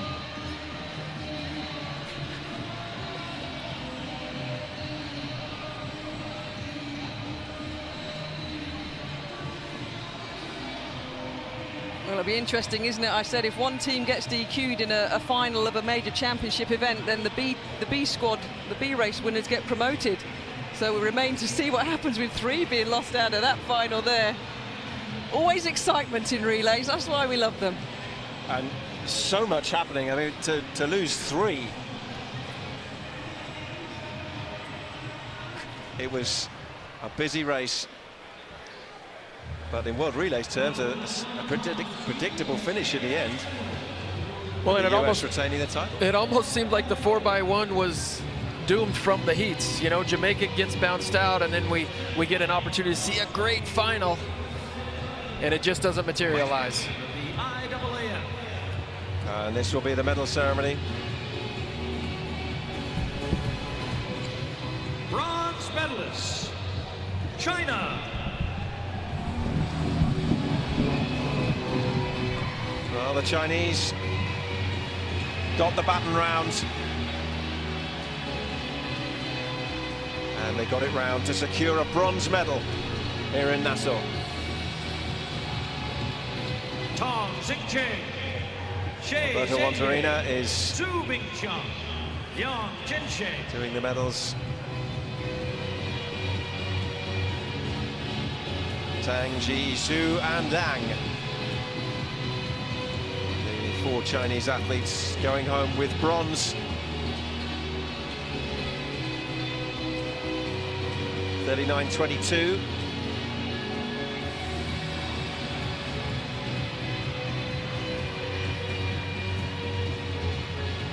And a little pose for pictures from them, and a job pretty well done as well. Barbados. Came for a medal, and they go home with one. Barbados. Don't forget, they were running blind right out lane 8. Mario Berg, Ramon Gittens, Nicholas de Jong and Burkhard Ellis Jr. Mario Berg, Ramon Gittens. And they secure the silver medal. Nicholas de Jong and Burkhard Ellis Jr. Well, and I hope these athletes just realize how lucky they are to be receiving a medal from a legend like Alberto Monterina. 400, 800 meter double in the Olympic Games. They don't do that anymore. Nobody does that anymore. He might have enjoyed a World Relays. Ask him to run the double in that. And World Relays champion in 2017, the United States. And here they are, the US. They've had their ups and downs when it's come to relays, but the smiles are there for all to see.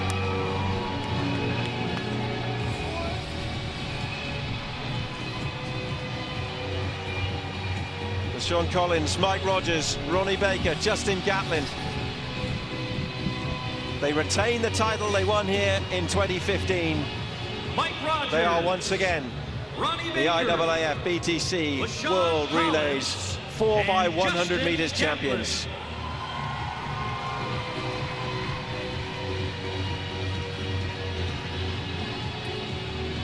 And that's more points for the USA team, isn't it? Because that was the final event of this Saturday session. 8 points for that victory by the USA boys. 22 points the USA will end day 1 with. Ladies and gentlemen, the national anthem. And Australia in second States. as we quiet for the US national anthem.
Gold again for the United States. The smiles quite clear for all to see.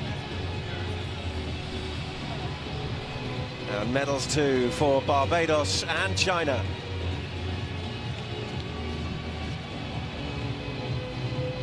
The likes of Netherlands, Great Britain, Canada frustrated.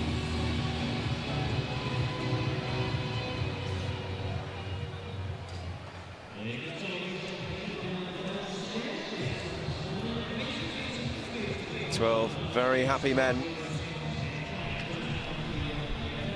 Well, it was a story with a lot of subplots, a lot of drama, a lot of ups and downs, and that was in just this last race. You can see the intensity on Justin Gatlin. The Canadians had the crowd behind them, and they looked pretty relaxed as well. Great Britain had high hopes. Strong start from LeJean Collins, running that bend, setting the platform for the United States as Mike Rogers got the clean handover. There's the critical drop for the Canadians, and suddenly calmness turns to anger. And then it all goes wrong for Great Britain. And it all goes right for Gatlin. Gold for the United States.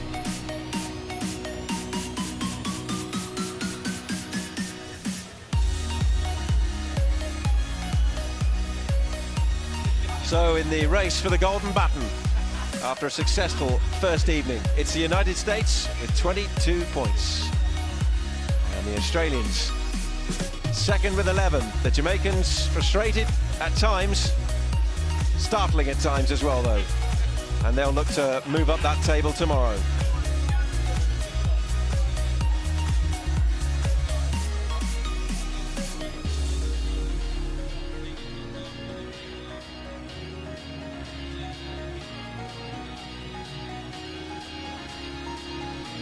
We're only halfway through these IAAF BTC World Relays. That's the lineup for the second night. Finals across men and women. It's a great lineup, and it ends with what should be a really fascinating mixed relay, bringing down the curtain on this 2017 edition of the World Relays here in Nassau. It's been a really good start. My thanks to Dan O'Brien and to Catherine Merry. Super evening of athletics at the Thomas Robinson Stadium here in Nassau. The flags waving and the crowd leaving. They'll be back tomorrow. We hope you're back too. From all the team here, it's goodbye.